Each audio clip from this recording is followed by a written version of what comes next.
The match kicks off. Let's follow the global risks perspective to see how the match starts. Watch out for that grenade. Quick reflexes, he dodges just in time. The Blacklists are pressing hard on A side. They're spamming through the boxes to get the C4 planted.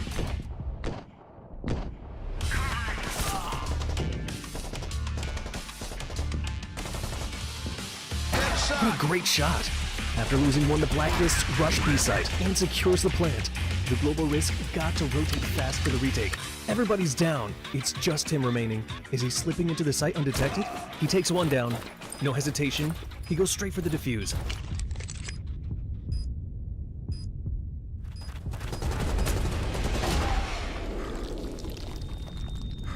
It's a critical moment. Only a single point of health remains. 2 enemies alive. The clock is running out.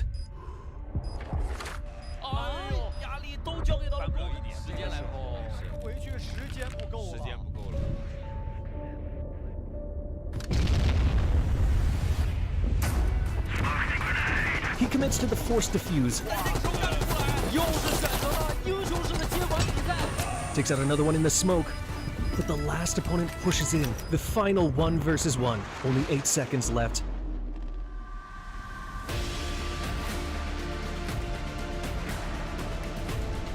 Is he going for the ace? Can he close it out?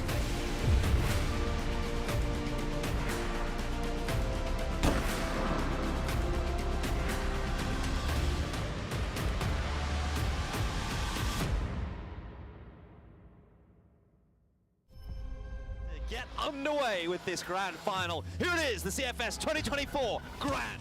The last time. Welcome one and all to the final map in the grand final. Cfesports, and one by one they're falling apart. EP are going to give themselves map point. And there's no pressure from the B site, so they actually get all this for free.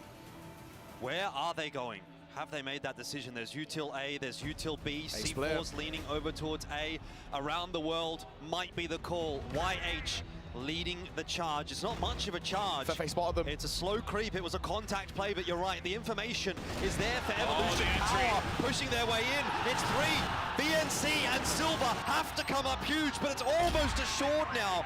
They will go down. XQQ in for the trade, and it's down to just Silver. Can he be the hero here for Vasco Esports? He's got time to play with. Pushing forward. Mino drops, but that is it.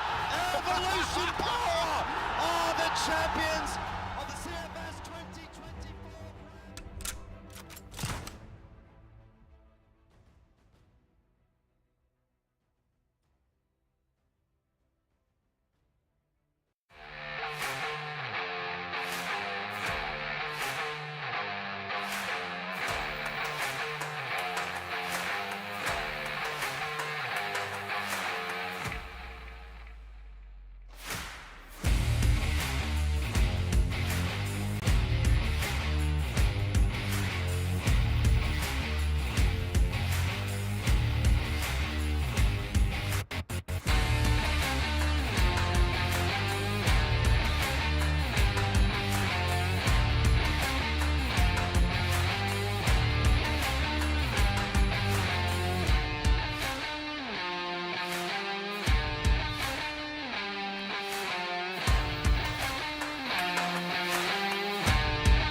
Group C, match 3 begins now. Information, and Slayer bites his time nicely. JRK, all of his time is being...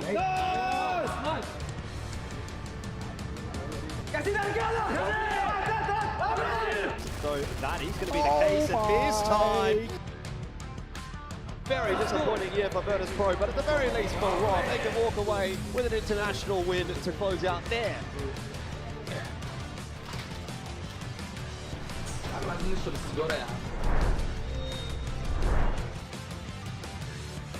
The last series of Group D begins now. It's just actually anything following Again, that. what's This that? is bold. This is really bold. And JV just becoming a problem. Oh, my, stepping up in such a big way.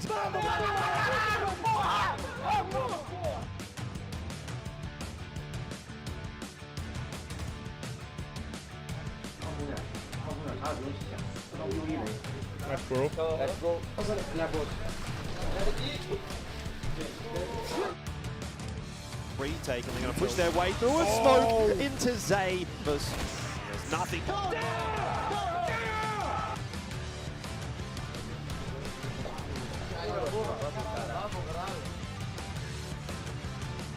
But set in stone. Adrian dives in. It's Evolution Power who booked their spot in towards the playoffs with a close victory over the rookie core of Navi.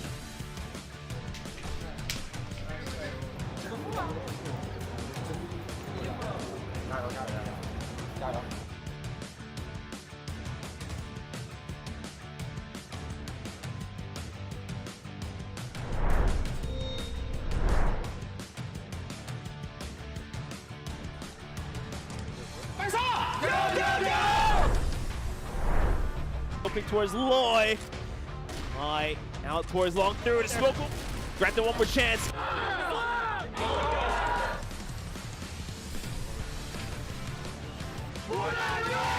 The STS 577 is going to go down. Loy with the kill. Down. Loy will get the triple, and it seems like it's a full.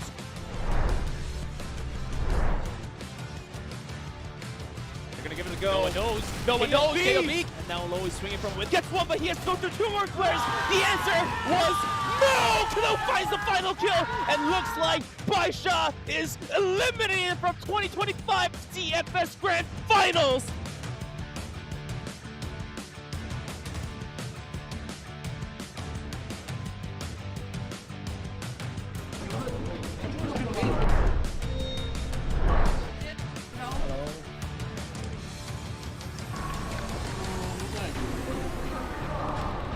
But down two players already. Dynamos at risk is coming in all different angles. Machine Room and Chow.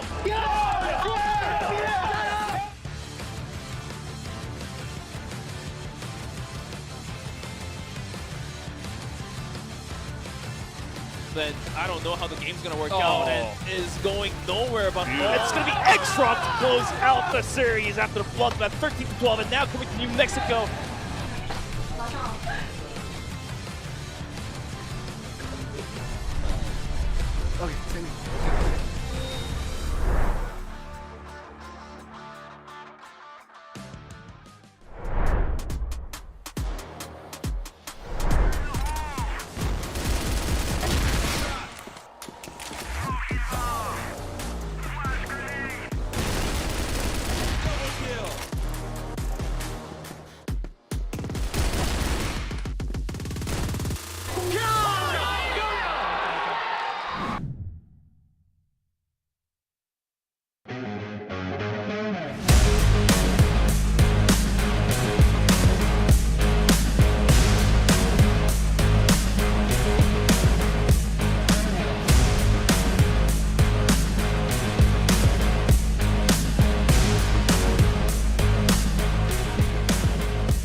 Hello and welcome back to the CFS Grand Finals 2025. I'm Valdez with Nailkai and Elfish Guy, and we're moving into playoffs today. It is, of course, the first day of playoffs round 1. We are going to have 4 teams battling it out to try to make it into the upper bracket and not fall down into the lower bracket, as we do have, of course, double elimination this time around. Definitely going to be a lot of fun. But first, let's take a moment to extend our gratitude to our wonderful organizer, Smilegate Entertainment, and their fantastic game, CROSSFIRE. Also, big thanks to our generous sponsors. Yes, of course. I'll help you out here as well, yes, mate. Why please. not? We feel like we've been ping-ponging a little bit. We send out, of course, sincere thanks to our official partners at Gigabyte Aorus for supporting the CFS 2025 Grand Finals. Aorus has provided us with top-tier professional hardware for the tournament, standing side by side with every competitor. Team up, fight on. Yes, and thanks to our official partner, Ant Gamer, for providing the global first 750 Hz ultra high refresh rate monitor, Ant's 257PF. Empowering players to win the game, born from the game, fueled by the players. With a 750 Hz refresh rate, every frame is a game changer. Swift peaks, instant flicks, every move lands with lethal precision. Millisecond level response ensures scoping and flick shots with 0 delay. Pre-fired shots connect instantly, turning moments into highlights. Ant Gamer empowers every moment of courage to win and witness the journey to the champion. And of course, thanks to our, last but not least, of course, our partners at Morphling. The Morphling L50 gaming chair with its innovative dynamic lumbar support system built just for competitive gamers. Get ready to level up your game with adaptive comfort and get supported every step of the way. Your back, your support, your win. Yes. So thank you, sponsors, and thank you to Smilegate as well. As we're moving into playoffs, as I mentioned before, of course, we're going to be starting off with Twisted Minds up against Team Stallions. We haven't seen anything from Twisted Minds, but their region has not been looking so good at this tournament. Yeah, look, I mean, I think in general, before we even get into that regional discussion, I think the first thing we have to talk about here is obviously we've got 4 teams that have made it through from the group stage. They've had a few days worth of competition to prep themselves, and the other 4 teams are the teams that essentially got that auto invite into the playoffs. And you can talk one way or the other about how that's an advantage or a disadvantage, but yeah, I'm looking at Stallions and saying they're incredibly warmed up coming into this first opening matchup. They'll be against Twisted Minds, as you can see there. The rest of the match is filtering through that upper bracket. We've got a lot of good teams that have managed to make their way, whether it's through that invite or through the qualification from the group stages into this playoffs. Notably, a couple of omissions, definitely. Baisha, one of the big names that's going to be missing out. They didn't make it all the way through to these playoffs. Team Liquid, we thought, looked good in the group stages as well. Also unable to make it here, but for the most part, we've got a lot of the favorites here in the playoffs. And yeah, like we've talked about, double elim playoffs. It is going to be a grueling battle to get all the way to that grand final. Yeah, and not only as well just the fact that we're in the playoffs on a double elims, but now into the best of 5s, right? And this is actually a really good test, especially for some of these kind of younger, more newer rosters in a sense, right? This is actually about depth of the map pool, right? How deep does it really actually go for these sides? So it's going to be a very, very interesting time as we head on forward. Taking a look, of course, through the total kills across the finals, and, well, notably, none of the top 4 are even present, right? Because, well, they've all been eliminated. Yeah, they're just gone, and after that, it's 2 AG players. I think it was ZY and Jue. Yeah, sounds up right. there, which makes sense, and we'll be seeing them a little bit later on. Let's take a look at the KT leaders. Famous on top.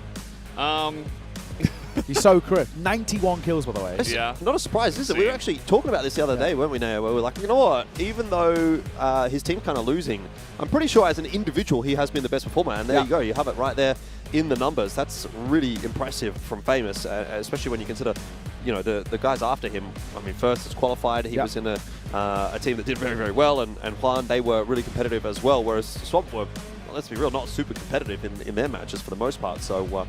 Yeah, just continue to be impressed by Famous. But across the board, there's a lot of players on here that I think we're going to be quite looking forward to watching playing in these playoffs. In particular, again, as you know, we're starting to get into maybe a bit closer time to jumping into our opening match. I'm really keen on what we're getting from the Philippines individuals. I think a lot of those guys have really been popping off. No, you can see there as one of the ADR leaders. Yobib as well from EVOS. You know, both of these teams, I think, for me, have been the biggest, not surprises necessarily. We sort of expected quite a bit out of Stallions after seeing them at EWC, but what the Philippines region has been able to do over the past 12 months has been really, really impressive, and I hope that they can continue to forge ahead in these playoffs and not just sort of fall flat after making a good group stage result into a playoffs. So this is the first kill into round win percentage, I would imagine, based on that acronym. We do have X-Rock and Evolution Power, 2 Chinese teams up at the top. They get that first kill and they win rounds. Team Liquid's there, but also Team Stallions and their Filipino brothers in EVOS Arc right behind them. So it's very important. You know, you want to get that first kill. You want to get that round afterwards. It's good seeing the teams at the top. I actually want to see the teams that are at the bottom, right? Because that's actually the really important stat. Teams that get that opening kill and aren't able to convert that into a round, that's where it gets actually really kind of damning, especially actually teams, whoever's the lowest team that is still in the playoffs, right? That's the kind of the team that I'd love to kind of get a bit of a look into. We've got some more, of course, team stats as well to bring you. The clutch one, I think, is really quite important for Stallions. This is a side that continue to step up. Pressure doesn't really seem to be affecting them, which is actually, in general, a really good sign. And it's actually good to see that for around win percentage, EP are top 2 across both sides, which again is another real positive stat. It just shows that they do have consistency across the board. And I think EP continue to be one of these sort of slightly sleeper teams, right? They continue just to truck along, get wins that they should be getting. And they're in the side of the bracket, which kind of could lend to them doing quite well here.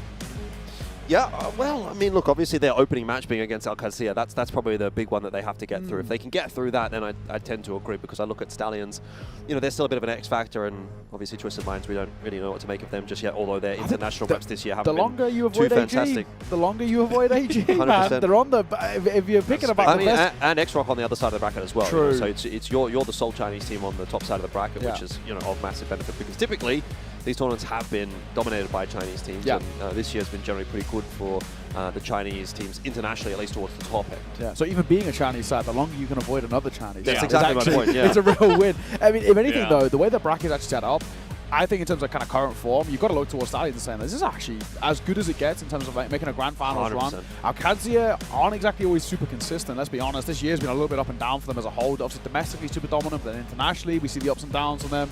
So, you know, for Stallions, who are in red-hot form right now, you could arguably say bar AG, they're probably the most informed side in the tournament left in, right? It's kind of an interesting time for them. They've actually got a pretty good run for it. So, of course, we are going to have the championship match from last year here later today, but also Viana not going to be on stage for Qadsiah, so he's going to miss his Grand Finals debut as a coach due to a health issue. So we'll see how that does impact the team. You mentioned consistency. Generally, the coaches are there to keep everyone in a good mental state and consistent, but if he's not there, then I don't know if that'll affect them in a big way.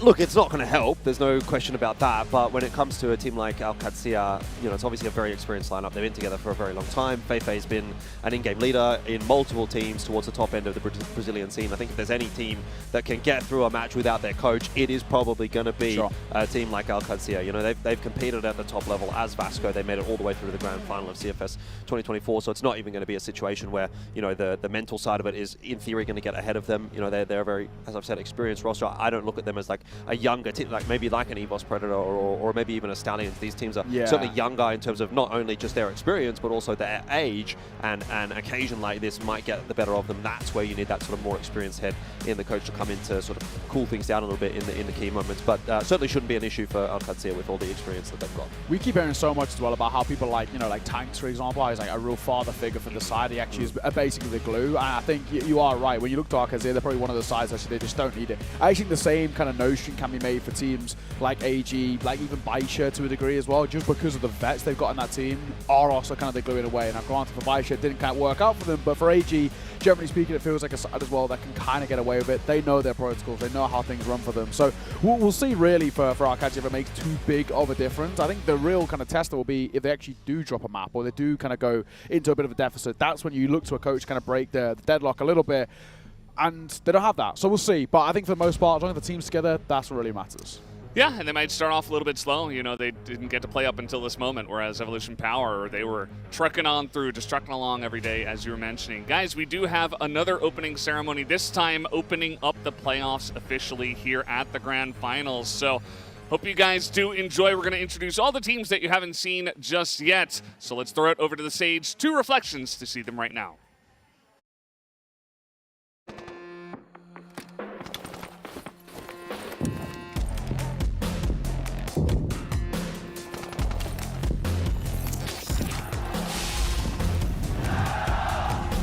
好的，比赛开始，我们跟随保卫者的视角来看开场布局。要小心这克雷，选手反应很快，直接躲开。对面攻势很猛啊，一直在穿射 A 点的箱子。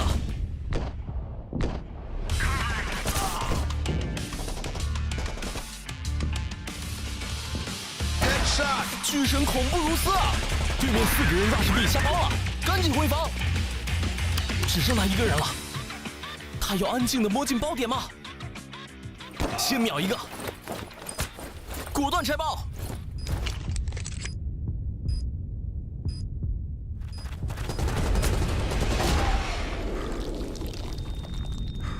千钧一发，他只剩1滴血了，对面还剩2个，时间不够了。哎呦，压力都交给到了一点时间来哦，回去时间不够了。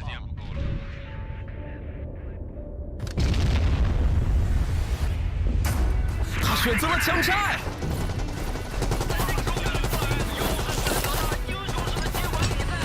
烟里面打掉了1个，但是最后1个也赶了过来。最后的1v1还剩8秒。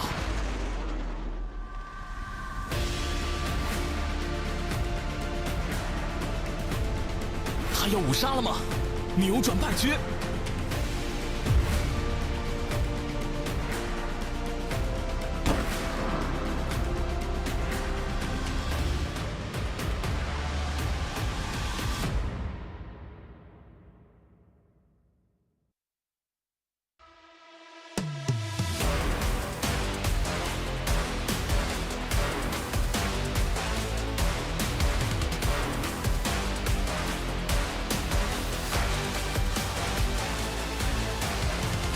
Ladies and gentlemen, CROSSFIRE fans around the world, welcome back to Chengdu, and welcome to Day 4 of the CFS 2025 Grand Finals.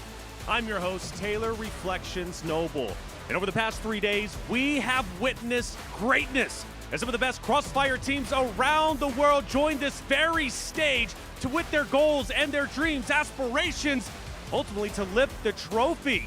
You're watching the best of the best, and over the past 3 days, we have truly watched the best, including yesterday. Evolution Power Gaming faced off against Na'Vi. It was an epic battle, but the returning champions were able to hold their ground, and therefore, their chances of lifting the trophy in back-to-back years stays alive. Then the young guns of Team Stallions ended up performing exceptionally well against their opponents, and who was it? Well, it was Baisha Gaming, one of the favorites in the matchup, who defeated them in Esports World Cup. Yet, the Stallions got the job done, taking them out and ultimately moving forward to the playoffs. And lastly, we watched X-Rocks, who held steady against the team of Team Liquid, securing the final ticket into the playoffs. And now that leads us into today's competition, the playoffs, where things start to get serious. The pressure reaches an all-time high. The group stage survivors now joined by the top regional seeds from around the world. But before we go forward, it is now time to welcome the 8 quarterfinalists.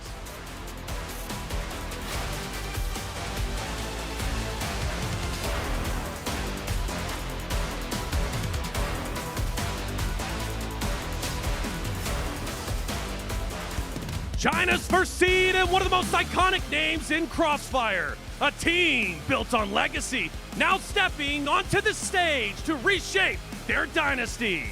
All Gamers!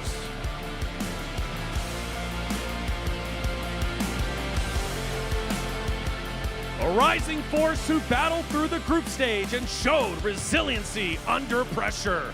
Their run continues, and now the playoffs will test how far their momentum can carry them. X-Rock!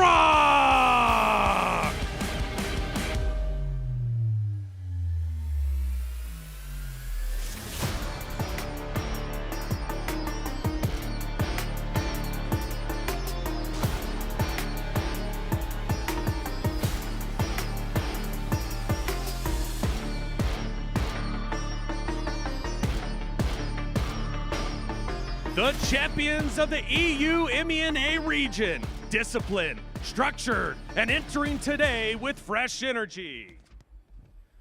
Their journey begins now with everything still ahead. Gaming Gladiators!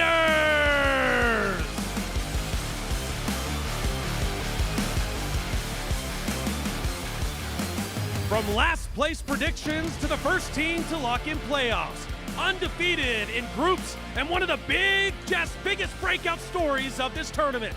Confidence and momentum are firmly on their side. Evos are!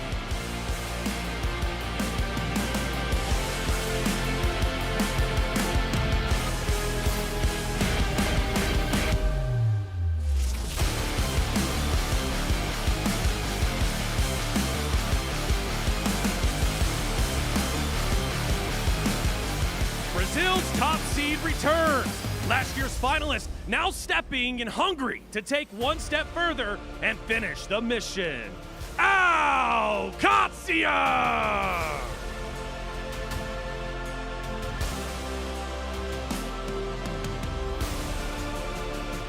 The defending world champions, tested in groups, but showing once again why they can never be counted out. Their title defense continues. Evolution Power Gaming!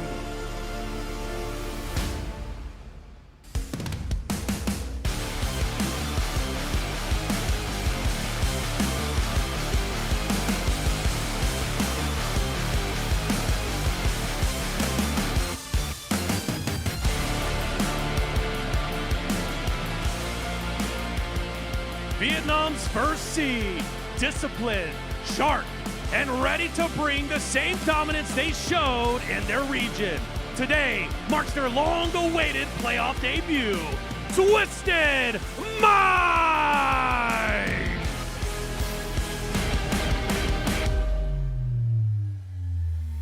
A team that shocked the world yesterday with a massive upset over Baisha Gaming. Fast rising, fearless, and entering the playoffs with undeniable momentum. Team Stallions!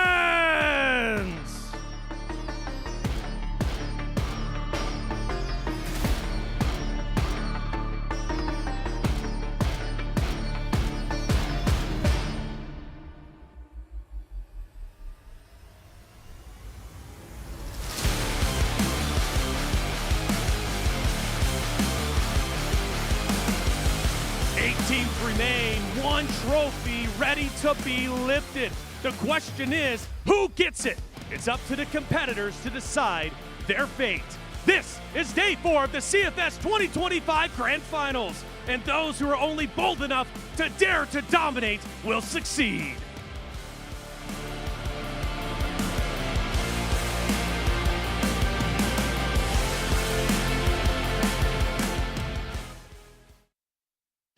Thank you so much, Reflections, for that awesome intro of all of our teams here at the playoffs. All 8 of them will be fighting for that big spot at the top to win the grand finals here for 2025.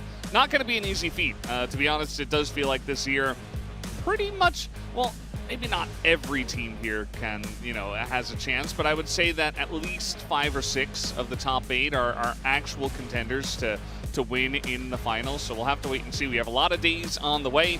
We're going to be starting off with this one that you guys will cast, Twisted Minds up against Team Stallions. I think in general as well, we're actually in quite an interesting spot, I think, in the international, in the Crossfire, where it is actually quite turbulent. Like, there's a lot of changes starting to happen. We were even kind of talking about this story yesterday, Jordan, where there was a real possibility we could start to see that narrative shifting about kind of Chinese dominance, where Brazil could start to really make a bit of a run. Of course, in the end, it doesn't happen, but all it comes down to is that 1 or 2 maps go a little bit different, and there's a whole different story that comes through. This side, they've got quite a lot to prove here, right? This is a region that's becoming one of, if not the weakest now internationally, and I think a lot of it will come down to what they do. Really, this playoffs, right? They are like the last bastion for the Vietnamese region, and it's been a bit of a turbulent time, right? You've got Falcons, who 18 months ago were the champions, the best in the world at Summer Champs, now find themselves barely able to pick up wins in the groups at all. So Twisted Minds have now got to kind of fly the flag for the region, and they've got to fly it kind of quite high. They've got really a lot to prove here.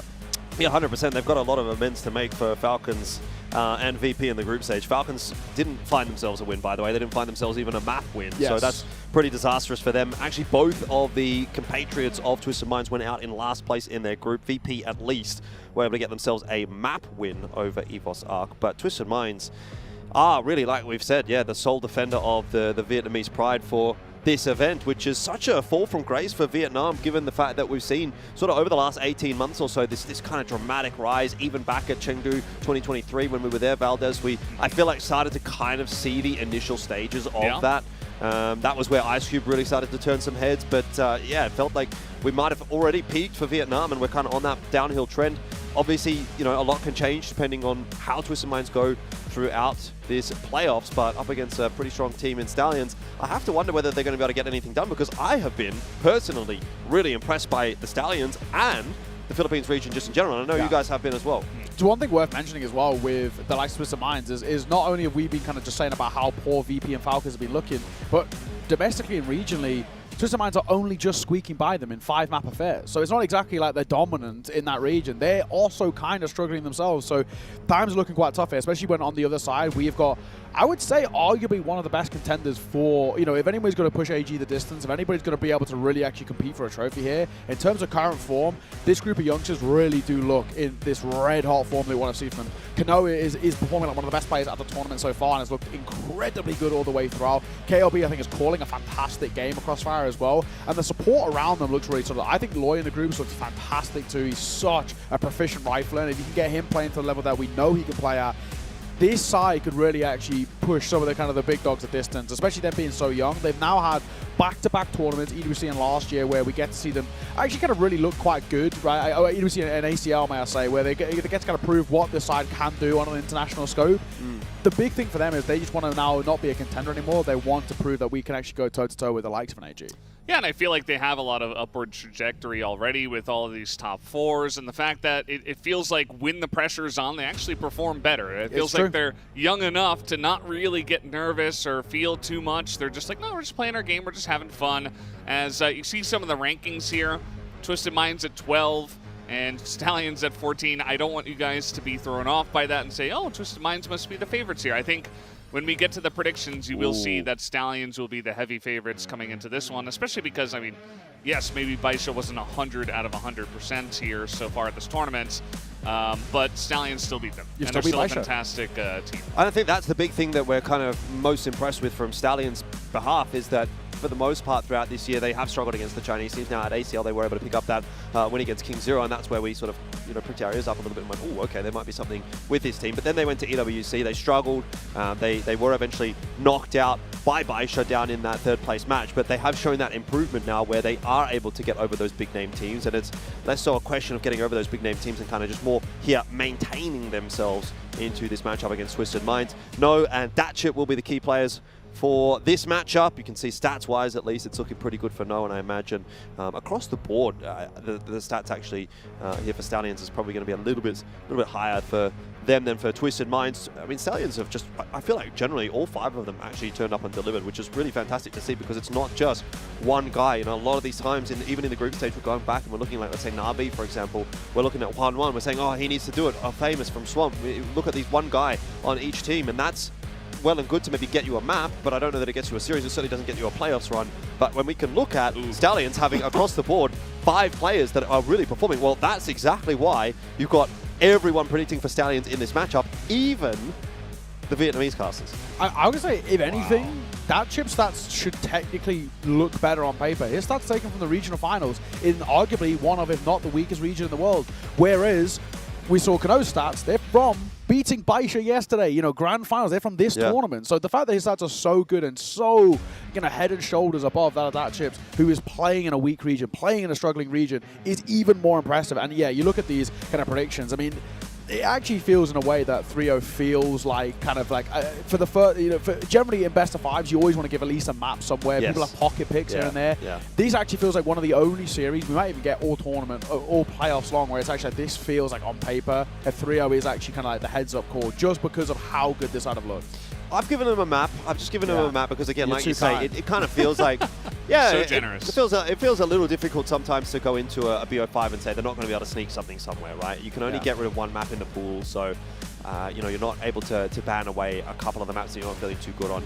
Chances are Twisted Minds will get their best map in this veto, unless there's this awkward situation where their permaban is our best pick. That's the only real world. But generally speaking, yeah, I think you know, Stallions, I have a lot of faith in them. I do really back them to close out this series, but they are still in the grand scheme of things, a little bit of a fresher lineup. So I think there could be like maybe some tendency to have a little bit of nerves coming into this game, maybe a little bit of a stumble, but I think generally they're going to be able to get this one done and dusted relatively fine. But I'll give a map to Twisted Minds as a result. Yeah, you can see this is the first matchup between these two, and so far Twisted Minds internationally is 0-6. So not the best look so far internationally. We're talking about how close it is in regionals, and now once all the Vietnamese teams come out here internationally, they're kind of getting bopped. So Stallions coming in here looking very strong. Not just the fact that they beat Baisha, but just the fact that they dominated them, especially on that second map, which I think was sub-base, and then eventually went on to win the series in a very dominant fashion. Like, that's just a really good look, regardless of who you're playing against, and the numbers back it up as well. So definitely the big favorites coming into this one. I think that's pretty clear. Even AI win for 3-0, so they've factored everything in and said, okay, I've seen enough. This should be a pretty quick and dry one. Now, it's going to be cool if Twisted Minds actually come in here. It's kind of weird that they're the first seed and now we're going to see them be the heavy underdogs. But if they do get a map and they start off really strong, that should be pretty fun. It's just the nature of the beast of the format, right? If you're auto-qualifying teams through from regional competitions into a playoffs internationally, that doesn't necessarily mean that you're going to get the best team into the playoffs. Unfortunately, I mean, we see the same thing. Obviously, we'll talk about that when we get to tomorrow's match with Game. And I think largely on paper, we probably would have Rock historically having been the better team between Rock and Gaming Gladiators. The Gaming Gladiators was able to win their regional final, and thus they got that invite straight into the playoffs. So there's a debate to be had there, and I think that will be the same thing for the Vietnamese region, where you might look at it and say, well, is a team like Falcons maybe going to be a better competitor internationally? Well, at least at this event we've seen the answer is no. So maybe there is some kind of precedent to be set there for Twisted Minds. But yeah, it is one of those formats that can lead to situations like this where, you know, maybe a weaker team has to make that group stage run, and have made that group stage run in the case of Stallions here, and they end up into a better looking position going into the playoffs just because of regional intricacies. You know, it's a lot easier to, I think, cause an upset against your regional opposition that you've played against a lot, you know, you're familiar with, and that's where you see those upsets a little bit more in the regional events rather than the international events. And yeah, then we end up with some questionable playoffs teams, let's say. But we'll see whether or not Twisted Minds can live up to the expectation. I know we've been talking quite a lot positively about Stallions, and when it comes to Twisted Minds, we've kind of said, yeah, we don't really think they're that good. We don't really think they're going to do too much. I mean, who's to say? Like, we actually haven't watched them play yet at this event. It's not impossible that they just come out here and absolutely blitz Stallions. I mean, I'm not predicting it, but you know, never say never, right? Like, I'm really hoping that Twisted Minds are going to be able to prove that they do deserve to be that first hit out of Vietnam, and they prove that they deserve to be here in the playoffs. One thing I will give them, the jersey's clean as hell. I'm really backing that Twisted Minds jersey. It's a little different. I can get behind it. There's one point that I always have to bring up when you talk about teams in tournaments. I think especially this is such a rare format. Not very many esports use a format that is very similar to this, where it kind of has a team auto-qual to the playoffs. And there is kind of like the positives and negatives about it. And I think one of the things that I like to kind of cover, especially when you kind of look at the variety of things, whether it's kind of traditional sports or esports, when you talk about teams that come into tournaments where they get essentially like a stage 1 to kind of warm up and start kind of playing your game, and then you go in towards a stage 2, right? And there's teams that are ready there to meet you. That's kind of what we've got here, right? A lot of teams that are getting their first introduction, I guess Twisted Minds is a good example, right? It's like you've got to go over the hump of a new environment, a new stage, a new setup as well, which is something that for Stallions, they're used to now. They've had a week's worth of play in this arena. They know kind of even just the day-to-day things, right? You know, what time do I get up? When's my prac? What time do I take the shuttle to the arena? This, that, and the other. And they know kind of what that life is.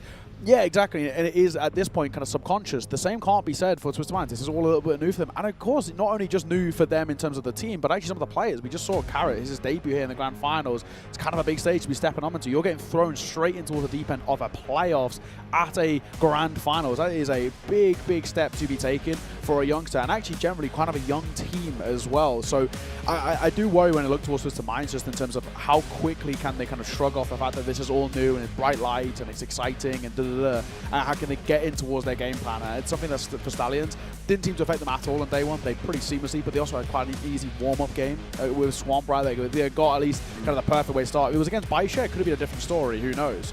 So for Twisted Minds, I hope that they can come in towards this and very quickly just shrug off the fact that this is a new environment, new country, this, that, and the other, and they can come straight into playing the level that we know that they can play at times. But I think regardless, they have got to expect that they're coming in towards this one as underdogs, and it is going to be quite a big lead. They've got to really kind of find 120%.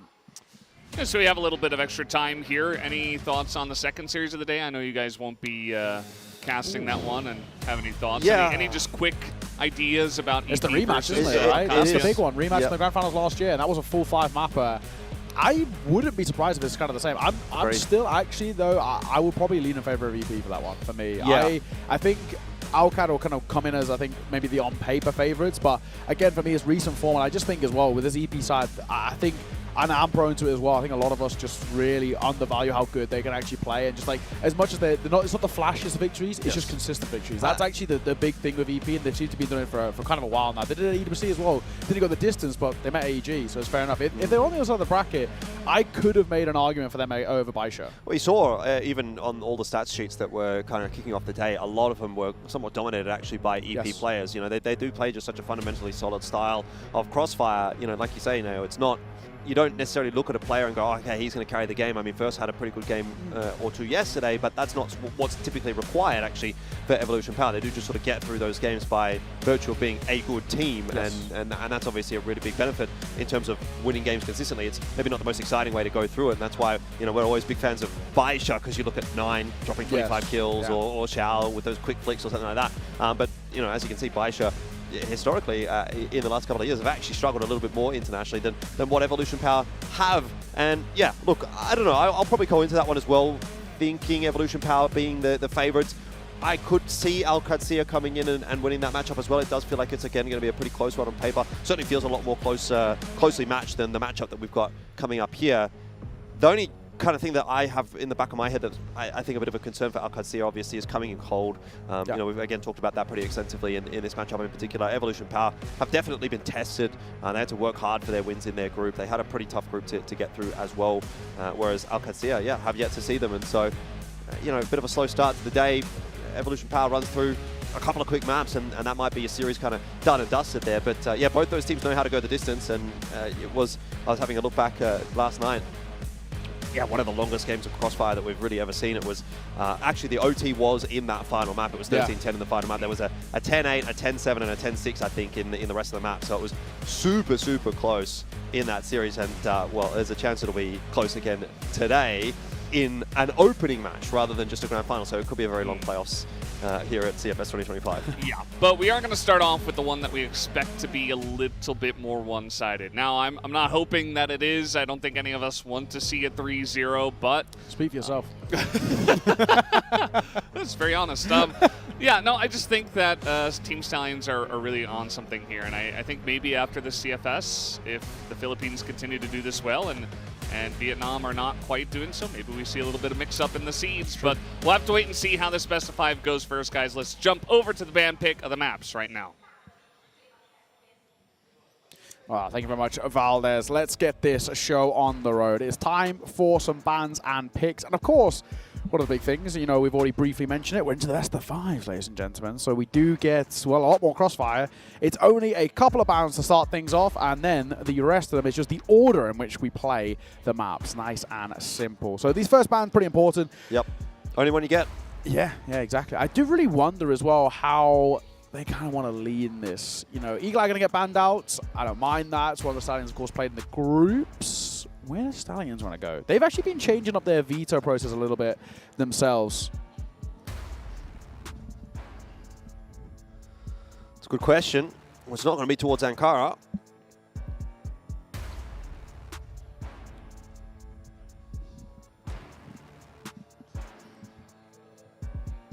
Okay, Ankara ban, first pick going to come through momentarily for Twisted Minds. Of course, the rest of the maps in the pool will be played. If we go to full 5, we get all of them. So Stallions picks in the event so far have been Hit me. Eagle Eye against Swamp. Well, there you go, banned out already. Black Widow, And actually, we're going to start it. Subbase against Baisha.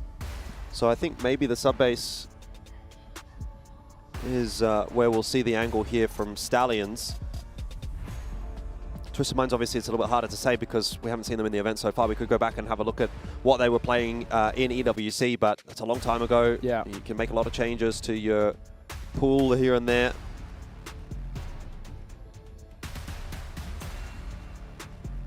I'd be surprised if we don't see the sub-base come out from Stallions here.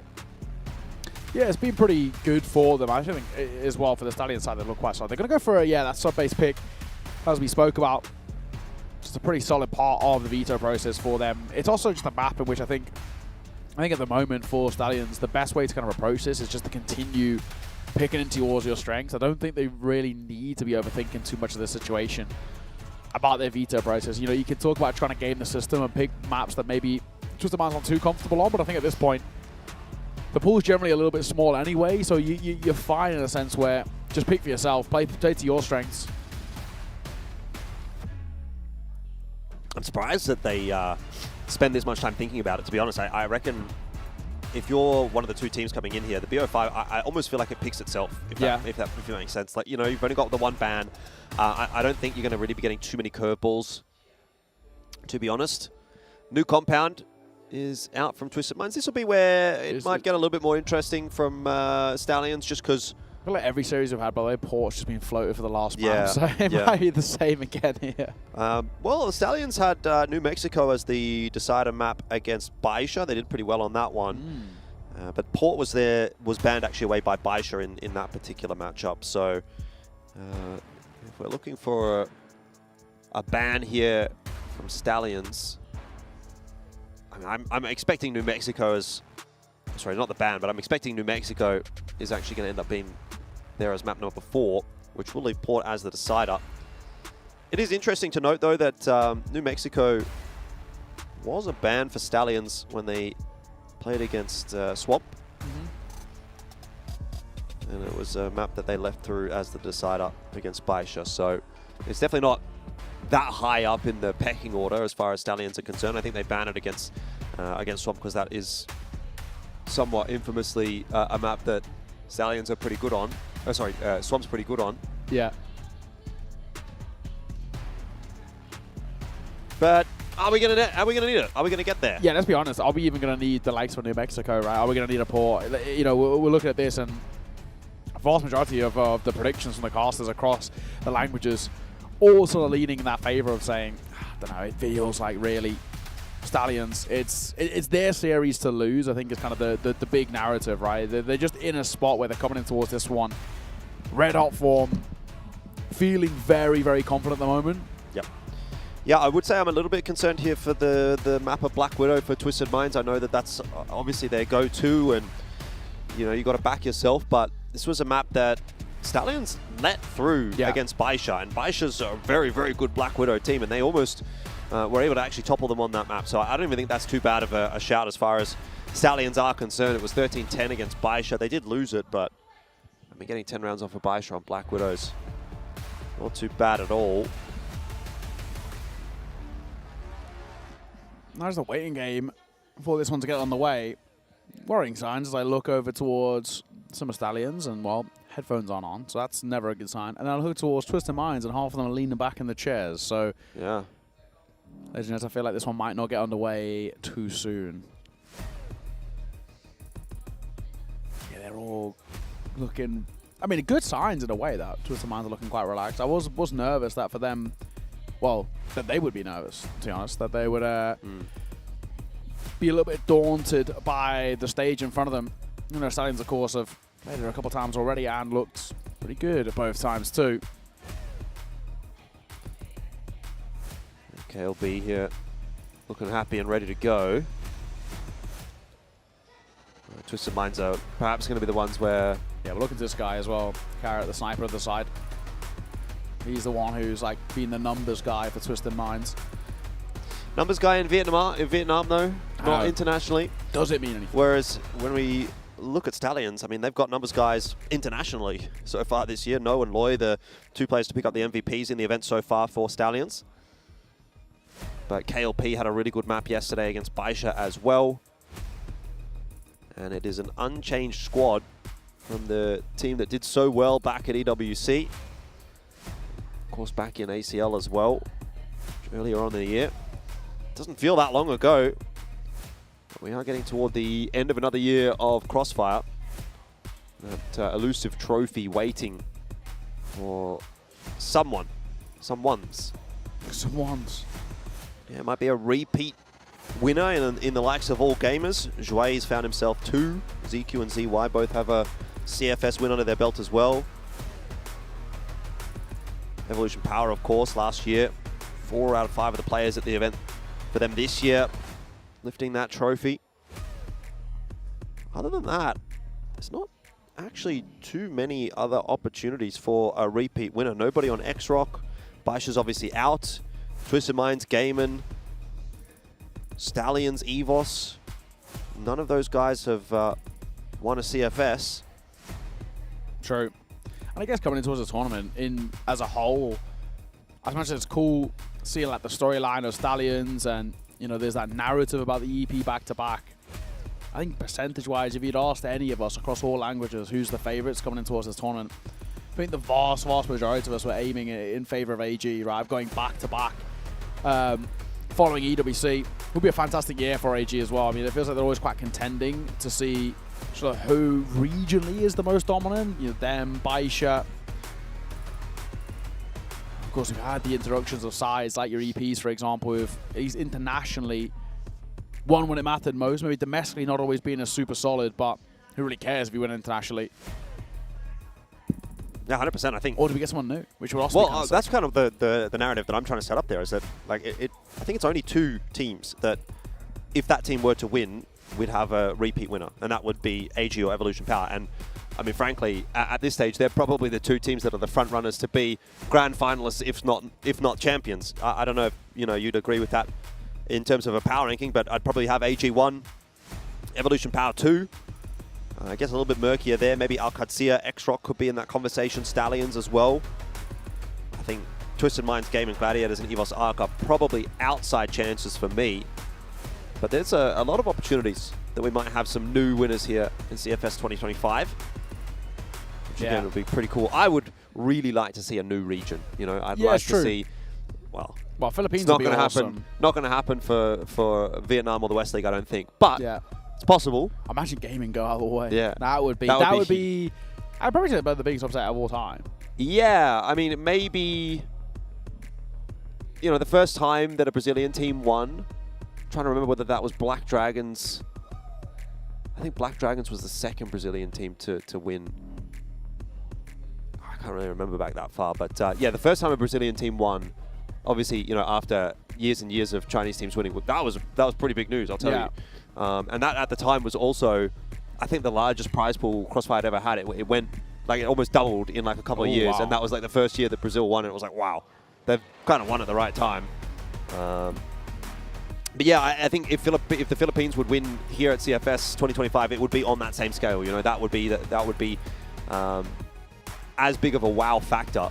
Also $500,000 as well for a team of an average age of 18. Like, it's actually kind of crazy. And it does feel like if anybody's going to do it, that it's not Chinese or Brazilian, it probably will have to come from the Philippines. Yeah.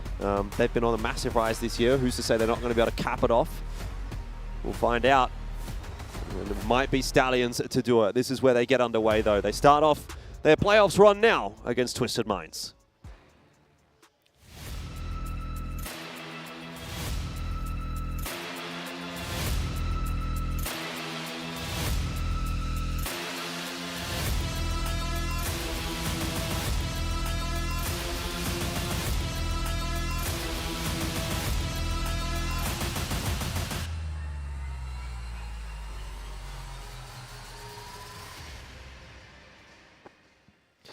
All right, here we go. The playoffs begins now at CFS 2025 as we are into the quarterfinals. It is Twisted Minds versus Stallions.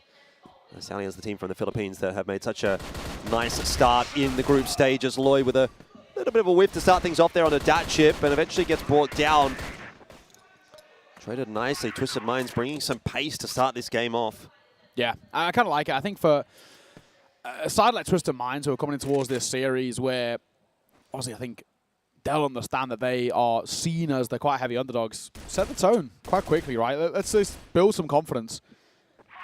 It's kind of the perfect way to shrug off any sort of nerves, any sort of maybe doubts you have in a way as well. Just coming towards a round, where you can at least just fly into a fight or two and see what gives. Yeah, KLP dropping is pretty good too. Loy especially. I don't hate it at all for Twisted Minds. You've got to come into this kind of game and be on a positive mindset, right? You know, not play too scared, not give too much respect over to Stallions. Yeah, it's your first game on the stage, but just get out there nice and positive, and it's a good start there as this round looks like it's falling apart a little bit for Stallions. Yeah, Bucky's in a really good spot, actually, but he needs to commit taking a little bit more space. Well, I say that. JJ, down he falls. Quick trade from Kano. He's left with it all to do. 1 versus 4 for him. He dives out as he deals damage towards Carrot, but he could be caught in transition. He gets very nearly dropped just through those doors. I'm already not really liking what I'm seeing from Twisted Minds, I have to be honest. The fact that they're kind of just like taking a bunch of 1v1s here against No.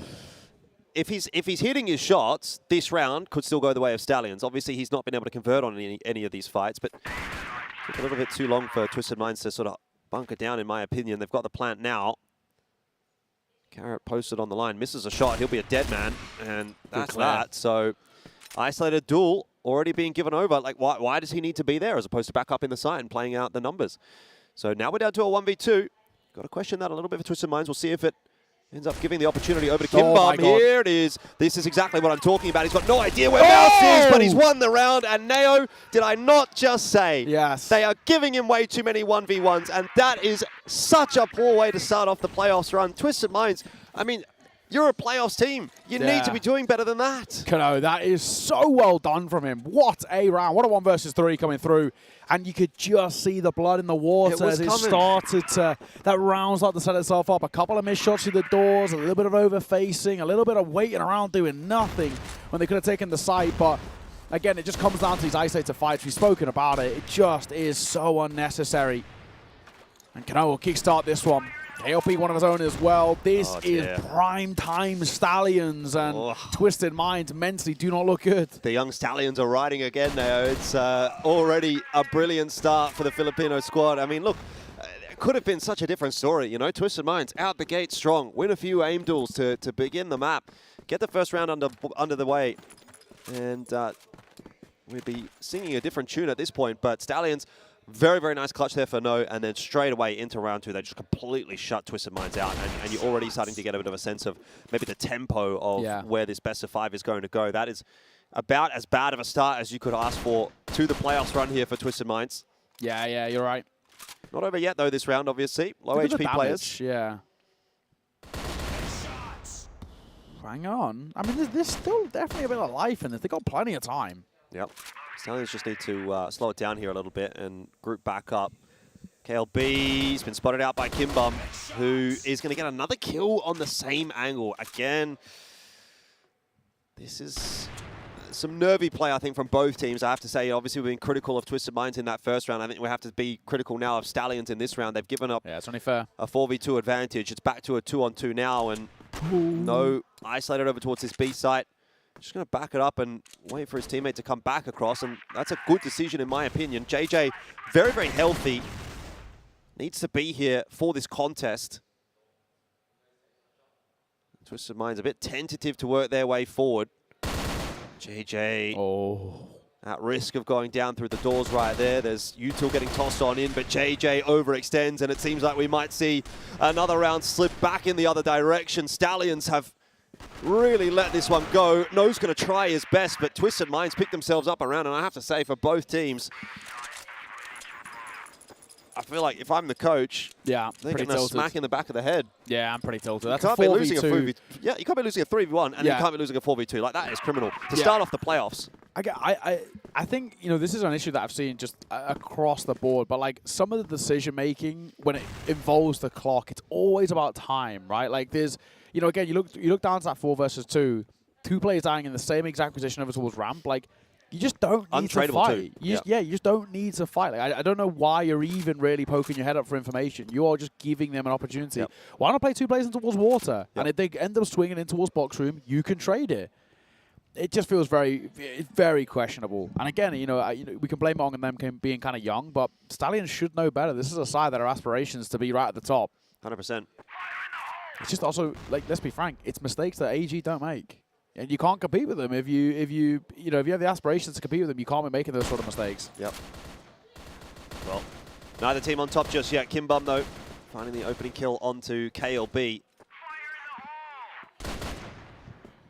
Yeah, Loy has a bit of a read on Carrot's position here. There's skirmishes all over the map right now, and for the most part, it is favoring Twisted Minds as they continue to trade 1-for-1 after getting that opening pick for free. So does end up getting brought back down to the 2-on-2 with Loy finding his win there in the box room.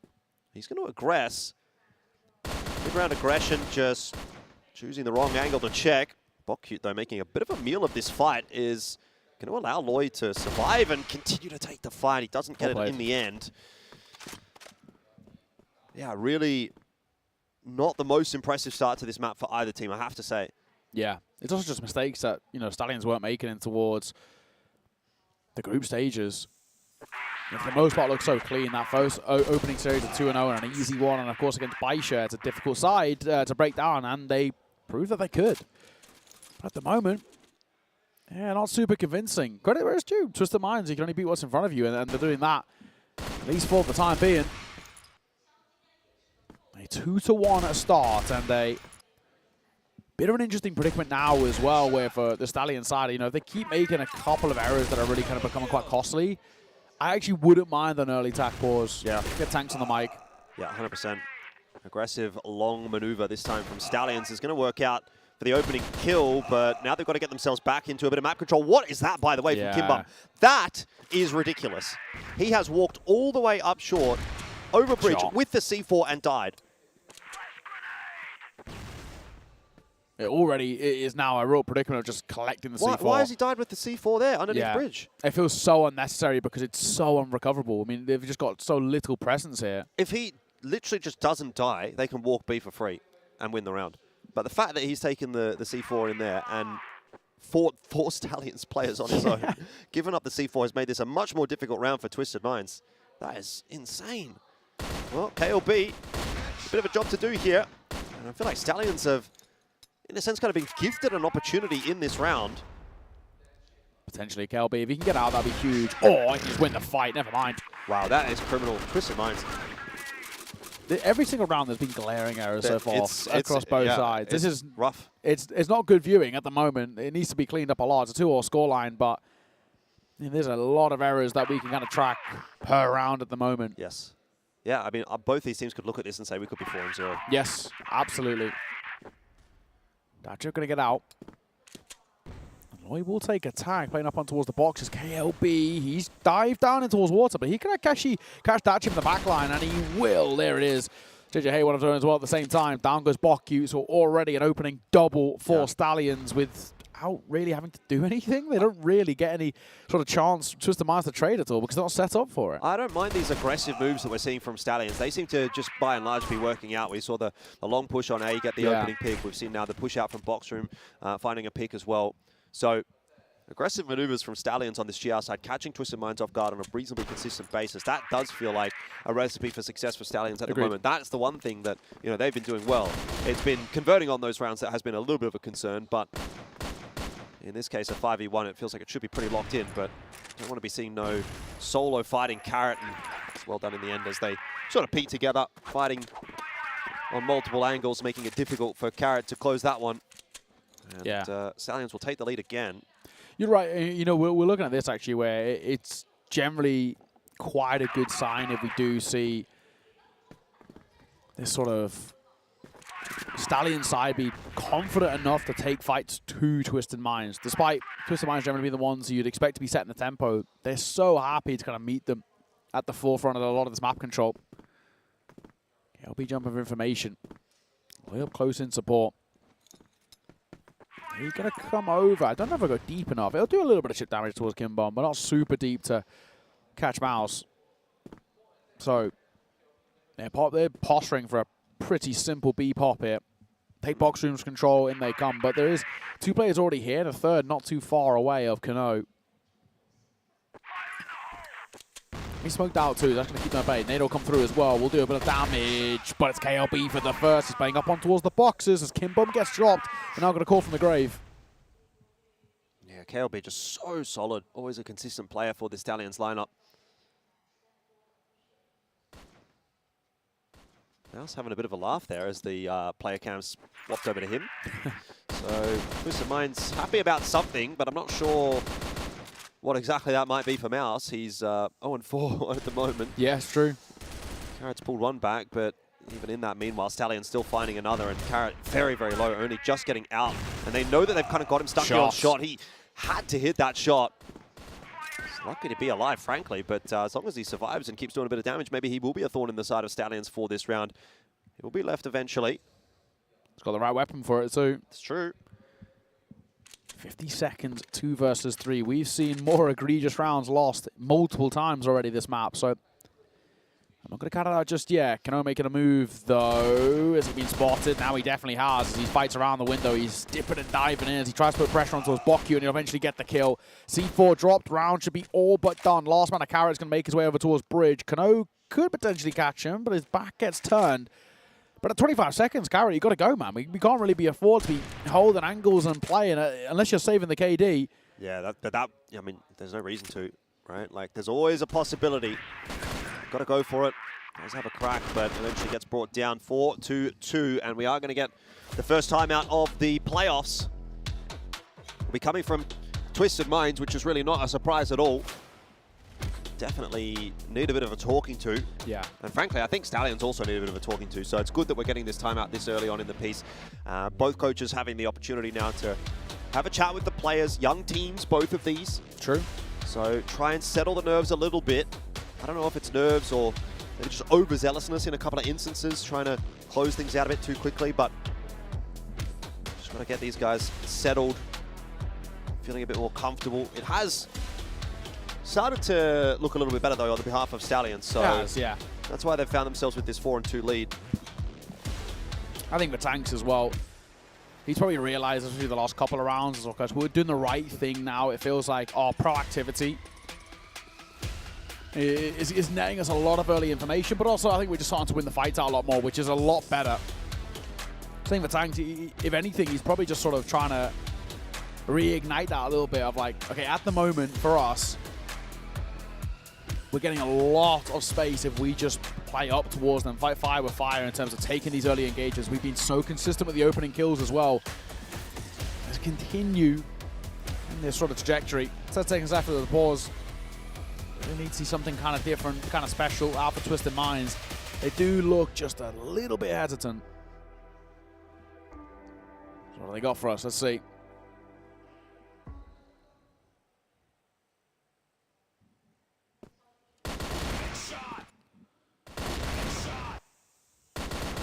This was one of those rounds.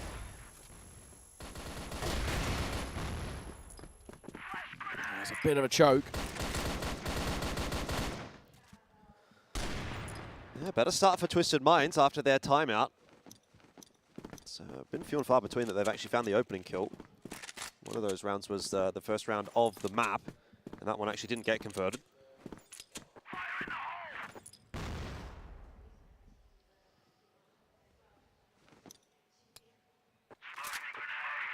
Smoke front window.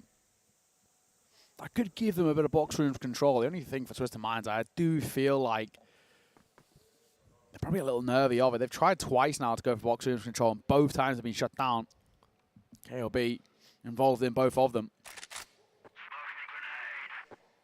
Mid to A. Looks like the play. At range, you've got KLP. And not too far away, KLB is playing deep in towards long. KLP's got to hit one here and stay alive, though. That's the main thing. That might be a big arse. Does get a tag. That's unfortunate. Needed a kill there, so he's probably under a lot of pressure, and he should go down momentarily. He does. Lloyd gets one. In the meanwhile, but a quick trade as Bokyu gets his second. Yeah, KLP did a great job of just surviving that long. KLB's doing some work from long as well. He's really gotten on top of Twisted Minds before they've gotten into the post plan. He's aware as well that Mouse is going to peek this angle. I mean, it's just too telegraphed. He saw his feet under the box, and now Kimbob's going to go down to no.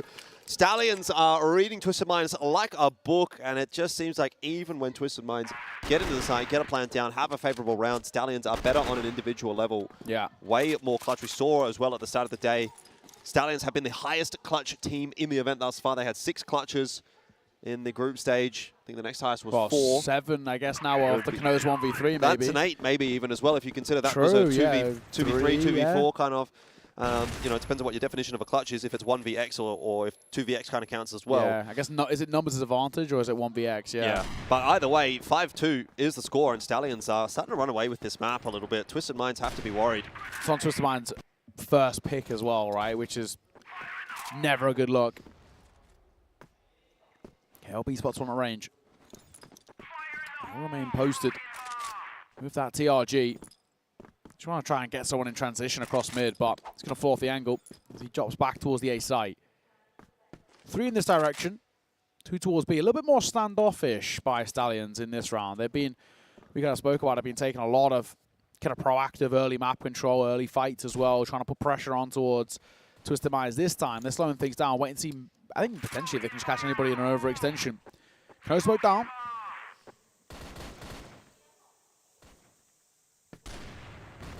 Play behind it as well as Carrot on the other side. If you can find Carrot, that's such an important kill to get.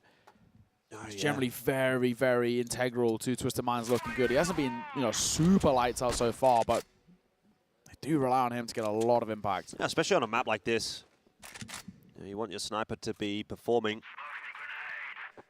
To be fair, it kind of feels a bit like a 3v5 at the moment. Twisted Minds have got a couple of players that are really struggling to get involved. Mouse in particular. Not a frag just yet, 0-6. So he has been a non-factor in this game thus far, and that is definitely making it a bit more difficult for Twisted Minds. They're going to try and make some moves now. Smoke's down, but No's going to go looking for the info. He's jumped out the window in mid. I don't know if he's been spotted there by Kimbum, but he's not seen anything over towards A, and you can see immediately Stallions reading into that information so nicely. Stacking the B site, again, just reading Twisted Minds like a book. Twisted Minds are back on their way over towards A, so they are going to go around the world once again. Oh. KLP getting caught off this time around, so just toying with the rotations. Yeah. That's a good decision from Twisted Minds in the mid-round to go A. Yeah, they don't give themselves loads of time as they're getting in. It's unfortunate that Stallions went for a gamble stack, and now makes this retake a little fun game. It's still a 4 versus 4. Yeah, JJ going to play up close. JJ picking up that kill in mid has just kind of given Stallions a bit more of a chance back in. That's a nice one from Datchip, but he's going to hold on for more and misses a crucial shot. This is actually going to allow Stallions out the window. They opt not to go jumping through just yet. The fight on short is the important one. It's going to allow these guys out now. Loy is the one that's making the difference. The stick is on, and Loy is holding short. There's nothing Bok you can do. Again, it's Loy that steps up for Stallions, and you talk about that setup in the post plant now, and you've got the retake coming from window. 3 players have been spotted there. 1's been dealt with. There's still 2 more in window. And our setup is for short, and we've allowed them out window. That's where the problems arise. That's where the retake actually is possible for Stallions if they get out that window. Yeah, you're right. And I just think as well, you know, the setup's obviously been definitely some of the issues, but they are just losing a lot of aim duels now, and it's getting to a point where it's becoming really quite problematic. An open kill that comes through, KLP. With that TRG caught early. Kimbum going to find one of his own just the edge of the smoke. As down goes the IGL. Kano going to tuck himself in towards that corner on the left-hand side. Might potentially get overlooked the longer he stays there, as long as he doesn't peek his head around the corner. Yeah, at this point, though, Stallions are kind of just hoping that Twisted Minds is going to make a mistake. Oh, that's a nice play, actually. That's the C4, by the way. Yeah. I wonder if Stallions want to get a little bit more aggressive out the box room. It looks like they do. No's going to recognize the opportunity to maybe find another pick as someone tries to secure the C4, and he knows that it's been taken now, so he'll be looking for Carrot. Doesn't win the duel. It's a good play, though, from No, I have to say, even despite the fact he loses that duel. Reading into it, Loy as well, hunting for something in mid. Yeah, doubling back, that chip. JJ's in trouble. You know if we're expecting someone here. Oh, there you go. Seen off as well as Miles going to get his first kill finally as we end the half, but it's still a really, really good showing. 6-3 already. It's a fantastic display. And I just think for Twisted Minds, it's just too many grand opportunities they've just let slip by the wayside for absolutely nothing. Just the one clutch listed in that half, by the way, for Stallions, so I guess we get our answer that it is a 1vx. Okay, there you go. But it has to be said, you know, for Twisted Minds, I'll look back at this half and say that they really did squander quite a few rounds. Yes. And we'll see if it affects them in towards the second. Of course, it doesn't start well. They already lose that chip. And well, Kimbom also going to hit the deck, so yeah, very quickly seeing this control being taken by Stallions. We thought they were aggressive in the first half when they're playing defense. When they're now on the offense, they're the side who are so happy to fly into all the fights. They can line up here, though. This could be a bit messy, but no, it is a flawless round by Stallions. And super labored coming through. Twisted Minds, they're in a lot of trouble. This is their map pick. Yeah, huge trouble. I mean, it is their map pick, yeah, but it's not as if this is a map that Stallions is particularly afraid of. Like I said, we saw them play a great game of Black Widow against Baisha yesterday to get to this position. You know, it feels like if you can get past Baisha on Black Widow, you can probably get past anybody in the world. It's true. So, another sort of faster round out here from Stallions. They're already starting to pressure into box room. No, he probably doesn't want to take this 2-on-1. Get the grenade through. Get a shot in from Loy onto Kimbom. They're aware they've got Bokute stuck in box room as well. Again, an intelligent take from Stallions. Now they just have to deal with a Mouse who's stuck in the corner. Why are they fighting him individually? I don't know. The fact that Mouse gets 2 there is pretty illegal. That chip also picked up JJ in the mid fight as well. So Stallions made a little bit of a meal of this. Could have traded that one down a little bit cleaner, but 2-on-2, it's workable. And that chip in behind the box room. Does he get cleared here? Well, my question is going to be, is the plant going to go down for Loy, and is that going to be contested by Datchip? The answer is no. And the other answer is also no there in the fight against Carrot. So it's settled nicely for Stallions now into a 2v1. You're going to back 2 players as well. From Stallions, it would be these 2. Pistol pulled out, and Loy will see it off. Loy is so consistent, he's so reliable, and of course Kano has that X factor. Another great start, another great round coming through for the Stallion side, who continue to just pull a little bit further and further away. 8-3 right now. 2 rounds away, 5 rounds ahead as well, and nobody's even cracked into double digits in the kills departments for Twisted Minds. You know, time is seriously running out for this side, who are really, really struggling to get going. Going to make his way up towards bridge already. I don't want to go alone here. Carrot's posted, holding for the swing. KLP for the first, missed shot though. But Bokute and Mouse combined well. KLP, Loy also getting in towards the action. It's messy. How's he alive as that long? Loy couldn't see him off, but it doesn't matter. There's 2 players fighting that drop, and he just stands there for like 2 or 3 seconds. They're just missing their shots. That's at the end of the day. For Twisted Minds, they are just missing their shots. That is the actual problem right now. They're not as warmed up into this game as what it seems like Stallions are, and that's the conversation we're having when we're saying, oh, you know, Stallions, they've played the group stage, Twisted Minds are coming in here a little bit cold. Well, that's what you get. It's now 9-3. Like, in the blink of an eye, this map's going to be over. Stallions are just so much sharper than Twisted Minds right now. You can't be missing your shots in this way. Bokute gets himself 1. Surely can't get away, though. Stallions will swing together and trade him down. That chip is there to cause a bit of a problem, but again, Stallions just find the kills that they need. And they're starting to work their way into that B side of the 2v1, and this might be the map done and dusted. Stallions are putting on a bit of a masterclass today. Yeah, they've got to find Mouse as well, who's just, unfortunately, he's been one of the real quieter players for Twisted Minds. 1 versus 2. JJ Hay and KLP. KLP opting for the rifle too. First up. JJ Hay going to take a little bit of a tag as well. They've got to play time here more than anything. Flash in to try and facilitate a fight, but he's seen off by JJ Hay. Stallions, a dominant display. 2 kickstarts this best of 5.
Well, it's a disaster of a first map for Twisted Minds here as they enter into CFS 2025. They got that auto invite into playoffs after winning their regional final, and well, they've been met by Team Stallions, who had a great group stage and are, by the looks of it, having a great playoffs so far. Twisted Minds just going completely missing, and I think we kind of saw that from the outset. It really felt like it just was from round one. You know, this was going poorly for Twisted Minds. We saw that 3v1 come through from No, and I think it was the camera reaction, the on-camera reaction that really told me everything I need to know of Mouse. He just had his head in his hands from literally round one. Yeah, it's not a good way to start your tournament run at all. Yeah, just completely tilted out the gates. It's just never a good look. But I think that was kind of the tone set for that side basically the entire way through. I just think there was just so little on offer, and now we're in a kind of a really interesting time for Twisted Minds. We actually got to look towards them for the rest of this series and say, you know, how actually do you mentally recover from that? Because you at least wanted something to fall back on, but there was so little on offer. And to make matters worse, it's your map pick. So you're in a dire straits. Your individuals aren't showing up. You only had one player, Boku's the only one who even got to double-digit kills. No one went positive, by the way, so it was absolutely nothing really to fall back on. This is a really dire time for the Twisted Minds side. You're on map pick. Everybody's underperforming. You're as a team looking pretty woeful, if I'm being completely honest. Like, so many mistakes, so many kind of unforced errors. I think is kind of the main thing, too. Credit where it's due for Stallions. This is a side that, of course, we've been talking about how sharp they've been looking, but that is actually a really excellent performance. You've got to, you know, when you're coming towards a game like this, if they're making mistakes, you've actually really got to punish them, and they made sure they did. And again, it took Mouse a whole entire half to get his first kill. Yeah. Right? So, you know, talking about being warmed up, talking about coming in hot into the stage matches, it's definitely the case for Stallions. They were really, really solid throughout the group stages, and unfortunately, it feels like Twisted Minds might have even been benefited from a group stage run. Would they have made it out of the group stage? Well, with the way that they're playing at the moment, jury's out on that. But I agree with you, Neo. That like I think this is gonna be a really tough situation for Twisted Minds to kind of like grapple with, because they've lost their map pick. They've got utterly decimated, frankly. In a lot of cases, it doesn't even really feel like they're in the server. Clutch is also going the way of Stallions. So even when Twisted Minds are getting into good positions, they're still not able to close those rounds out. And now you're moving into your opponent's first map pick. There's a very easy world where, you know, again, in like another 30 minutes or so, we're standing here, Valdez also, having a bit of a chat about the fact that Stallions have pulled off the quickest 2-0 so far of the tournament, and you know, needing only one more map to close out this best of 5. That's the one saving grace, though, is that this is a best of 5. So if there's any kind of series structure that is going to give you the opportunity to come back into a series later on, it is a best of 5. They do have that time. They do have a few maps to play with here. But look, I mean, with how quick that first map was brushed by the wayside, it's not actually that long. This could be a series that might be done in under 2 hours, and there's your first tournament life gone, and which you've only got one left, so that'll be rough. Of course.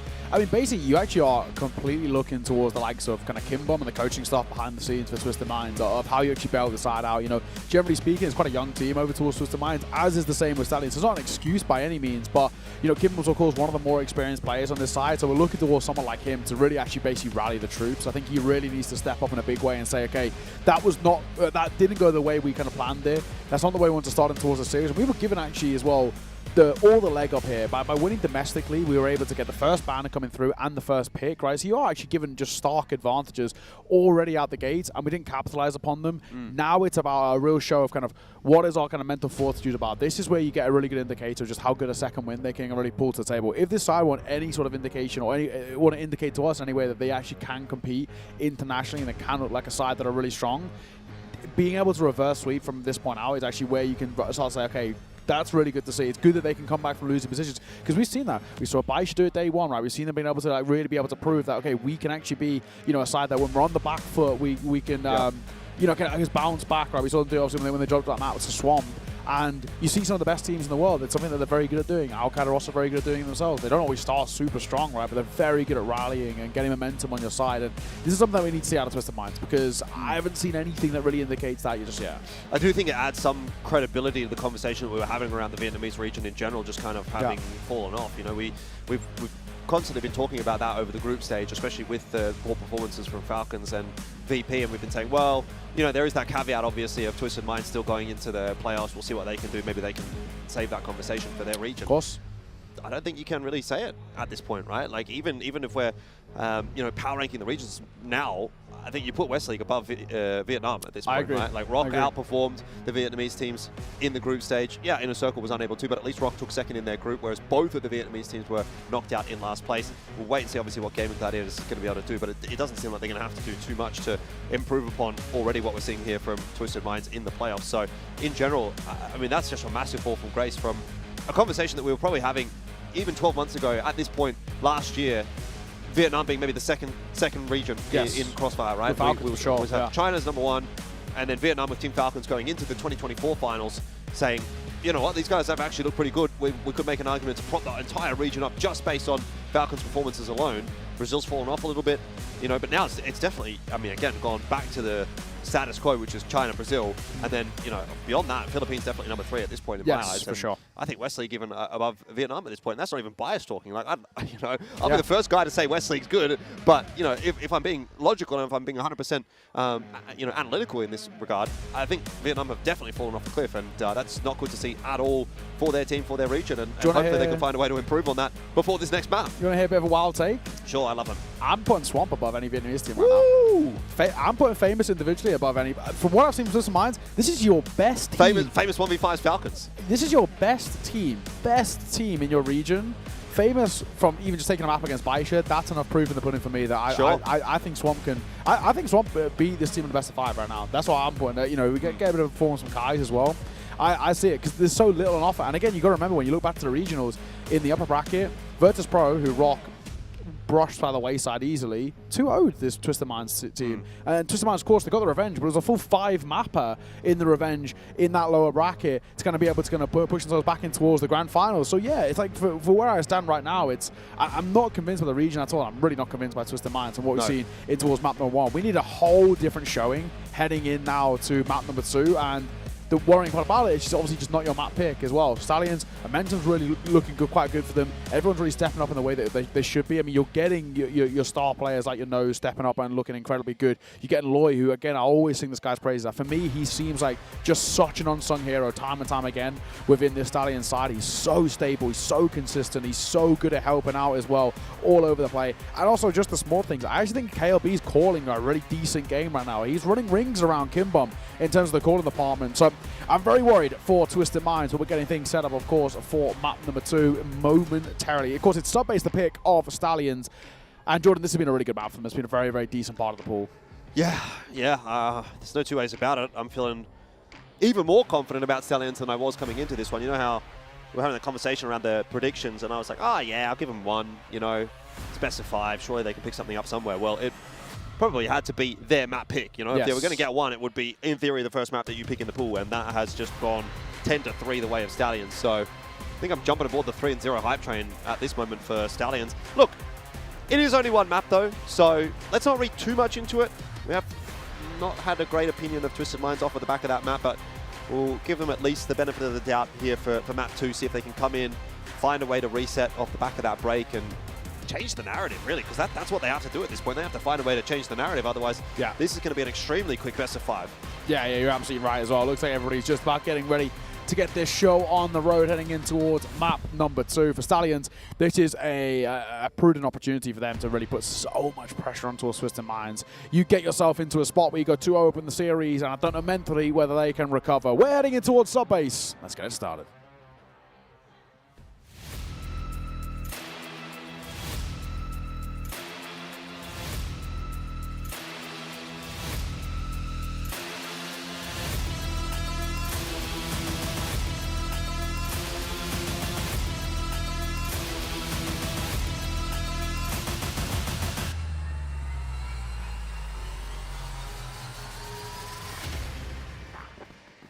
Well, not quite do or die time just yet for Twisted Minds, but kind of feels like they're teetering on the precipice of having this best of 5 run away from them if things don't go very well here.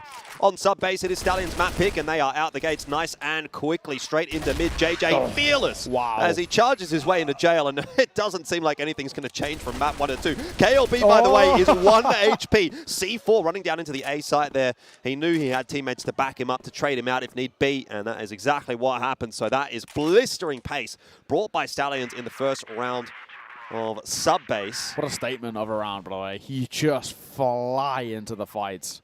I don't know much about horse racing or anything like that. But are Stallions like, is that just Stallions are like the word for a male horse, or is it's like because I've always associated a stallion with like powerful, you know? There's, from my understanding, again, I'm not like super into it, but you can have like, so a stallion is like a male horse, but a stud is like the kind of like the best breed, really good genetics, very quick, very strong with it, yada yada. So like, but I think if I'm right in saying like a proper stallion is like really good genetics of like a racing horse, is my understanding. Very quick. That's what I'm thinking. Yeah. You know, I'm seeing it there for Stallions right now. It's in the name, right? Yeah. Like they're just moving quick. I get caught that a lot as well. And again, another opening frag. Datchip, by the way, tucked in the corner here. Ooh, he's going to get the trade onto KLP, who was caught unawares. But again, similar approach here for Stallions. Fast play. They're going to do the same thing straight into jail. It's worked out. JJ is going nuclear. He's found himself a double entry. Mouse is stuck watching the stairs. He has no idea indeed that Noah's right behind him. What are we watching right now? This is so fun to watch. Blisteringly quick. Datchip going to get another, but it kind of feels like it should be all for naught. I mean, it's a 1 versus 2, so I'm not going to completely count it out. Doable for sure. C4 down. He'll be going to play up on high. He might actually just spotted out his shoulder there too. That's a rogue move, dropping down. He's put it all on the shoulders of Kano, but he's so clean with the clutches. I do kind of back him, and he doesn't miss. One tap is all that he needed. Timeout early by Twisted Minds. Doesn't surprise me. Is this going to be a tech timeout or attack timeout? I think it's attack. I think it got caught in the round. That is grim. If you're calling your attack timeout, probably not even like, let's say not even 5 minutes into the game, which probably been about 3 minutes of game time for map 2. Yeah, you're probably After you've literally just had your break, you've talked about, hey, what are we going to do going into this half? How are we going to shut Stallions down? What's going to be the game plan? And immediately, 3 minutes in, you're like, oh, game plan's not working. We need to have another chat. We need to have another extended pause. That is really bad news for Twisted Minds. It means they don't have one, obviously, for later on down the track. And Stallions just young, fearless, and playing their game. And, you know, that I feel like is the most enjoyable way to watch CROSSFIRE when teams are playing quickly and they're... Well, that's why AG are so fun, right? Because they are relentless. And they also, you know, in a way, which is what what you want, they don't show any respect. They, you know, Twisted Minds have done absolutely next to nothing so far in the series to have earned any respect from Stallions. They shouldn't be playing properly and clinical and percentage-based CROSSFIRE. None of that. No, they should be flying at the fights because they are just better. Yeah. There's nothing on offer at the moment. And until Twisted Minds do that, Stallions should just continue putting the pressure on. I agree. We'll see. Timeout, of course, is an opportunity, but yeah, they look stressed, dude. Yeah, they're like, oh, we're out of our depth here. 100%. We should have started at the group stages. And got a bit of a feel for this event. I think that's true, though. I do think it's so valuable having that warm-up. I actually think it potentially might be a little bit of a curse for some of these playoff teams, getting going straight in towards the playoffs, not warming up, not getting used to the environment. It does make a big difference. Just get thrown straight in the deep end. Yeah. And you don't know how to swim, apparently. Don't get me wrong, the groups themselves are also brutal. Yeah, but at least you might have a bit more of a leeway. Yeah, but if you make it out, I just think it gives you really good odds going forward. Yeah. One thing I mentioned as well, over towards Twisted Minds, 2 timeouts we've seen, of course. Oh my God! 5 HE or 4 HE's thrown down that corner. Poor Datchip, no chance for him. I was going to say, though, for Twisted Minds, they've called 2 timeouts, of course, across the both maps. I'm not seeing the coach say a word yet. He just sits and watches. Yeah, why not? Maybe he's more like an analyst than a coach. Possible. Mid-game doesn't do that much, but pre- and post-game, that's where he... Well, I'll tell you what, if he's doing that, it's not having much of an impact at the moment, because it seems like the plans for Twisted Minds are not really working out. Could be in trouble. Oh, he's definitely in trouble. I mean, there's nothing you can do. Like, it's a one-and-done position. And the fact that they're already out the stairs before he even gets to fire a shot. By the way, he didn't even fire a shot. Carrot gets one back in on the rotation, but he's alone, so he's going to have to do this the old-fashioned way. A good old 1v5 for Carrot is a bit out of his depth. And yeah, I mean, this is beautiful for Stallions. Like, this is the exact kind of game you want to start your playoffs run with. It's awesome to watch for them at the moment. And I'm sure that, you know, for the fans from the Philippines, this is, I mean, it's really getting them going, I'm sure. You know, like I reckon from the Philippines, there's a lot of fans from CROSSFIRE that have been waiting for a very long time to see their region be competitive again. Yes. After the glory days of Pacific Bacta. And now it feels like finally there's someone that is going to be able to sort of step into that throne, and it might be Stallions that can do similar or maybe even better than what Pacific Marketer did in the past. This round starting a little better for Twisted Minds, but as usual, Stallions finding a way to recapture some success. Yeah, Kimbom had to fall away there. That was the big thing. If he had got that kill and got out, it actually would have been really decent, you know, numbers advantage and stuff to work with. But unfortunately, by him getting insta-traded, when you settle things once again, you're always going to base it on the trades sort of kind of benefit the BL side in a way. Making a move, JJ Hay. He's been lights out so far. He's going to continue looking so good, but he can't get the kill on towards Carrot. Kano will trade, and Carrot's the lucky man to be alive. Loy is low, but C4 will get planted. Long rotate to be made here for Twisted Minds. Carrot has backed all the way up into the A site, and Mouse is still working his way through Machine Room, so it's going to take them a little while to get prepared, and no, just waiting for Mouse on this line. There's a lot that Mouse needs to clear, and if he gets the timing wrong, which he does, it's an easy one for No. So straight back into the 2v1. They're pretty aware of where Carrot's coming from too. So no mistakes made by Stallions thus far, 4-0. These kids are doing something special for the Philippines region. Yeah, they're cracked. They're so solid. There's an A dump on towards that chip. What can you really do? I mean, you can't even really blame him. Again, the vibes are not good. That was the vibe from literally round one of this game. You know, that was that chip rather than Mouse. But Mouse was the guy that had his head in his hands after round one. For the clutch, you know, now we're into round 4 of the second half. Second map, I should say. Feels like it should be the second half with how quick this has been going. Yeah, it's just like Twisted Minds have got no answer to what Stallions are bringing to the table right now. And, you know, I feel bad for Twisted Minds, but this is phenomenal for Stallions. A little bit of a clean around this time from Twisted Minds as they win a few duels over toward the A site. Oh, not over yet though. Oh, KLP with the grenade lands it right on the head of Carrot. We're back into the 1v1 all of a sudden. If he makes the choice to go to A, that's going to be a Galaxy Brain move as well from KLP, and I think that's what he's going to do. I mean, even pumping the brakes here and holding towards Jail could actually be pretty huge. It is, yeah. Look at this move that Kimbom's making into the vent. Yeah, does he drop down or does he go for the window play? Yeah, he's going to go for window. So Kimbom's actually made the right move just to dodge him for now, but see if we're going to get planted back towards the B site. So, rotate KLP wanted to fight. Did he spot him? I think he might have. He definitely now knows where he is. Has a bit of util to work with both sides, but it might just take raw aim duels. Gets back to the back of side. Kimbom. Yeah, initial exchange goes his way and finishes it off with a headshot. So finally, something going the way of Twisted Minds. Kimbom was the one that, you know, was sort of putting the numbers up a little bit on map 1 as well, wasn't he? Yes. So he put a little bit. The top end was Boku with 11. Right. He was the only one who got into double digits. But the first half, it was actually only really Kimbom. I think at one point he was the only one who actually, I'm pretty sure if I'm right in saying, he's actually the only person who the entire map was at one point positive towards Twisted Minds. And it's because pretty early on he had it was like 5-3 or 5-4. Can I just point out, and I hate to do this. Yeah. Mouse is 0-5 again. First half of Black Widow, he was 0-7 at one point. I think it ended up being a little bit further than that. He got his first kill in the final round of the half. Again, he's 0-5 to start this this map off. I mean, this guy is just having a really, really rough day at the office. I don't love to sort of harp on the negatives, but you know, this is a playoffs game. This is a competitive environment. You can't be coming in and delivering you know, something like a 0 for 7, 0 for 8, and then a 0 for 5. Yeah. It's just not good enough, unfortunately, and Twisted Minds are going to be needing more, especially to get back into this series. Just got to find a way to turn it around quick. Yeah. Mentally, he looks pretty checked out, doesn't he? That chip actually is in a bit of a predicament now. How are you getting out from here, buddy? Overkill, apparently, is the answer to that one. Gets it. Boku, one of his own as well. Swing and a miss from JJ Hay. Finally, a bit of something where a round looks super solid for Twisted Minds. They still need to convert it. It is now 2 versus 4, and we've seen them choke these before.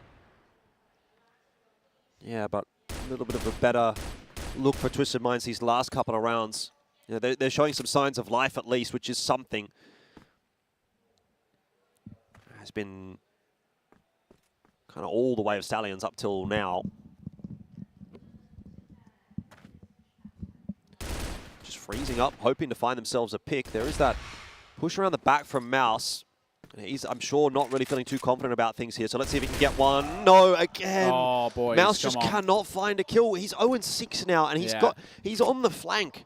He's the guy on the flank, and he still can't find a kill. You know, it's rough. We're back to a 2-on-2, and all of a sudden, a round which was looking good for Twisted Minds is now potentially even Stallions favored. We'll see if they can make this cross. We saw them lose a 2v4 in that previous map. Kimbum's the X factor here. He will check. He does spot them. That's good timing from Kimbum, and it will finish it off with the help of Carrot. So Twisted Minds get through that round, but man, someone give Mouse a pep talk or something. Yeah, just set him up with like a freebie, like let him trade. You know what I mean? Yeah, give him some confidence. He needs some confidence. That's the thing. Is like because now he's going to be in his own head. Yeah. He knows I've played awful map 1. I'm playing terribly here in map 2. You know, and that feeds upon itself. You don't play as confidently. You don't make the same moves. You know, if he's on the flank like that, he probably doesn't push on the timing, which he should, which he otherwise would. But you know, now he's going to second guess himself. He's going to take it a little bit longer, and then he's going to get picked off on the timing, something like that, and that just feeds upon itself. So really hoping that Mouse can turn it around here, but good recovery at least from Twisted Minds in that 2v2. They're back through the smoke. Don't really want to stick around. They were a little exposed there. I think it's a smart move by Stallions. Just falling back away. Basically resetting more than anything. Mouse is playing down towards the stairs of 8. Kind of needs to win this fight. At least he has the support of Kimbum. Holding, waiting. Looks like they'll test him as well in just a second. And why wouldn't you, right? If he's continued to look in a rough spot, he is not even going to get the kill. He's not going to get the kill. It looked like he would, but it's actually Kimbum who sees it off. Lawyer, no. One of their own, and the numbers go in favor of the Stallions. 4 versus 3. C4 down, and the round should be all but done. There should be a freebie here on the flank. Maybe even 2. Oh. He's thread the needle between, bot Q and that chip. That's quite unfortunate. Pistol dive around the corner. Can't get the kill, but job's done, really. Even still, yeah, just buying so much time, causing such a ruckus that Stallions getting to the point where, again, they're putting together a really solid first half. 5-2 now. Yeah, there's brief signs of life for Twisted Minds, but it is so clear that at the moment they are completely outclassed. And what a testament it is to the work that this Stallions team have been doing throughout the last 12 months, that they're in this position, and again, looking good.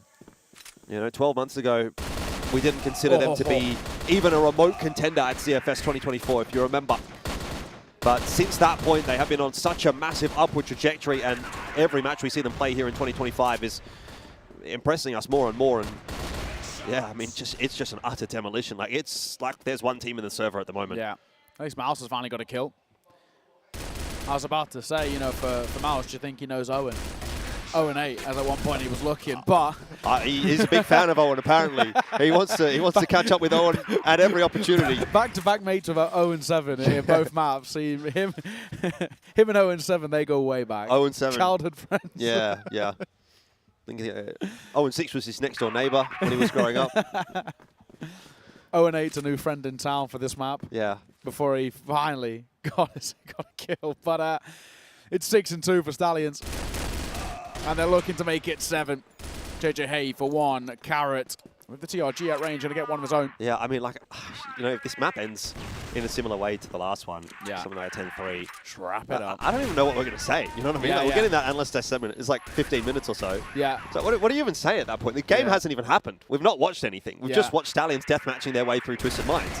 Yeah. I don't think there's anything you can analyze out of this match apart from Stallions are just better than Twisted Minds on an individual level, and obviously from a macro standpoint as well. Their setups are looking great. The moves that they're making, the timings, the utility that they use. It's all clean, right? There's nothing to really note here for Stallions. And when everything's working, when plan A is going right every single time, it's like, well, what do you even have to look at there?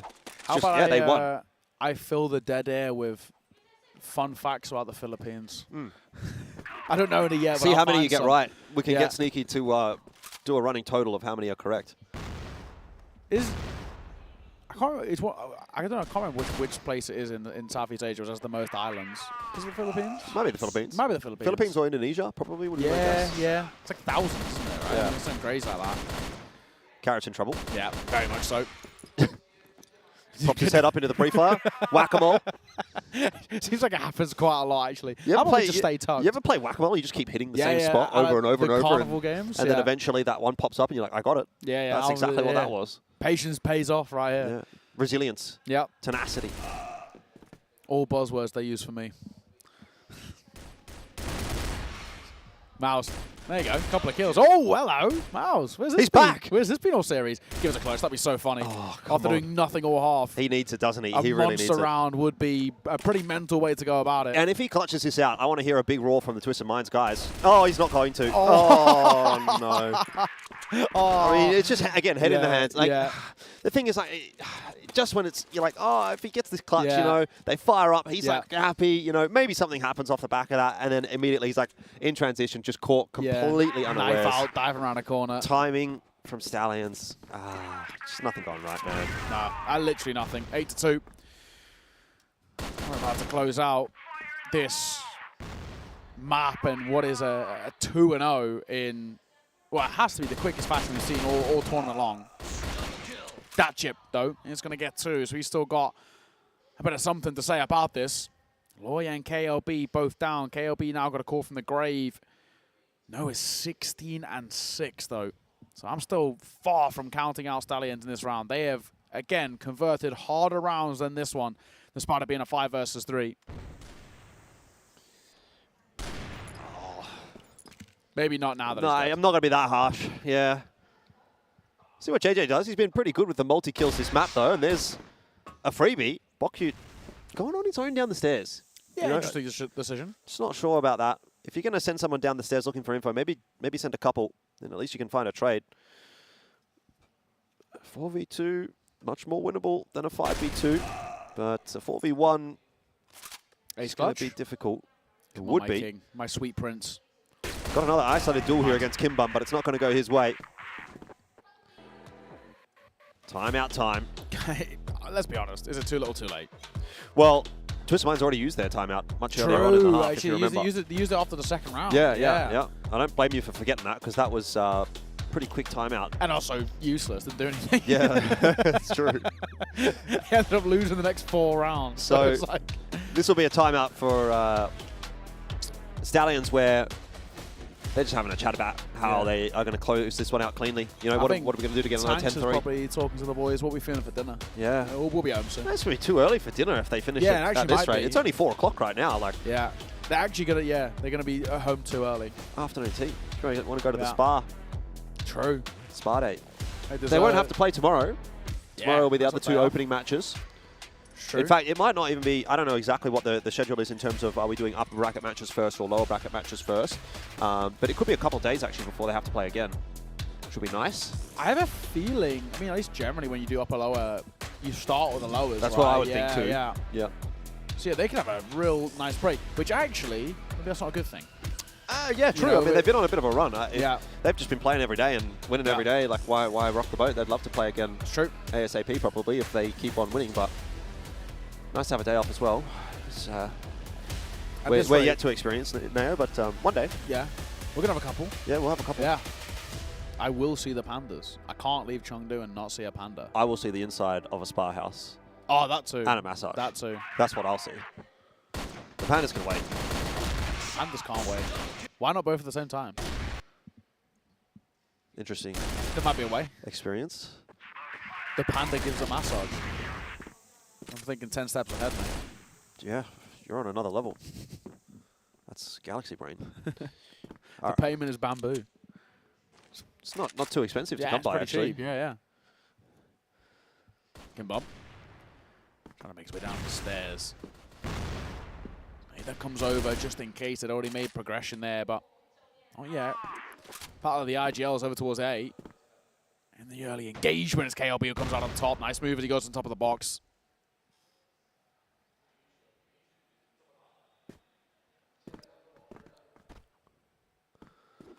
Two-player setup here on A. They're loving these nades up the stairs. Just try and keep Twisted Minds at bay. KLB is spotting the pixel line here.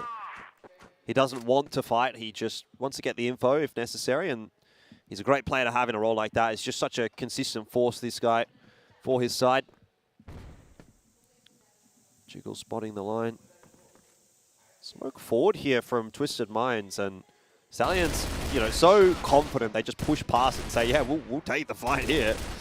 Works out 1-for-1. It's good enough as far as Stallions are concerned. Carrot, ooh, he's regressed into lockers, and Bokyu's found himself a pick over in mid. This could get awkward. I don't think that they expect Carrot this close. He could really make a big difference. JJ also in transition, back over to A. He's going to lose his life, which means KLB's in real trouble this round. Slipping away from Stallions a bit. KLP will try to salvage it. Bomb needs to be retrieved here by Bokyu, and that is going to give KLP a bit of time to find some 1v1s. He sees Carrot. Hasn't found that shot just yet. Can't bring it back into the 1v2. Carrot's gone the ring around the rosy. Yeah. He's not even going to catch you on the way out. Dodging each other everywhere. It's one quick Carrot. Yeah.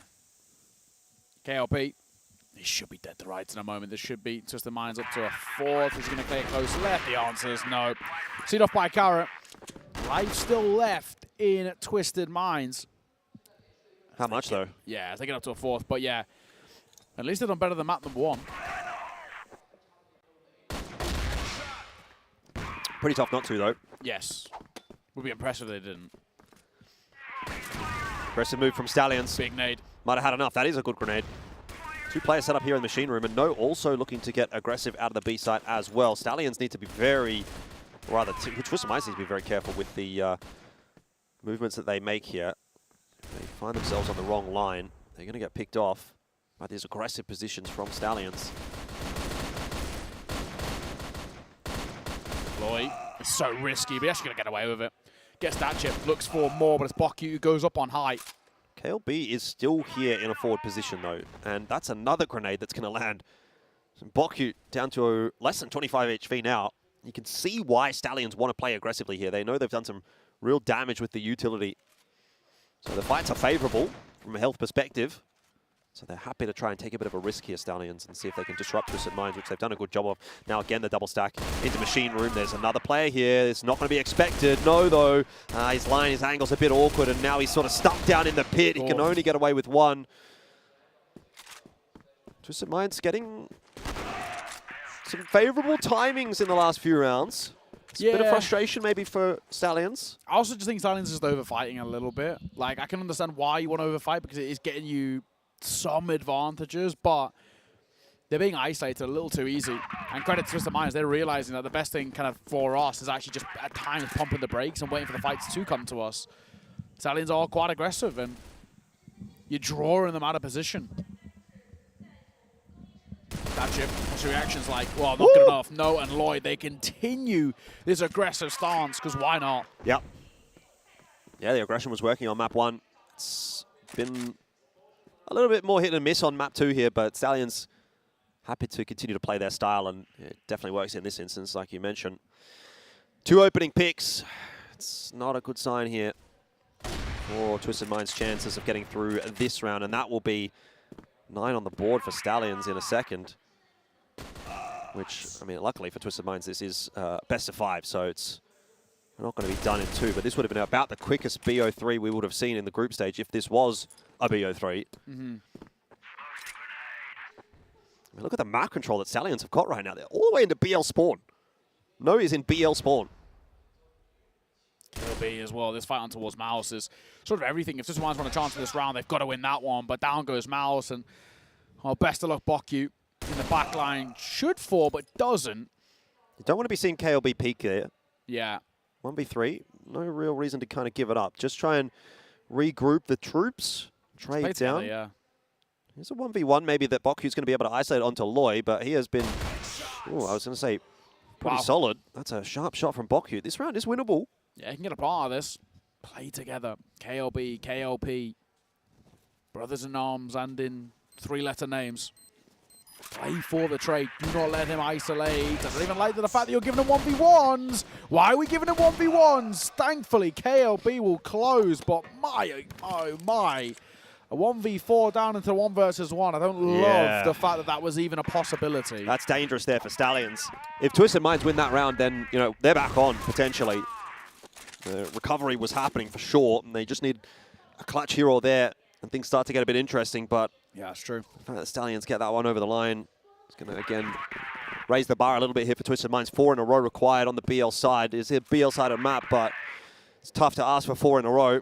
JJ's been able to progress pretty nicely up here in Machine Room. Datchev is going to be caught on the jump spot. Did not see him. Open up for Stallions.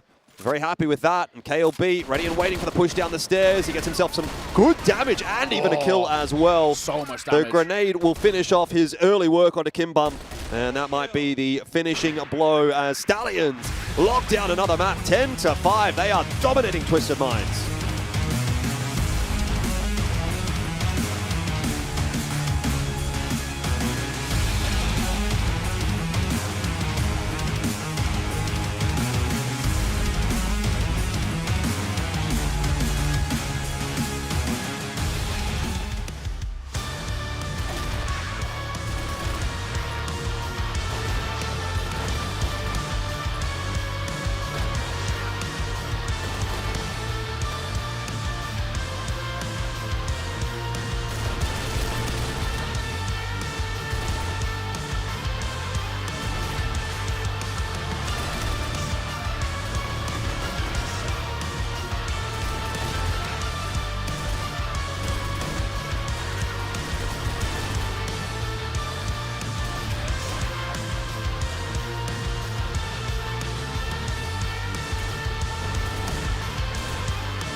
Well, there's a little life in Twisted Minds, but little is the operative word in that one. A 10-5 coming through for Stallions on their map pick, and for the most part looking pretty clean. At least it was a little bit more of some of the individuals towards Twisted Minds. Carrot, Datchev, Kimbum, all getting involved in the action. A little bit of that bot queue. Another poor map though from Mouse once again. 0-8 to start for him before getting that first. I mean, it is a bit of a predicament now where I just think consistently Twisted Minds just cannot win in the head-to-heads. Yeah, 100%.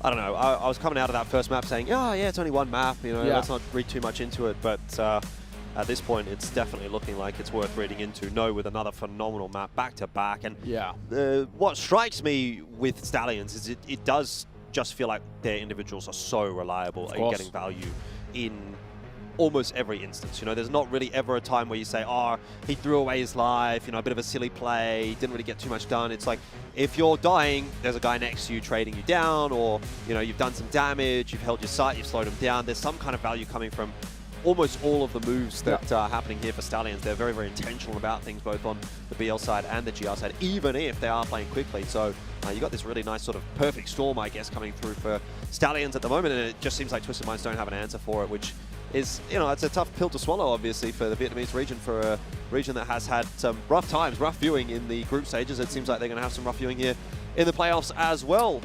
No chance for a warm-up game, unfortunately, for Twisted Minds, but a chance for 2 warm-up maps. That's now done. It's time for them to actually arrive here at CFS 2025, because I don't feel like they were there for those first 2 maps. But there is still 3 more maps left in this series, potentially, if they can get the ball rolling. So it's not done yet, but it's looking like it will be pretty soon. They're going to be flawless from here on out. Yeah, I mean, 100%. it's quite a big ask for their side, kind of now progressing forward. They've got to find so much form coming forward. I don't know if I have the belief, but we're going to have to wait and see. We're going to head to a break. When we are back, we're heading in towards map number 3 to see whether Stallions can close this flawlessly. We'll see you then.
Well, off camera right there, Nao's just said only 5 minutes and we'll be done. We'll see said whether 35. 35. Well, you know, the way things are going at the moment, 5 minutes might not be too Feels far off, like 5, yeah. It feels like this has been blistering pace being set. Look at the first like 4 rounds of that map. They were just flying into the fight. I don't know if it will change, you know. What time? It's 20-5 right now. Yeah. So this series would have gone live at 3:30, I think.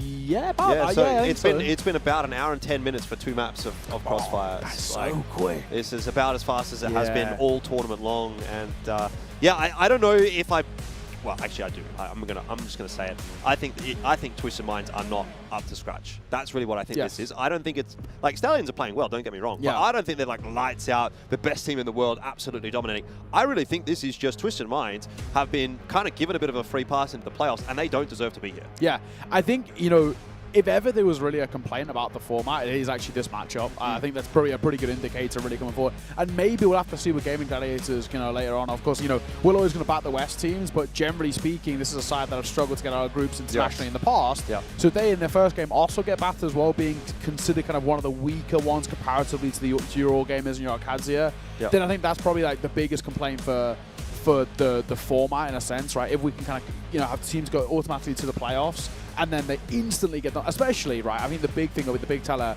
is for like a team like Twisted Minds, if you just go 0-2 in the playoffs, you don't deserve to be in the playoffs. I'll tell you what might actually be an interesting angle on this one, if there's a world where you want to be automatically qualifying teams through to the playoffs. Maybe now that this ELO system is starting to become a bit of a conversation, we're seeing, you get the top 4 teams from that ELO system. Doesn't matter what region, those 4 teams go through to the playoffs straight away, and then we may be seeing something a little bit more of interest in terms of high-level teams getting that invite through. But yeah, because you can invite the top 15, maybe.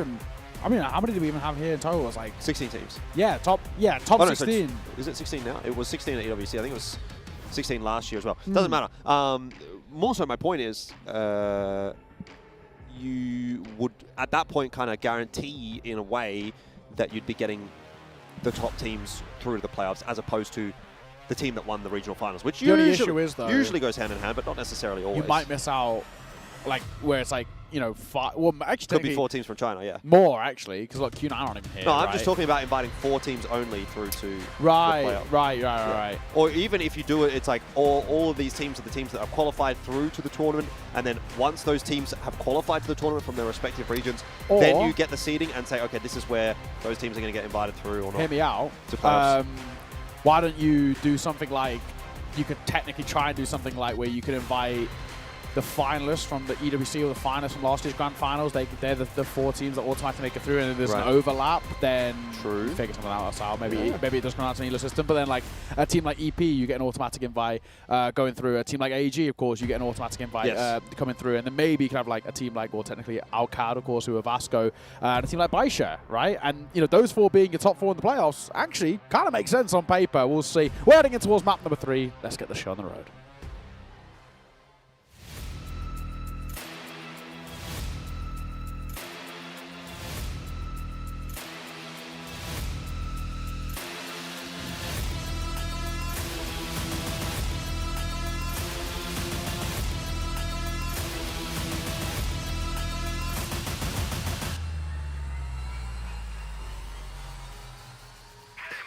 Yeah, lots of conversations to be had, of course, but I think a lot of that really just stems from the fact that Twisted Minds have not shown up during the playoffs, and we could turn all those conversations away, swat them aside if Twisted Minds come back online in this best of 5s. There are still a few more opportunities for them. We'll kick it off here on New Compound, see if Stallions can wrap this one up 3-0. It's definitely looking like it should be a very easy 3-0 for them, but never say never. Twisted Minds still have time to come back online in this best of 5. I mean, technically speaking, they do. In a kind of a literal sense, I really don't know about you, Jordan, but I don't have to believe. I've seen nothing really that makes me believe that there'll be a chance here. So let's see. A good start towards this map. Might open the door. Of course, there's a little bit of an extended break, sure. So potentially more time for Twisted Minds to talk about it, but on the back foot now is pure pressure from here on out. This is their map pick again, but last time they had a map pick, they lost it 10-3. Mouse, our eyes are on you as well. Owen has been a good mate. Owen has been a good friend to Mouse today. 0-7, 0-8, next door neighbours. He would like to move to greener pastures. Wannen. I love Wannen. Yeah. Wannen. Not quite one and done, but you know, if you can get a little bit more behind it, some new friends to start the map, that'll be great. Well, not too much happening to start off this round. About a minute left on the clock. Twisted Minds have just been floating back and forth. Stallions haven't really spotted anybody at this point. I don't think they've seen a single player yet. Yeah. It's just a big map. Also one of the rare times as well where Stallions have actually been playing quite slow themselves, right? They're normally liking to get quite proactive. And yeah, but we're getting deeper in the map pool now, so this might be where things start to get a little bit less comfortable for this is a hard both map teams. as well to be really aggressive on as well. In general, you really can get super exposed. As you were just saying, it's such a big map. JJ for the first KLB, no Loy, everybody getting in towards the action. It goes about as you expect, and they fly into the fight. It's flawless coming through for Stallions. It is it's light work. They're already dead now. They're already dead. So Jordan, we'll be heading out of here 30-ish minutes. What are we feeling the rest of the evening? It's going to be too early for dinner. World's our oyster, mate. The world is our oyster, apparently. It's an unusual feeling. I know, it really is. I was going to say, by the way, on the topic of... So, I mean, we'll just hold that thought for a second because Stallions are going to get a bit aggressive in this round. Mouse gets himself on the board early. It's a big change-up for Twisted Minds. He'll be feeling good about that one. And this aggressive move from Stallions doesn't seem like it's working out initially. KLP... Oh, he's kind of stuck here and needs JJ to win this duel. He actually needs to help him out. But Datchip, aware of that possibility, will get himself one more. I was going to say that, you know, in a map like this one, Stallions running the double sniper setup may not necessarily see as many aggressive moves from them. Of course, as I was about to say that, they do go for an aggressive move straight into mid, and it kind of blows up in their face a little bit. So we might see them take a bit of a back seat here if they do want to employ the two snipers and just try to find a few more picks in the rounds rather than go for that aggressive mid control that we've just seen not quite pan out. KLB has seen Mouse. This is the shot though. So does Mouse though, and KLB is 1 foot in the grave. He's 5 points of HP. That's connect just one bullet. Strong gust of wind, he would have been out of the round, but missed shot. So he's given the opportunity to reposition. It should be next to impossible to lose this.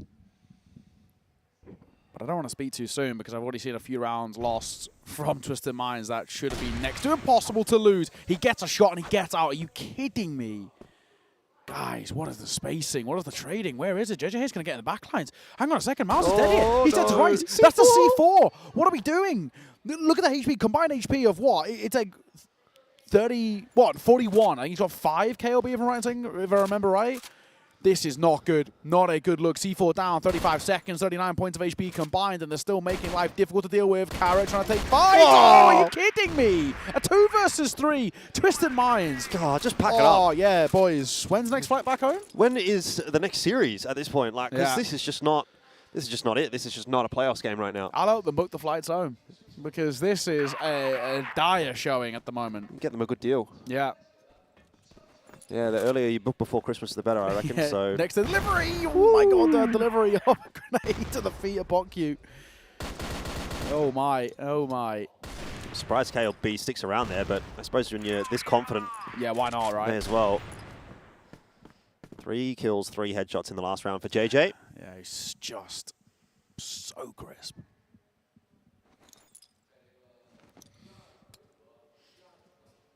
Got to be Evos looking at this and thinking, uh-oh. You know what? Doable. Yeah, 100%. Doable for us too. Evos playing GG, I'm pretty sure. Yeah, yeah. Evos look really quite good as well. Not to the same level as Stallions, but they look exciting. They look like they've got real decent prospects around them. I really do wonder what we get out from Gaming Gladiators. Of course, we cover the West League all year long. And they show these decent flashes. Spoxy, super, super exciting. Easily has to be the player to watch out for when you look towards that team. He can maybe be a bit of a threat to deal with, but as a roster and an international scope, I don't know really what to expect out of them. This is some nice territory taken by Twisted Minds for no loss initially. KLP gets an awkward timing there as he tries to cross his way back into GR spawn, but information there now for Stallions. And No will give him a bit of a tickle on the way out. There's a couple of very tagged up players on Twisted Minds. C4's well back in mid. This is not a committed push just yet from Twisted Minds, and that is giving more room for Stallions to just keep playing for picks. And that's working out. Loy's looking for the next player in mid. Should get the trade easily here on the Mouse. That takes a little too long, but he's covered off nicely by a KLB. And yeah, Nail, I think that's just all you really need to say. This might be the story for this map as we just kind of just tick through the rounds. You know, it's in a way, it's not even being kind of that quickest of starts to the map, because the pace that Twisted Minds are, yeah, exactly, the map itself, but also the kind of the pace that Twisted Minds are setting. But the results are the same. It's just maybe an extra minute of downtime in between it.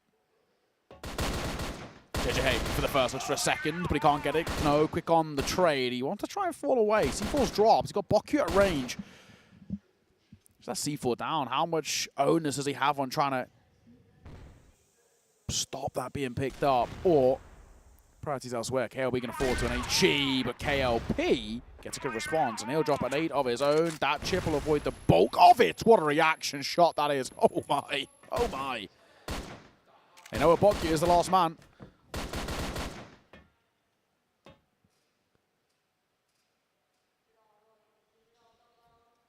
Yeah, another awkward spot to find yourself in.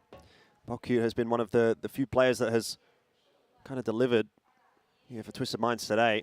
Maybe he can grab himself this 2v1, but just gets timed by Loy.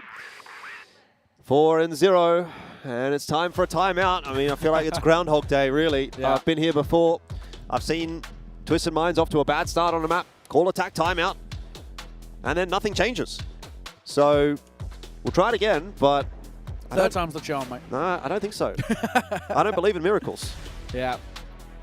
I'm a realist. You're a realist. Yeah, I'm not. I'm a believer. You're a believer? Sweepstar. No. I thought you were one of the realists. Nah, I am one of the realists. That's, Yeah? that's what they call me. Neo the realist Kane. It's not what I call you, but Never forget it. No, you don't. It was because it was C or something. Once again, Cool looking over towards Stallions. Not really much Tanks has to say here, to be honest. keep it up, boys. Yeah, lads, this is pretty good. I mean, if anything, if you want to be really, really pedantic, you could maybe say, like, we're kind of overfighting, like, a little bit. Like, if they were a bit crisper, a bit sharper, or a little bit more on it, we probably would have been punished in a couple of these rounds, but Yeah. they're not, right? So I think, you know, if you're a coach in the situation, it is just like saying, just keep it up, guys. Keep it going. I really can't complain. You're 4-0 up Yeah. on your opponent's map pick again. Like, there is really nothing I can say on a bad note at the moment. No notes. Let's just make sure that we continue this off the back of the pause. We don't going to get iced out by any means and keep things ticking over. Yeah, I definitely would say don't rock the boat if Yeah, you're just the don't- coach of Stallions. Yeah. You know, yeah, you could say, okay, maybe you guys are overfighting. Maybe you're doing this to that. And he didn't. He wasn't even speaking, right? So I think he knows. Yeah, but it's like, you know what? If it ain't broke, don't fix it at this point. Yeah, Right? exactly If you say, oh, you're fighting too much, Stallions go back in their shell and all of a sudden things start to shift, then, you know, you've kind of cooked it. So I think just let them do what they want. Yeah, And as agreed. long as it's working, no notes. And, you know, you can discuss it at the end of the game and say, you know what, might not get away with that against a better team, but shot. at least against this team, they are. So 1-for-1. Better from Twisted Minds. They're trying to force their way through a smoke in mid here. Just floating around is no. Eventually everyone walks away relatively unscathed, bar Dat Chip and KLP. You just see just how confident No is as well, right? He wants to take these aim duels. He wants to back himself in these fights. So refreshing to watch. No early pillars control. So Carrot's attention getting drawn to the flank a little bit. And it's actually would be smart to keep hold of it because there's a bit of a move coming through. It is JJ getting in the back lines. Oh, yeah, JJ starting to progress. It might not even be required. Loy's got two. Might have shut down the round already before really JJ can even properly activate. Spots Mouse in towards window. Carrot, I think his barrel might have been spotted there. JJ not looking in. Doesn't matter. Loy, a third kill in the round for him, and JJ will close. And another instance, third time now, where it's Twisted Minds call for a pause, and they come off the back of the attack pause, and absolutely nothing changes. Yeah, 5-0. Kind of just feeling a bit like a foregone conclusion at the moment. Just going through the paces, going through the motions. Aggressive fight out from Stallions, this time into pillars and into mid. And it's worked out again. Stallions can do no wrong. Just keeps on keeping on. There's nothing to complain about. And also as well, I think there's kind of an interesting thing for us. I'm trying to even think, what do we even say at the end of this series if it ends this way? Stallions pretty good. Yeah. Twisted Mind's not. There's been like not really a lot we can say to kind of break down. Yeah. They are just holding W and winning aim duels. It's Yeah. so simple. I'm sure Valdez will have a few insights that he wants to bring up. Smart man. Yeah, big brain. He's, You know what they say about people with big brains? they love circles. That is true. I've heard that. Especially when they spin fast. Faster the better. I would love to see him on a DJ set. Yeah. Look at this push, though, by the way, from KLB. MC Valdez. Well, and no. Again, it's just unbridled aggression from It Stallions. is. They are literally doing just whatever they want, and they are kind of getting away with it. JJ will Hang on, take though. a bit more of an overeager fight and leave it on the shoulders of KLP, who, in this 2v1, feels like he's good enough. He's got it down back to the one-on-one. So Carrot versus KLP. Sniper versus sniper. Indeed. Carrot's got the KLP's got the right idea. He's just watching mid. Yeah. He's going off the rifle as well, Carrot. Woo! KLP's fallen off the line. So that gives Carrot a bit of room to work into the tower. Ooh. Hello. Oh, missed shot. Oh, he still can't be punished. Are you kidding? You know what? And again, that kind of goes back to what I was saying on Black Widow. You know, I saw so many moments where Twisted Minds players were on the screens of Stallions players for way too long. Yeah. Shooting at them, you know, and they just live. Yes. It's like, how is that guy alive there? Yeah. That's a sniper that's missed a shot against a rifle in close range and you've not killed him. That you're not getting away with that against a better team. This is just Twisted Minds not hitting their shots. End of the day. Absolutely right. Big nade. Big nade. Oh my god, he's so low and he's so dead. Bang, bang. Kano for 2. No holds barred. They just have no respect. And I don't blame them. Why should they have any respect? KLP can make a move. C4 still in spawn here. KLP could get a bit of timing. Missed the shot though. Mouse will punish. Been a better map for Mouse. He actually was 1-1 out the gates. And look at it now. He's positive. This is new territory. Does he expect another push here? JJ is being watched for. Duel is going to be one. It costs a lot of HP, but if Bokyu makes a mistake... Oh, no. Of course. Of course. No. Yeah, like, it's just unbelievable. Like, these guys have... They're kicking themselves, you know? Like, Stallions just laughing at this point, because it's like destiny at this point. In terms of the level of CROSSFIRE that they're producing, Twisted Minds are not even in the same stratosphere as Stallions. And again, another thing where like Stallions, they're not exactly playing perfect by any means, but I think it's more an indication of just how poor Twisted Minds are playing. And I don't mean to be harsh here, but it's just true. Yep.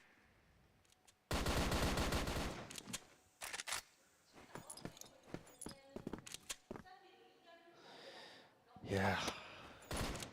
Questionable stuff, definitely. Twisted Minds need to revisit their preparation before their next game. They're going to be going down to that lower bracket. Now might actually be a good time to start thinking about who they will face in the lower bracket. Yeah. I mean, I know we're not quite there yet, but it doesn't really feel like we're too far away. 3 rounds needed for Stallions. They might do this clean as well. It hasn't exactly been the cleanest play from Stallions in this one. They've really gotten away with quite a bit. I think it's been more so just Twisted Minds really letting the ball drop. I'm afraid that the news doesn't really get better for Twisted Minds, by the way, in the lower bracket. We'll talk about that in a sec, though, because Stallions are, again, making an aggressive move and perfectly timed that fight on the Kimba. They find another opener. KLP just about misses that shot onto Carrot. Info given. B-side actually opened up, but damage is being done so well by Stallions on the way through that they're just continuing to harass Twisted Minds. KLP for the trade. They aren't quite going to get the plant just yet. No, as they've never had one. Gotten off it. This will be the first. Oh, there you go. Yeah, they'll get the plant. That's a good first step. We finally got a plant 8 rounds in. Kara half HP though, he's just going to be run down. 8-0 for Stallions. And the team that they'll play in the lower bracket will be the loser of Qadsiah and Evolution Power. So that's pretty grim news. It is. It is. It's not exactly a great team to face in the lower. I mean, or the upper, I guess, either way. But when you're in playoffs here, in the grand finals, you, in theory, should be no easy opponents. That is the thought process. However, Stallions have absolutely found the easy opponent. It is a massacre here in our first quarterfinal. Opening kill for Datchip. JJ. Just going to get out of dodge, though, around that corner. 1 and 8 for Botcube, 2 and 8 for Carrot, 2 and 8 for Kimbom. Yeah. Yikes. This is not being the display you want. Nade, over. It's ironic, isn't it, that this is the map that Mouse has kind of been a bit more respectable on, and everyone else has gone and missing. Yep. Just not enough kills to go around for Twisted Minds, it would seem. I guess the question for Twisted Minds at this point is, can they avoid the 10-0? You know, can they avoid that embarrassment, really? Also, as well, it's just the fact that, like, we're 8-0, but there's been so many instances where Twisted Minds have actually got an opening kill. So yeah. It's so constant that they're losing from a man advantage situation. Yep. It's not as if these are unwinnable rounds for Twisted Minds. It's just they cannot seem to find a way to do it. Yeah. JJ for the defense. Yeah, I agree. Solo holding the B side at the moment. He will have a quick rotator in no to help him out. Util coming through. Stallions going to be tasked with the defense on that B site this time around. And you know, the flood from Twisted Minds is just non-existent. Like, why have we got guys just sitting there? Yeah. You know, it's like you're going to you're going to let Stallions find these 1vXs with 1v1s. I mean, there's a bit of a fight happening in mid as well, by the way. It's just a goofy round from Twisted Minds. If you're going to commit to B, I reckon, instead of just sending one guy in to float around and eventually die. This was a 5-on-4. You know, this is the round where, as Twisted Minds, if you just throw your numbers at Stallions there on the B site, you probably just get in. But they haven't done that. And now they're going to try and walk their way out onto A. KLB, he's going to get Carrot here. Carrot's got no idea. In the back. Another one. 9-0 for Stallions in the first half. And this has been a slow and painful demise for Twisted Minds today. Yeah. I'd love to see the AI prediction, by the way, heading in towards the second half. Because I've kind of commented a few times the AI prediction has been, I'd say, a little lenient. But at 9-0, if this AI prediction thing isn't at least 95%, I'd say map and series point. 82! How's it only 82? They're 9-0 up. 82, 18% for Twisted Minds is so unbelievably kind. Kimbom going to open things up, finds JJ. Just let it be done at this point. Just let it be done. Twisted Minds, I don't think they want to live through this any longer as well. Happy to just get back to the hotel and have a reset, or at least attempt to have a reset. We might catch them in the sauna this evening. They need something, some kind of recovery. Stallions. We lose another player there. KLP dropping. So B site looks like it's closed for the moment. And Stallions will reroute themselves back into mid and think about where else they can find the advantage. So many of these rounds they've won from a numbers disadvantage, so I'm not going to count them up by any means just yet. A waiting game, but they're stacking up for an A-long pop. I was playing inside of the site. It's technically like the worst person you want to face in a way. Him and that chip, of course, who have been the better players on this map. Flash that comes over. That chip for one. Looks for another as well. Carrot just dipping his head up and down as well, trying not to lose the little whack-a-mole fight. But there's a flank brewing in the flank as well. Bokyu for one. Looks for a second. It's all on the shoulders of Kano, who needs a 1 versus 4. He does get one with 45 seconds. I don't know if I have really any faith here. And he looks for a tap. They stay alive. Woo! Celebrations coming through for Twisted Minds as they don't get swept. Mate, look at them. They're up out of the chairs. Yeah, one of them just knee slid across the stage. Of course, didn't catch that on the camera, but we could see it. It was Kimbom, I think. He's on a cartwheel on the way back, but 9-1's the score. Twisted Minds don't have a lot to celebrate about, obviously. It's something, though. They've avoided the 10-0. See how long we're going to hear this music for. Because, you know, you often get into this situation where the scoreline's just so one-sided. And obviously, it's the last round of the series, potentially. Music keeps going. But Twisted Minds, if they make a bit of comeback here, could be on for a bit of an orchestral experience. Yeah. I mean, it's hype. I'll give it that. No, for 1 and for 2. What a swing from the youngster. Another fantastic map. I mean, without a doubt, walking away with the MVP of the series. He's been the MVP of every map so far, and it will be continuing here, especially with the shots he's hitting. He is so crisp. Oh, my God. That chip dropped. And no, he's relentless as he holds W. He wants another fight. He can't quite get it, but so much damage dealt on towards Bokute. Mao's around that corner as well. He might be dead to rights, but Bokute and Mao's, they keep TM alive. Timeout. Okay, this feels a little bit unnecessary. I think this actually is in line with what Stallions have been doing, though. They sort of get to the point where you think, oh, they should win the map, then they lose a couple of rounds, then the timeout comes through, and then they finish it off. And that's kind of where we're at again here. Sort of same thing happened on sub base. So, coach laying down the law. Tell you what, that is a big watch. It is heavier. Yeah. If you guys don't finish this off, you'll be copping the watch in the back of the head. Yeah. Right-handed doom. Drop the elbow.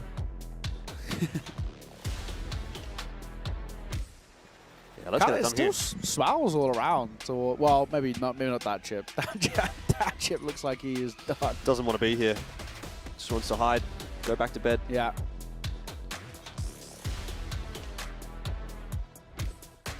I think most teams, or even the ones who direct to the playoffs, actually still all flew out around the same time. So they've had a lot of days of sitting around and, I guess scrimming and whatnot. Scrimming, really. It's been all for naught. So far. Yeah, I wonder if they low-key kind of knew coming in. Like if they were playing scrims and just getting owned. They were like, this is going to be rough on stage, huh? Yeah. But, you often hear the conversation around don't take too much from scrims, it's not the gospel. 9-2 though. Stallions, again, looking to close out what has been a very GR-sided map. We've had 11 GR rounds, so we might have another one. KLB's down early. Bokute getting involved. He had 1 kill at the half. He's picked it up a little bit. I'll give him his credit. I reckon the conversation there in the timeout for Stallions was just disrespect them a bit more. Yeah, go back to this round. Full fighting them. Yeah, just W key at him, and it's actually not worked out here. As the mid-fights happen. To get themselves that 1 opener.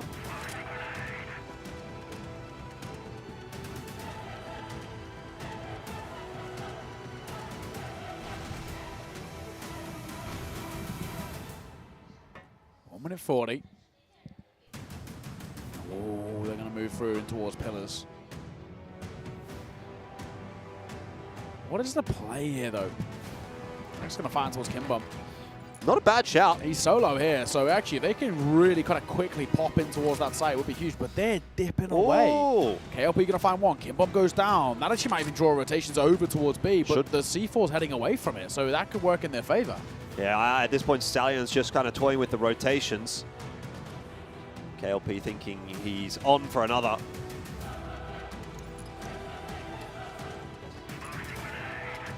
Could well be.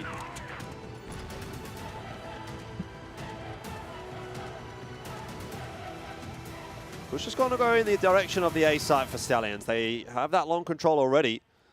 This is all on the shoulders of Carrot to hit this shot. If he misses it, that'll be Stallions in onto the site. Bokute's been taken down in mid by KLP.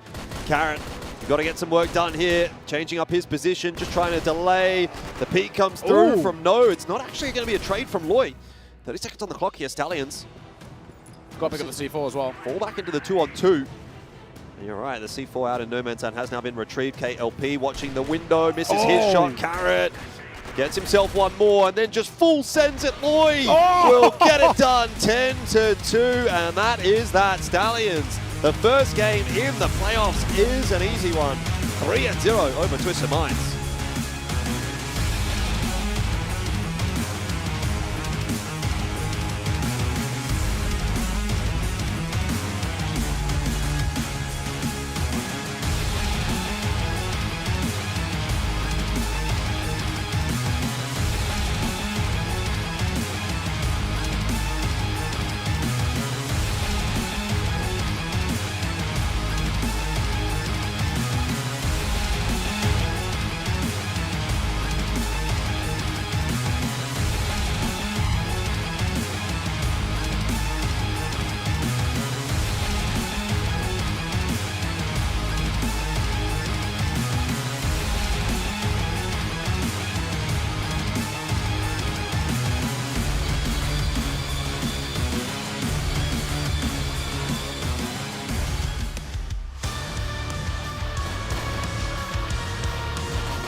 Well, that was a series of all time. 3-0 from the Team Stallions over Twisted Minds, and in very fast fashion. It was looking like maybe it was going to be 10-0 even in this last map, but eventually, finally, Twisted Minds celebrate with 1-round win and then a second. Yep. Not the best showing.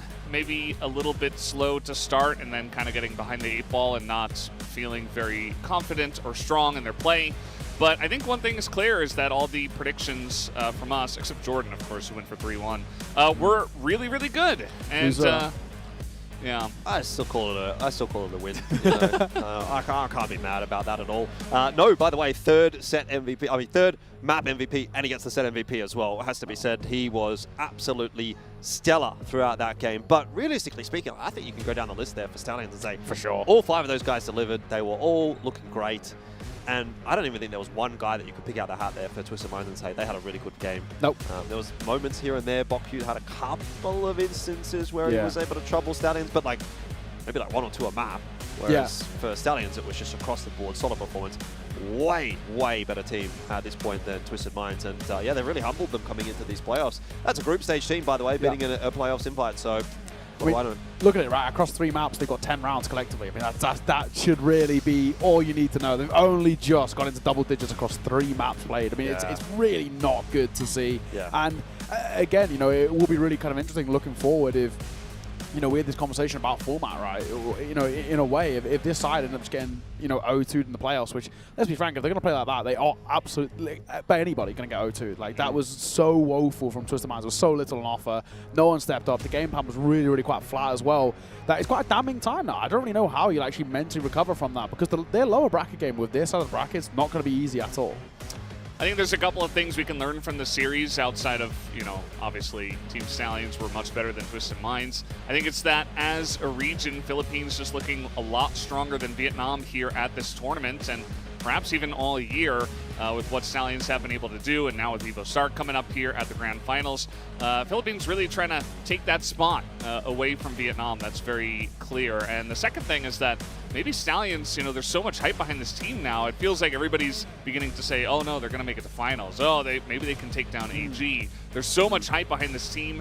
They did take down Baisha, but it was 3 maps, and Baisha weren't playing their best. I still think these guys are awesome. I'm also hyped for them. I'm one of the guys that are saying, I think they're going to make finals, you know, stuff like that. Yeah. But at the same time, it's still early, and, you know, I think we're going to have to wait and see how they do in a best-of-5 against another one of these top Chinese teams, not against a Baisha who's struggling a little bit.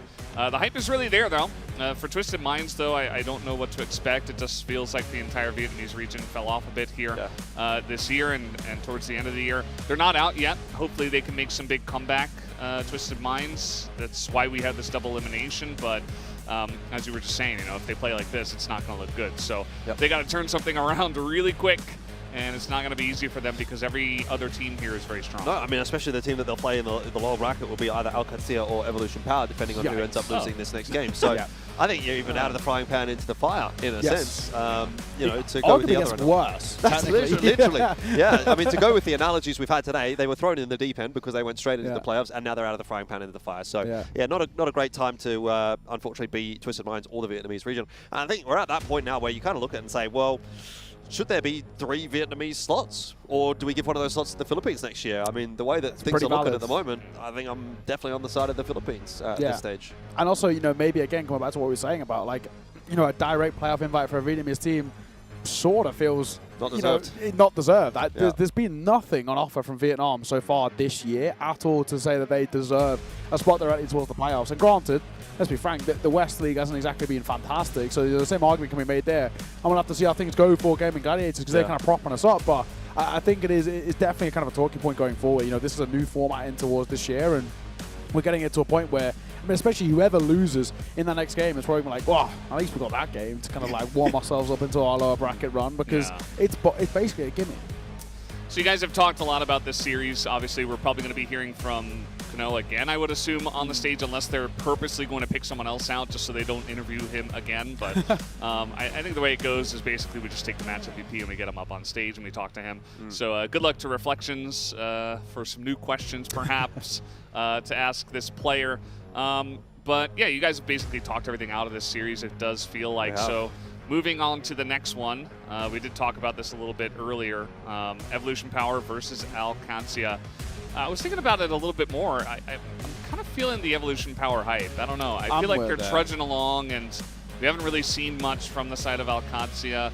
Brazilian region, you know, the other two teams did fall, and yes, Qadsiah should be much stronger, but I don't know, something happens whenever we get into grand finals where it just feels like EP just play a lot better, and the Brazilian teams do fall off a little bit, so I'm kind of leading pretty heavily in their favor. It's just the experience level for Evolution Power. I mean, obviously, these guys have been together for a long time. The team themselves have a lot of very experienced players. In particular, Mino, the leader, you know, he's been here since day dot when it comes to CrossFire Stars on an international level. He was one of the first players that I watched when I first started casting CrossFire, and that was back in 2015. So, you know, he's kind of been there, done that, and that level of, you know, grandeur or the stage or whatever it may be that may affect you as a player that comes and stands there for the first time probably doesn't affect him after he's been there for 10 years doing it. You know, I can even say the same from my experience when I first came and, you know, was commentating at an international event. You know, it was like, oh, this is huge, this is crazy. But for me now, like, this is kind of just like, it's part of my job. You know, it's a normal job. Whatever. And I think, yeah, no, but that's, I know that. Another day in the office. I know. Another day in the office. What can I say? I'm big international, man. Yeah, but that's kind of the point, though. That's kind of where it's at for Mino as well, and I think for a lot of these Evolution Power players, where it's just like, whatever.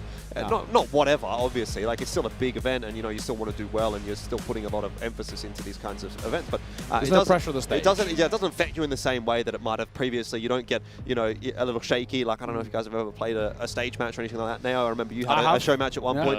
Did you get a little bit shaky? You look like the kind of guy that might get a bit nervous. It was kind of hard to, because I was like constantly being like, you know, like IRL smoked and like all the weird stuff going on that I was like too distracted. But I do get what you mean, though. It's like, it's quite a daunting thing. I mean, I even remember then, like, there's like small things that, like, especially for players who are new to a stage environment, especially if, you know, we talk about kind of, we had debutants, right, at this tournament. I looked towards Na'Vi as a kind of a good example. And actually, why I've been so impressed with Na'Vi is because it hasn't really phased them. But there's like small things that actually make such a big difference. I remember when playing on a stage, even, you know, like a HE going off or like a shot of a gun, like, you actually feel the vibration with the speakers and whatnot. It's the small things like that are so different, of course, to what it's like playing at home from the comfort of your own environment. So, yeah, I think you're right. This is just something that both of these sides just don't really feel anymore. You look at the likes of Qadsiah as well, same for them, right? They've got so many guys who have just been around for such a long time now. And also, you know, again, this is that rematch of the grand finals from last year where, you know, that was the arena. That was in front of thousands of people in the crowd, and it was such a big game. So it'd be a really good test. I think for Qadsiah, for them, they would love the revenge, just because I think they will kind of feel hard done by. They should have closed out that series. I think they did let it slip in maps 4 and 5, right, where especially letting it go towards the overtime and all the rest, and then not really showing up in the overtime too. In their grand finals, they would love to be like, okay, this year, 2025, we are actually the better side of the two here. You guys got lucky then, but now we're going to start this upper bracket run. Yeah, I also think that Qadsiah, in terms of this year, they've done very well in Brazil, but even at EWC, they weren't, you know, lighting the lamp and being incredible or anything like that. They were decent, they were good, but I feel like in terms of the top team from Brazil, got to do a bit better. Here is No with the match MVP, not a big surprise here. Nearly 2 KD and 1.3 kills per round. This guy does do a hefty amount of carrying. Those are insane numbers to hold up over the course of a series. Like, you can get that in a map maybe, but not in a series. Well, guys, we have the MVP highlights and the interview coming your way right now.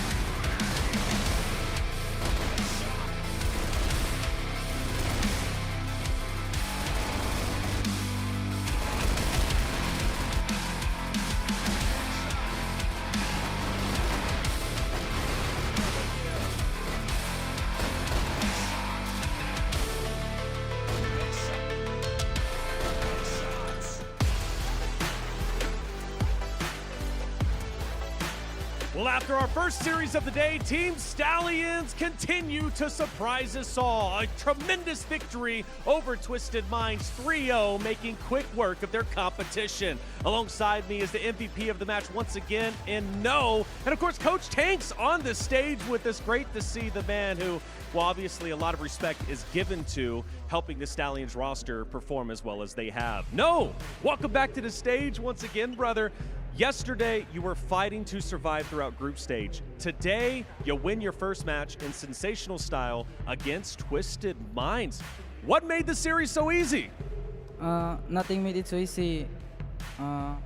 We treat everyone the same, and for us, we play bad today than yesterday. We made some errors, and yeah, that's all. Nothing made it easy. So it seems like you're staying humble, per usual. No, I'm trying to get a rise out of you, trying to, but you know what? I like your energy, I do. One thing that the talent crew has been wanting to know, especially from the Filipino side, you're consistently getting sub-base, and a lot of them, the talent specifically, feel that's a bit of an error from your enemies. How much is it helping you getting sub-base so consistently during the pick and bans?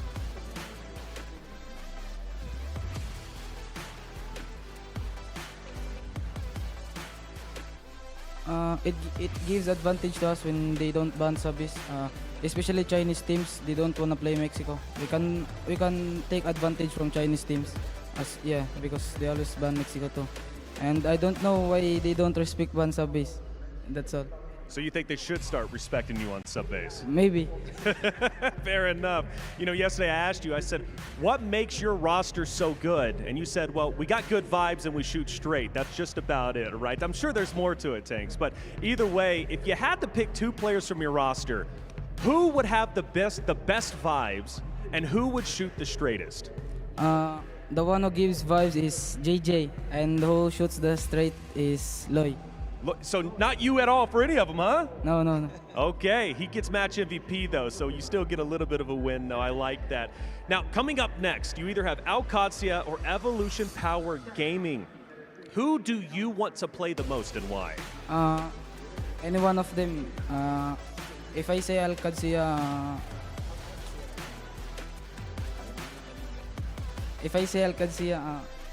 I don't know, but speak in Tagalog. I'll translate. Yeah. Come on, go.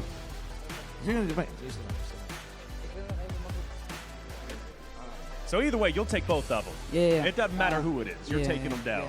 Yeah. I think what he wants to say, whoever wins, then we take them. Yeah.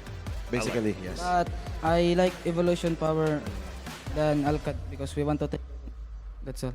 Revenge on Evolution Power Gaming. I like it. So now things start to get a bit spicy. There's 8 teams in the playoffs. If you had to pick one team to beat in the grand finals, if you make it there, who are you choosing? AG. AG all the way? Yeah. Because of Esports World Cup? Yeah, they defeat us in Esports World Cup. Anyone who defeats us, we want to take revenge. I like it. On the revenge path. Last question. Your fan base is growing. It's just out of this world. I watch the streams. They can't stop talking about you. What do you want to say to your fans out there? And more importantly, who do you want to thank for supporting you along this path? The one I want to thank is Kuya Chris and our manager, Lizel. And especially to Cebuanos and Team Stallions for supporting us.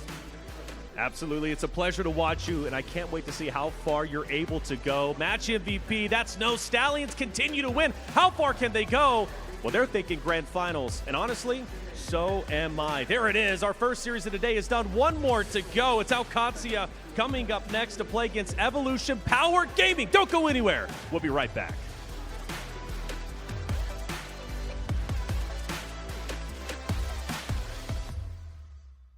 那是穿越火线 CF 在中国网吧里掀起热潮的时代，我也几乎每天都在网吧里玩 CF。有一天，一个男生主动跟我搭话，从那之后，我们每天都会一起在网吧里玩 CF。就这样，我们的缘分从 CF 开始，一直延续下去。我们相恋，分享了许多美好的回忆，最终走进了婚姻的殿堂。但这并不是结束。 我们去了吉林省度蜜月，还参加了百城联赛，甚至拿下了冠军。CF 对我来说是创造了无数回忆的珍贵存在。现在，我们带着那些美好的记忆，和2个儿子一起过着幸福的生活。对我们一家来说 ，CF 就是我们的青春本身。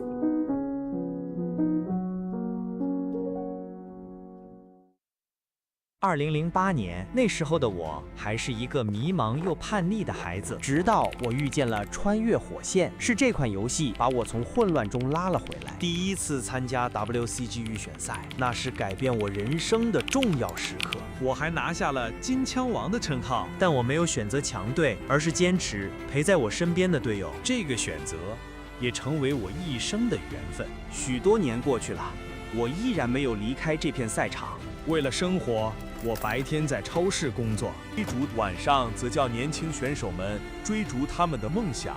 如今，我带出来的孩子已经站上了职业舞台。在踢馆赛中以教练的身份登场时，那一刻属于我17年的努力都亮了起来。虽然我们最终遗憾落败，但那天我轻拍他们的肩膀，安慰他们，没关系，我们的路还会继续。我是火线人，未来的17年我也会继续走下去。谢谢你，穿越火线。今后我的旅程也会继续向前。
Group C, match 3 begins now. Information, and Slayer bites his time nicely. JRK, all of his time is being... So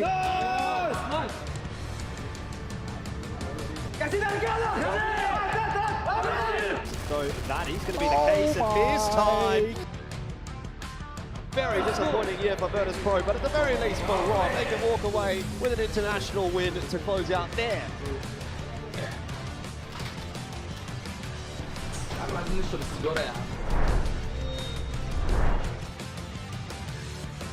The last series of Group D begins now. It's just actually anything following that. This is bold. This is really bold. And JB just becoming a problem. Oh my, stepping up in such a big way. Let's go.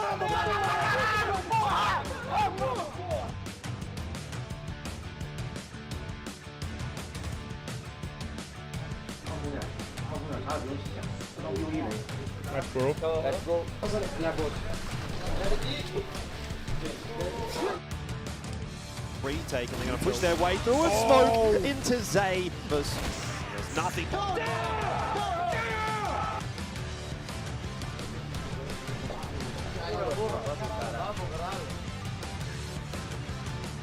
But set in stone. Adrian dives in. It's Evolution Power who booked their spot in towards the playoffs with a close victory over the rookie core of Na'Vi.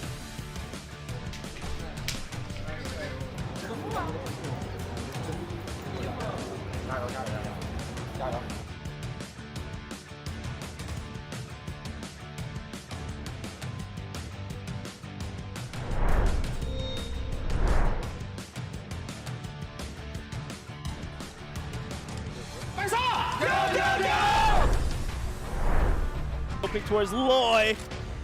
Loy out towards long through to Smoke. Grab the one more chance.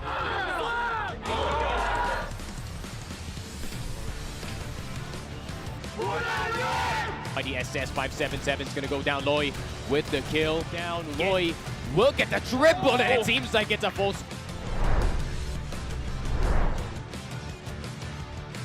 They're going to give it a go. No one knows. KOB. And now Loy swinging from with. Gets one, but he has to go through 2 more players.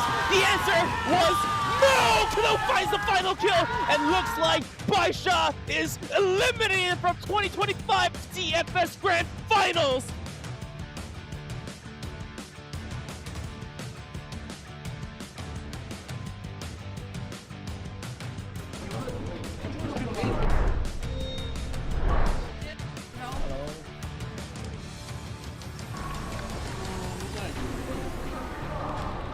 But down 2 players already. Dynamos at risk is coming in all different angles. Machine Room and Chow!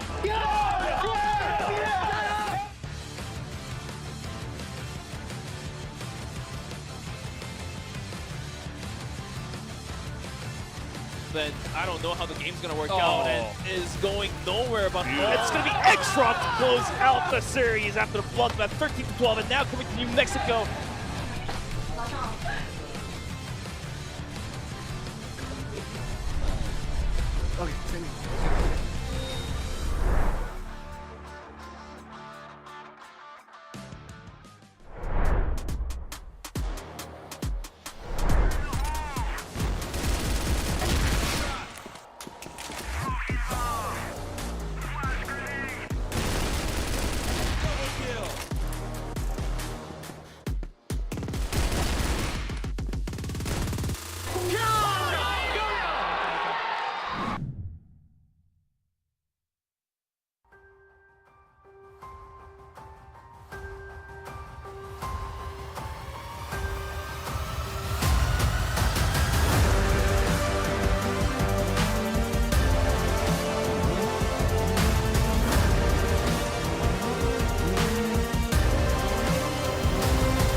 Quarterfinals continues, and this one comes with history.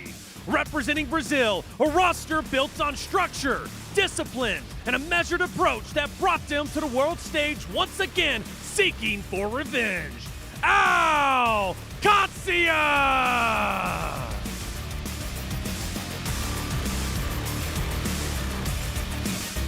Across from them, the defending champions, the Chinese lineup that claimed the championship title last year in a 5-map showdown against this very opponent. Evolution Power Gaming!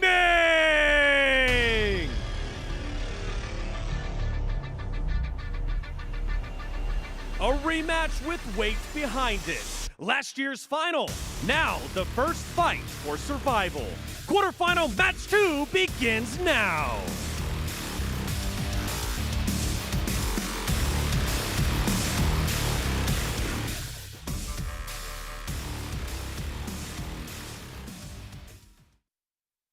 Thank you so much, Reflections, for bringing us into the rematch of last year's finals over at Hangzhou for the grand finals, of course.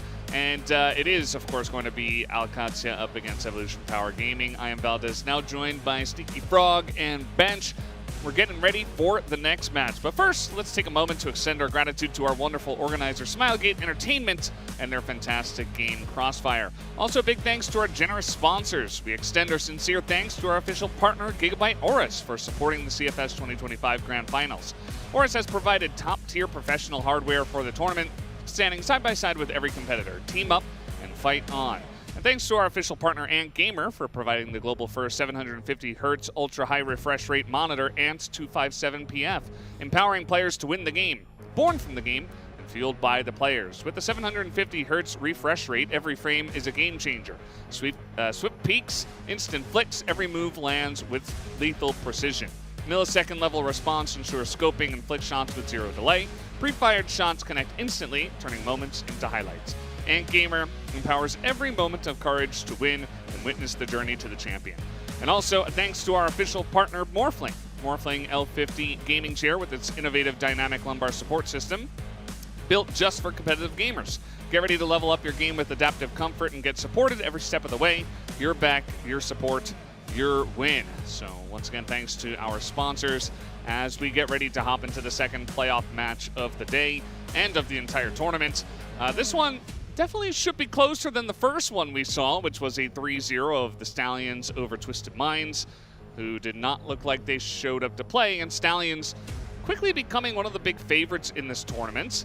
Kind of weird to even call them a dark horse at this point when they keep making so many top 4s and stuff like that and showing good performances against good teams.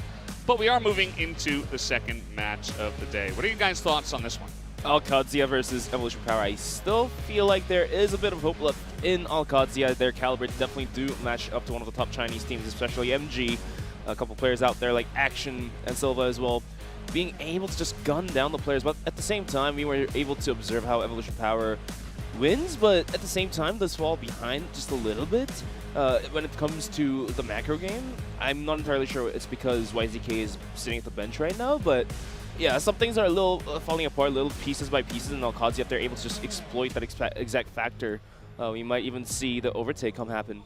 For sure. I feel like Qadsiah is one of those Brazilian teams that really likes to focus more on the macro side of things. You don't really see, too many flashy plays from MG. Silva is kind of the guy to kind of sit back and just let the, other players kind of do the entries for him. And I feel like most of the offense is going to be relying on VNC and Action here.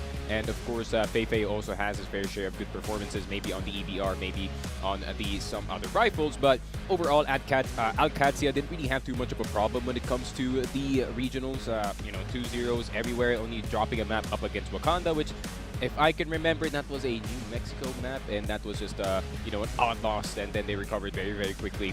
But yeah, this is going to be a test for Qad, especially, there is a bit of beef right behind this, considering that, Evolution Power did stop them from winning, the first trophy that Brazil has had in a while here in CROSSFIRE.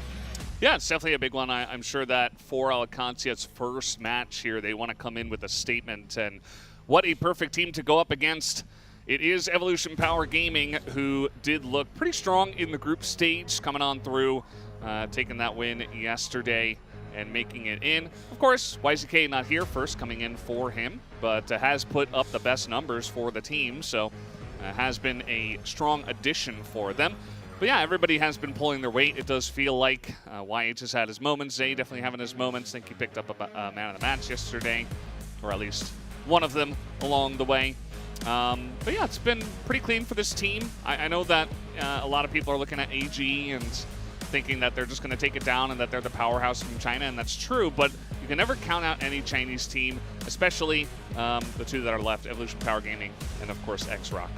Yeah, I mean, Evolution Power, they were able to take down Inner Circle 2-0 and then lose a map towards Na'Vi, which just happened a day ago. And to me, the key factor for Evolution Power Gaming is will they be able to activate Zay? And Zay was also a key component to the team even when YZK still was not benched. He was still playing on it. And now, back in the game against Na'Vi for EP, Zay's activation was key factor, and the map they did drop was when Zay was pretty quiet. So for this game against Qadsiah, I think the factor of Zay being able to just frag out will be coming into play hot. Yeah, for sure. I feel like they do miss YZK stability, especially when it comes to that backline. And yeah, you do have a point that they really do need to activate Zay, and I feel like the front line of him and YH is going to be very, very important, especially when it comes to trying and penetrating this defense that Alcad is kind of known for. But at the same time, I feel like it is going to be up to the onus of XQQ to kind of open things up. He cannot have the exact same performance like he did in the group stage because, you know, Alcad is the type of team where they smell weakness up against their opponents. They're going to exploit that every single time. So if anyone even has a bad series or even just a bad game on the side of Evolution Power, you know, that is a chance for Qadsiah to actually take the series. Yeah, take a look at the power rankings here. Evolution Power number 3, Qadsiah number 5. Qadsiah definitely dominating their region. As you mentioned, the regional finals were very easy for them. They were the number 1 team going in, and yet still below Evolution Power. I think that's partially because of the strength of the Chinese region, and of course Evolution Power is up there with some of the best in the region. So should be, I would expect, a close match. I don't think this should be a blowout. I think the only way it becomes a blowout is if Qadsiah just come in very weak to start, and then they just kind of get behind the 8 ball and get into their heads, and it doesn't look good. So expecting it to be close, but will depend on the form on the day. Yeah. Also, I think the most important part for the Brazilian teams is to being able to play on the maps that they are more comfortable on, and knowing the history of Brazilian teams, and especially players like MG and Silva, just activating them too is as important as activating Zay on the side of Evolution Power. So I think the veto is going to play quite a huge role coming into this best out of 5. It's not a best out of 3 anymore, it's a BO5 now that we are in the playoffs and the volatility has been lowered down. And to me, it just feels like the veto, the first ban is going to be the most important part of the whole series. Yeah, one of the things as well is Evolution Power always ramps up when it comes to playoffs, and especially in international play. And, you know, they did come in as the 4th seed going into this tournament. You know, they didn't have the best run going into CFPL, but that's what happened in Hangzhou as well. You know, they were the 4th seed, you know, everybody was doubting them, and then they went on out and just won the entire thing, right? I think the biggest mystery for the side of Evolution Power at the moment is how is First going to perform in his first, no pun intended, in his first playoff, you know, international playoffs, right? I mean, it's his first foray at this, so there's a lot of pressure on this kid especially, right?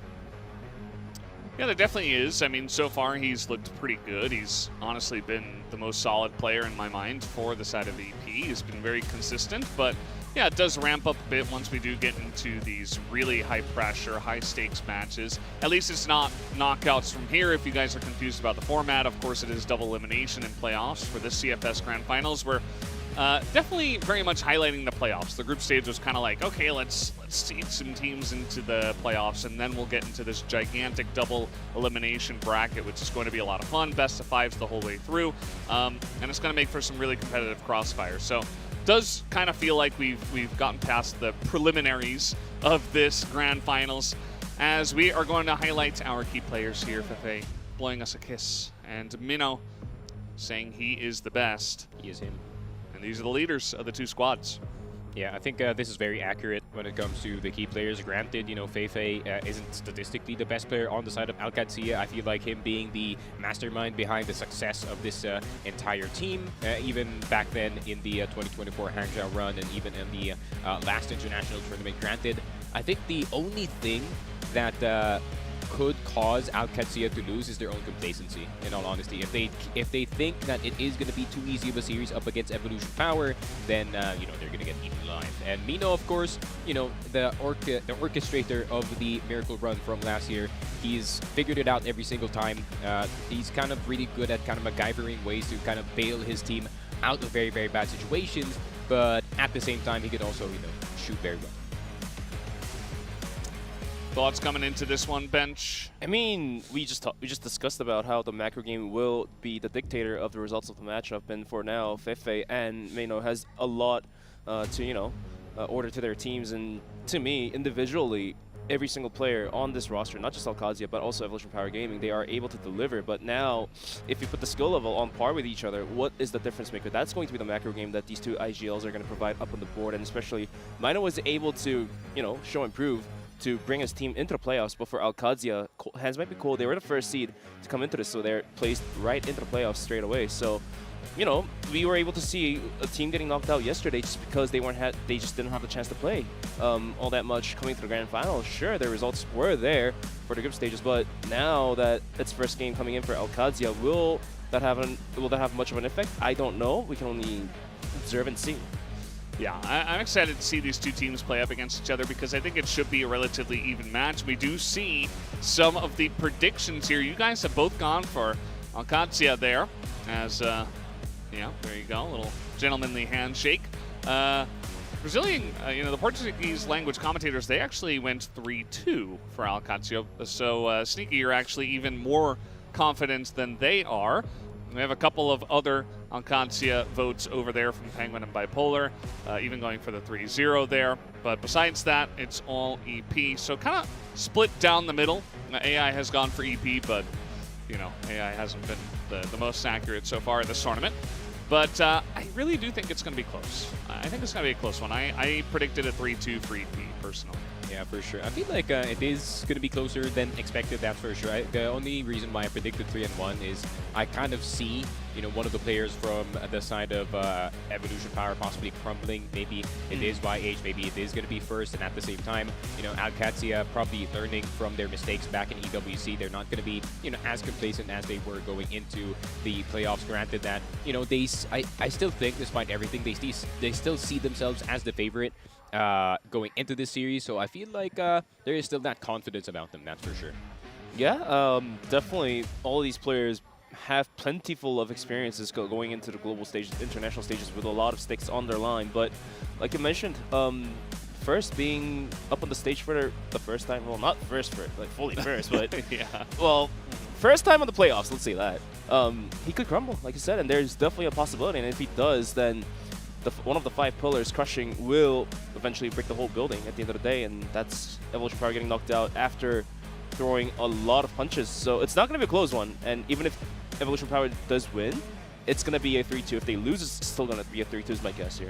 So Mino versus Feifei, I should say, commanding, and 154 rounds in 2024. Just insane how long it took these two to get through each other, essentially. It's almost like your arch enemy. Yeah, there's a lot of history between these, but it has been a full year, so, you know, you have kind of that mental understanding of how it went last year, but a lot has changed, you know, in terms of play style and how these teams have developed over the years, so could see, you know, a lot of stakes on the line in terms of I really want to beat these guys. They're kind of our rivals now after last time, but at the same time, a lot to consider when it actually does come down to the nitty-gritty of the CROSSFIRE. So excited to get into it. Looks like we should almost be ready for it. Yeah, and it is going to be very interesting because I know both of these teams really do love to play the long game, Qadsiah especially, so there is going to be, you know, a lot of waiting around in this game, a lot of baiting that is going to be going on. And yeah, it kind of feels like it's two boxers going all the way to round 12 and they're still duffing it and you know, non-stop punches, that's for sure. But at the same time, I feel like we are going to see more, let's just say, more intelligent percentage-based crossfire. That's like what we coined that term not too long ago. But of course, kind of depends on the you know, the mental fortitude on both of these teams. And for Qadsiah, to be honest, they are from Brazil, but they are definitely a team of composure, and they're definitely a team that can drag out the blood from their opponents. And like you said, that's probably right. Two boxers going at it after round 12, even possibly into the overtime, and then into a golden round too. And the real scary part, if you are a fan of Evolution Power, is that Qadsiah, the roster, is very well adapted to their opponents as well. So let's say Evolution Power tries to throw something wonky in terms of tactics or strats, then what's going to happen is Fefe is going to react right at it, and the rest of the players are going to reposition themselves in a rather fast and quick manner. And then you see a round lost by Qadsiah. The next round, it's completely turned around. The board is going to turn around. So he had a couple of points there. MG definitely starts with him. He's got to be clutch. He's got to be consistent, and also nice, you know, playing as a player, but also wanting to get a back-to-back victory as a coach here. And definitely has been key. You know, sometimes there are teams where it's a little bit more obvious, like someone like Tanks with a super young roster who's like trying to pull everybody together and stuff like that in terms of obviously talking about those coaches. But some of the coaches, you know, sit behind some of the more famous players, but are still key members of the squad and provide so much that we don't even get to see just from behind the scenes. So. I mean, just extending on MG, back in 2022, back in Jeju, we all depicted MG as like the player who has to roll the dice before every round. If he rolls D20, then sure, he's going to frick the hell out. But if he rolls that 1, he's going to be pretty quiet. But over time, we've had about 2-3 years to play and build that experience, and MG now seems to be a player with a bit more experience, less of a volatility, just being able to roll better numbers more times than not. So expecting a lot from the guy as well, the sniper of the squad. And on the side of Evolution Power, of course, first, performance-wise, during the group stages, very good, but the pressure from the group stages and the pressure from playoffs are completely two different type of pressures, and the density is also going to be very, very high for this one. And like you said, Sneaky, I think this is going to be the make or break moment for the rookie here. Yeah, for sure. I think it's a lot on the line for the side of EP as well. I mean, nice, you know, just like how we mentioned before, Man is a very, very legendary coach, won all the way in Season 1 with Invictus Gaming when they were still in the CFPL. And I think in 2014, when they were still named Energy Pacemaker Modern, I think Emzin's really trying to stretch the Evolution Power or whatever EP, you know, moniker can make it through. But you know, there's plenty of experience coming in from Nice, especially. You know, he has been in the LGD team. Unfortunately, you know, he had to kind of slug it out with the youth throughout the years. But I feel like with that kind of experience, you know, kind of raising rookies, making sure that you can kind of maximize their skills. Can he do that again with First? I feel like this is going to be a good test for him, especially if he can replicate that magic from last year. What's your expectations for Vito then? What are those two maps? What are those two maps that they don't want to play at all? I feel like the order of the Vito doesn't matter for the picks, but the bans are going to be playing quite one of a role ban here. New Mexico. Yeah, EP's going to ban New Mexico 100%. I feel like after Alcat 10-0'd Team Liquid on New Mexico, I don't think they want to play that anytime soon. I feel like Alcat does have the option to... They could take on Eagle Eye, honestly speaking. So I feel like, yeah, I feel like Alcat should ban Eagle Eye. Not gonna lie, I feel like they shouldn't risk it. I think it's better to ban New Compound though. No, I don't think it is. I feel like EP can definitely go New Compound, no problem. But I feel like they should target EE. Well, guys, we have the ban pick coming right now, so let's jump into it.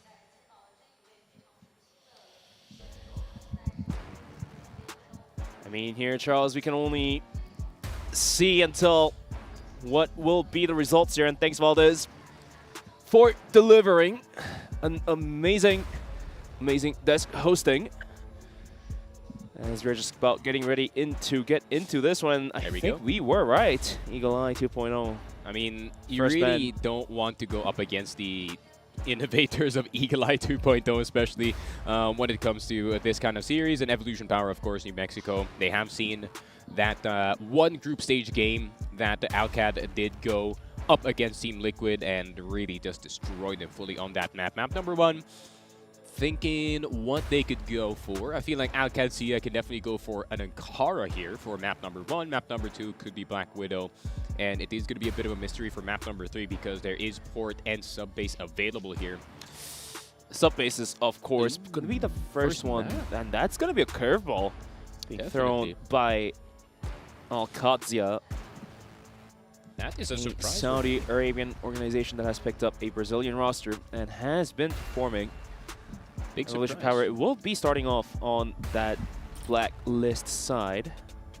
And then followed up by a Black Widow, so... Yeah, just like how I expected. I feel like it is going to be a strong open if you do go for Black Widow here for Evolution Power especially. I mean, you know, you do want to go for a strong map first to try and catch some of the momentum here. Qadsiah going for sub base, obviously innovating the more stable offense going into that one, maybe more back-end offense as we do like to see, more passive offense rather. But map number 3 is going to be Ankara, so already 2 very strong maps for Qadsiah, but at the same time, Evolution Power does have their moves when it comes to map number 3. If I'm Evolution Power here, I am slamming the port map immediately in order to get that new compound map 5. If You don't want to leave the Brazilian port out though, so it's going to be new compound. I think it's better to take new compound over port. We've seen time after time the old organization title of Qadsiah taking down top teams on port. So I think it's either way, both ends are justifiable to me, and tonight it will be new compound as map 4, and port will be the decider, is going to be the case here. I feel like EP is trying to go for like a 3-1 or bust, not gonna lie. Kind of depends on what the XQQ is going to perform like in that particular map. But new compound in map number 4, I think you're trying to avoid the, you know, map 5, new compound pressure is highest, no lineups, no nothing, just pure fist fights. But map number 1 is going to be sub-base. Qadsiah's one of their better maps in this one. Evolution Power, I think the biggest thing that is going to be tested for AP here is going to be their patience, because Qad is really good at drawing impatience from their opponents, especially the more aggressive opponents. And Evolution Power and CFPL, they're kind of known as one of the more aggressive teams going into this tournament, so they're going to have to be careful on when and what time are they going to pull that trigger in those situations. I mean, honestly speaking, dragging out is fine, but at the same time, Qadsiah has to win the aim duels that Zay is going to challenge them in the front porch of Qad. And the moment the defense starts breaking, then we might see the rounds just rolling to the side of Evolution Power as they're going to be starting on the blacklist side. And we are, and you are, expecting the players of EP actively taking duels, actively taking fights early on and into an angle that is not so favorable to them and still turn out to be alive. Has done that during group stages, and now against one of the top teams like Qad, will EP continue to find some success, because this one is going to cost them if they cannot realize much of a value. Yeah, I feel like this is really about the utility game at the end of the day. I feel like Qad, if they do a very good job in this first half, just trying to get all the utility out of the hands of these players, then Evolution Power is definitely going to have a hard time trying to set up a retake. But imagine this, Qad builds up like 3-4 rounds early on, then what's going to happen is Qad, even though we know they play with composure, they play with time trying to drag it out, but Fefe or Action or some of the players will start to get into the faces of Evolution Power. They're going to start pushing out towards vents, pushing out towards double doors. We've seen how Sunny yesterday was able to just cause mayhem by throwing punches right in front of their eyelids of their opponents. And Qad also has the skill set to do so and deliver the exact results. But the only difference would be Sunny would do it regardless of how many rounds they have in their pockets or whatnot. But Qad will do those when they're in a bit more comfortable situation they feel. Yeah. And that, to me, is having 3 or 4 rounds on top of Evolution Power. I feel like it's a lot of pressure for First especially, right? Because he came into this rivalry as the rookie, probably has no history. He wasn't there for 2024 when the Evolution Power caused so much heartbreak for the side of Qadsiah, who were Vasco back in the day.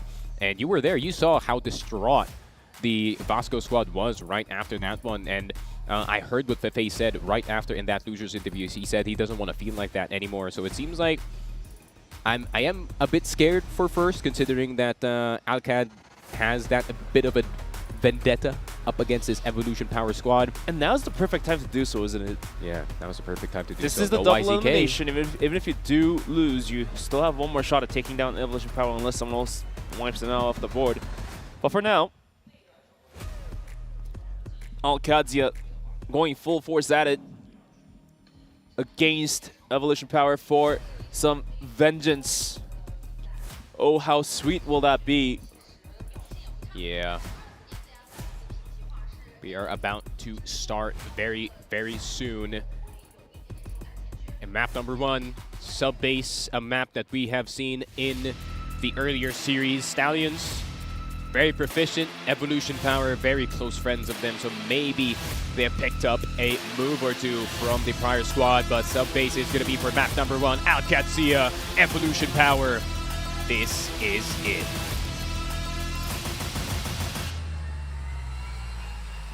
This is it. Sneaky, like you said, this is it. This is the perfect time for Qadsiah to make some vengeance. But here we go. Evolution Power versus Qadsiah. This is the CFS 2025 Grand Finals happening right in the heart of Chengdu. And we are in the quarterfinals.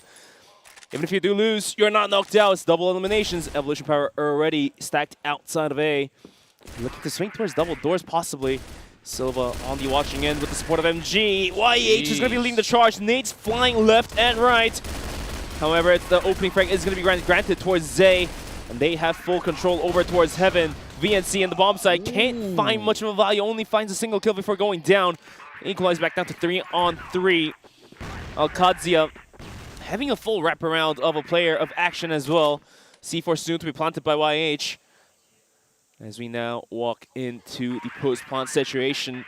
Plenty of time, plenty of utils on both sides. Rather, plenty left on Qadsiah, and that's going to come in handy for the retake. Yeah, I actually really like this from the side of Evolution Power, right? Instant woods control, going into second mid, going into control room in order to get the control on the A side immediately. But here comes YH, spray on down on the loose stairs, and YH is going to get the second one. EBR will shred the damage, but MG is going to get XQQ and YH. Zay, the only one left alive. Terminator versus MG. Timer is a bit low on the C4, but Zay relentless on the hold will get that first point for Evolution Power. And EP already in a very good spot, and Qadsiah probably caught off guard. They did not expect that kind of aggression, especially when it comes to that second mid position. And, you know, Feifei, he was probably still looking at loose stairs the entire time, not knowing that there's already 2 players above him.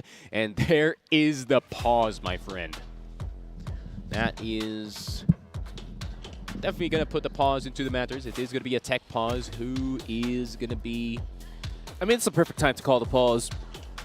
Yeah, you need to. So much stuff. Technical. Seems like a sound issue. Yeah, seems like a sound issue on the stage side of Vinicius. And that's the man you don't want to have sound issues, especially VNC. He has to hear all the drop downs. He has to hear all the jumps and the footsteps. He's playing a key anchor position to pass the info down. But the progression of the first round there came down to the wire too, didn't it?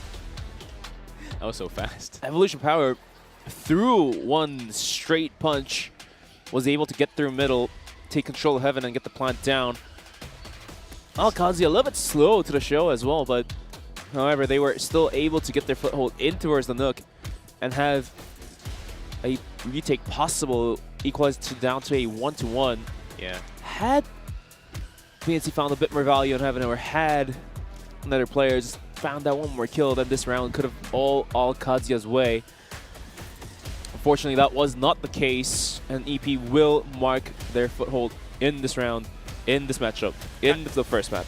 It kind of goes back to the boxing analogy that we did have earlier, Ryan. It's like they just bump gloves, and of course they're in neutral. You know, both of them are just standing side by side, but the first 2 seconds, an immediate right hook from Evolution Power, and that definitely rocked out Qadsiah, because judging from their defense, I think they're more prepared for more of a defaulty kind of play. You know, Evolution Power, they're gonna draw out the round, draw out the utility, but no, Evolution Power, I think they barely used any utility as well in that situation. They literally just smoked jail, threw one flash into second mid, threw another flash into control room, and just ran on in. No chance to react whatsoever. It was just pure contact, and that entire time, someone else is on that loose stairs position. And I love this revelation from Evolution Power especially, because XQQ, if you do notice, he's been rifling a lot more as of recently, and I actually do like that change, considering, yeah, XQQ is a good sniper, but he also has this tendency to overheat most of the time. So why not make him the third attacker of the team, considering, hey, YZK is gone, you know, he's not gonna be, I don't think he's gonna be coming back anytime soon. So XQQ, a man who can snipe, a man who can rifle, kind of makes sense that he fits right into that equation. But at the same time, I am a bit worried for the side of Evolution Power. If XQQ starts overheating once again, they're not going to have that same stable presence that YZK did have. Because YZK, you and I both know that he is more of an anchorish kind of player. He will sit back. He will wait for his team to get him some information so he can make the best play happen. But XQQ, he is the moment, and he wants to make that moment happen for himself. So they're going to have to strike that happy medium if you are that Evolution Power squad. But now Qadsiah, you're going to have to kind of reprogram going into this round number 2, considering that kind of defense is not going to work up against Evolution Power. And yeah, they're going to have to readjust. I mean, Feifei, I feel like he is the type of player that can readjust very, very quickly when it comes to these kinds of matches. And problem is, they're going to have to stop the train now. Because if you give a smidge of momentum here for Evolution Power, they're just gonna run off with this first map, that's for sure. I mean, still a little too early to make wild expectations and wild guesses whether if EP can run away. Qadsiah just 1 round deficit, so still in the shooting range to take it down, but looks like the sound issue has been sorted out by our lovely production and the judges up on the stage. Players are ready to kick it in there and get it going any moment soon. Let's go take a look at some of the replays here. Zay just fiercely hitting the charge, and that was what I was saying. Silva and VNC just couldn't find much more value in their position, which is a critical position as well. For sure, and I feel like, granted, we do love to talk about Zay again and again, right? I feel like Y8 just kind of slept on this team, considering he is kind of the second guy in for his squad, and he is a very well-needed piece of the team. Of course, you know, you can have Zay, you know, doing these wild entries, but YH is the guy who cleans up right after him. And that was one of the main reasons why they won in 2024. Their frontline duo was so effective in just destroying the initial frontline defense. But Qadsiah, now with a bit more of a passive defense, going to have to rely on MG to try and see if he can get a pick-off in this Locker's position, considering they don't have machine room control. And the smoke is going to go down, but Evolution Power playing a lot more patient this time. Yeah, playing with virtue, playing with patience, playing the time for the side of Blacklist might just come in handy. However, for now, Qadsiah also playing in a passive angle of all things, having MG in the back of the bomb site, supported by Action. So having a little nitpicky defense being set up down towards B, and then having a 3-stack towards A and mid. Last time, wasn't able to hold it down. However, round number 2, they might just be able to hold down mid if the angle of attack actually is coming this way. Just about a minute left on the clock, and it looks like Evolution Power is going to start leading themselves in towards machine. Pot shots thrown over the box. However, wasn't able to find much of a value as nobody was there. MG! Oy, like you say. Very close yet so far. Now they're going to make a full wraparound towards B. With Zay selling a flank, and they are indeed in, but they have to take MG down. MG is indeed taken out. However, Feifei and Silva will find the piece each. Down to a 2v2. Half a minute. They have to get the C4 planted. However, Qadsiah is going to make the run as well. Up on the lightnings. Will fall back down. C4 yet to be picked up, and to make matters worse, YH is going to be tapped out first. The rookie being tested here with the pressure, will be able to plant the C4, but he has to face it off against 2 players. Has a sniper. Can he quickscope 1? Oh, he's getting caught out. He has to wrap around, but Feifei catches him with a couple seconds on the timer and is able to recoup the round for his team. Tied 2-1-1. Yeah, that almost actually went very, very wrong for the side of Qadsiah, right? Too much B control given to the side of Evolution Power. They're going to take their sweet time defusing it. I like that. Using the rest of the timer to try and see if they can talk to their team as much as possible here. But at the same time, I feel like it was a good attempt from the side of Evolution Power, considering the smoke did come from B passage, or B short, some people like to call it, and just blocked the entire vision of Jail. That's why it was only MG who's realistically fighting inside of that B site. Not going down without a fight in it. Yeah, I feel like it was more of an overextension for the side of Evolution Power that kind of caused their downfall there. And we were extending on how First has to prove himself, but I feel like the whole roster, whole lineup, the whole squad of Evolution Power has something to prove for at this point. Can they run it back? Can they run it back? Not just running back for the Grand Finals trophy, but still one of the teams that are being discussed as the winner of this year's Grand Finals. They have to come to the stage and prove. And looks like the first one here might not be the easiest task being delivered to EP.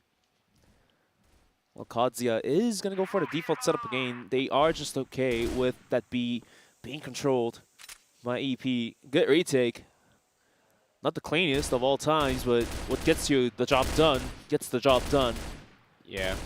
I feel like the objective here for the side of Qadsiah is to try and see if they can just shave damage, but still give, you know, a bit of map control for the side of Evolution Power in order to have a better fight once the side take does happen. You know, you're going to see that Evolution Power did, you know, work kind of with working with not so favorable health bars as soon as they enter that B site. And the bear trap did work at that very moment. But Qadsiah, this is the thing that they like to do. They do not give any information for the side of EP. So EP is going to have to make a very good guess on which side of the map they're going to have to take. And they have to dry peek into these angles because not a single piece of information has been delivered. Less than a minute, and they have to give it a go. Selling fake down towards middle and B. They're going to give it a go, but MG still standing strong with the support. MG just not being able to hit these shots are going to cost them the room. It's going to be Silva to help him out to take down a frag. However, last two players on EP trying to come down towards heaven. It's going to be First and Mino. 3v2, half a minute. I don't think the room's quite there. First being tested. True moments ringing for him. Last time failed, this time fails again, and Qadsiah leads out 2-1. Yeah, Qadsiah is so good at forcing Evolution Power in such uncomfortable spots. And I really just want to extend on the fact that I really loved how you mentioned Qadsiah doesn't give information. And that connects to the fact that that means Qadsiah is not overextending. They're playing the key positions and key critical anchorings. And what happens is EP has to start dry peeking into the angles because the timer ticks down. And even for that last round, Evolution Power had to make a move after that minute mark. So essentially, more than 2/3 of the round, a minute 30 seconds goes by without being spent in a rightful manner, to be honest. Yeah, and that's just kind of the Qadsiah special, right? You know, putting... We call it the strainer, Brazilian strainer. The Brazilian strainer, damn. I mean, they're really good at putting their opponents in such uncomfortable positions. Like, yeah, you do get Locker's control, but then Silva all of a sudden gets a kill, and now you're going to have to figure out how to kill Silva, and all of a sudden action is actually right under you. And by that time, your entire team is dead. So Evolution Power, time out from your boy Nice. So maybe it is going to be something similar to what happened in round number 1 with Evolution Power just kind of swinging it going into second mid. So I wonder what is going to be the game plan because the defense is looking solid, man. I honestly think Evolution Power could play a bit more methodical aggression because all they've been doing is, okay, we are kind of gate blocked from going in towards middle, kind of just, you know, not being able to go down towards the Nook. So they go in towards Machine Room, and because Qadsiah gives up Machine and plays in the backside of B, it almost lures the whole squad of EP to come towards B, right? Yeah. And Qadsiah has a perfect response for the B take, but this time they're going to throw their curveball of their own and try to control Machine. But yeah, going back to what I was extending, Qadsiah will leave Machine Room open to try and bait the aggression from EP down towards B. easier retake than A2 if you think about it. So I think EP is getting read like a book at this point. For sure. I feel like, especially now, Qadsiah does have the lead. Venezia will be a bit more braver in trying to get that first pick off. And especially Qadsiah is so good at punishing early 5v4s. But Evolution Power gonna have to try to look for these opportunities by themselves. No information given whatsoever. The Qadsiah Classic, as we do like to see it. But still too early to dictate it. But thus far, at least the 3 rounds that has been played out, seems to be smiling towards the side of Qadsiah. Like I said, the Qadsiah Classic. EP once again kind of just bullied out from A, bullied out from middle, has to come through machine again. The only open space, but is it truly open? No. First is going to get Feifei immediately, but they did not look at that B short position. Qadsiah getting a bit reckless with their defense. The jail player falls down immediately thanks to First. Now it's only going to be MG, the only one left alive for the side of Qadsiah. And Qadsiah, unfortunate for them going into that round. I mean, it was a very nice idea, right? The expectations are for the side of Evolution Power that MG is playing that darkroom position, but instead it was actually Action and Feifei holding that angle, but it's just 2 very nice shots, and the backup immediately killed by that B short player. So good on XQQ to try and to get that flank immediately as soon as that Alcad defense reacted. 1v4. Scave up the round. Instead, spend the time wisely. Reviewing the defense of the past round. Like I said, the jail player not being the anchor there. Getting tapped out instantly. Tying back to 2-on-2. Let's see if there will be any difference here. The coach is not involved just yet. It's just between the players for now. And EP is going to be looking for that A take, it seems. 4 players deep in towards Woods.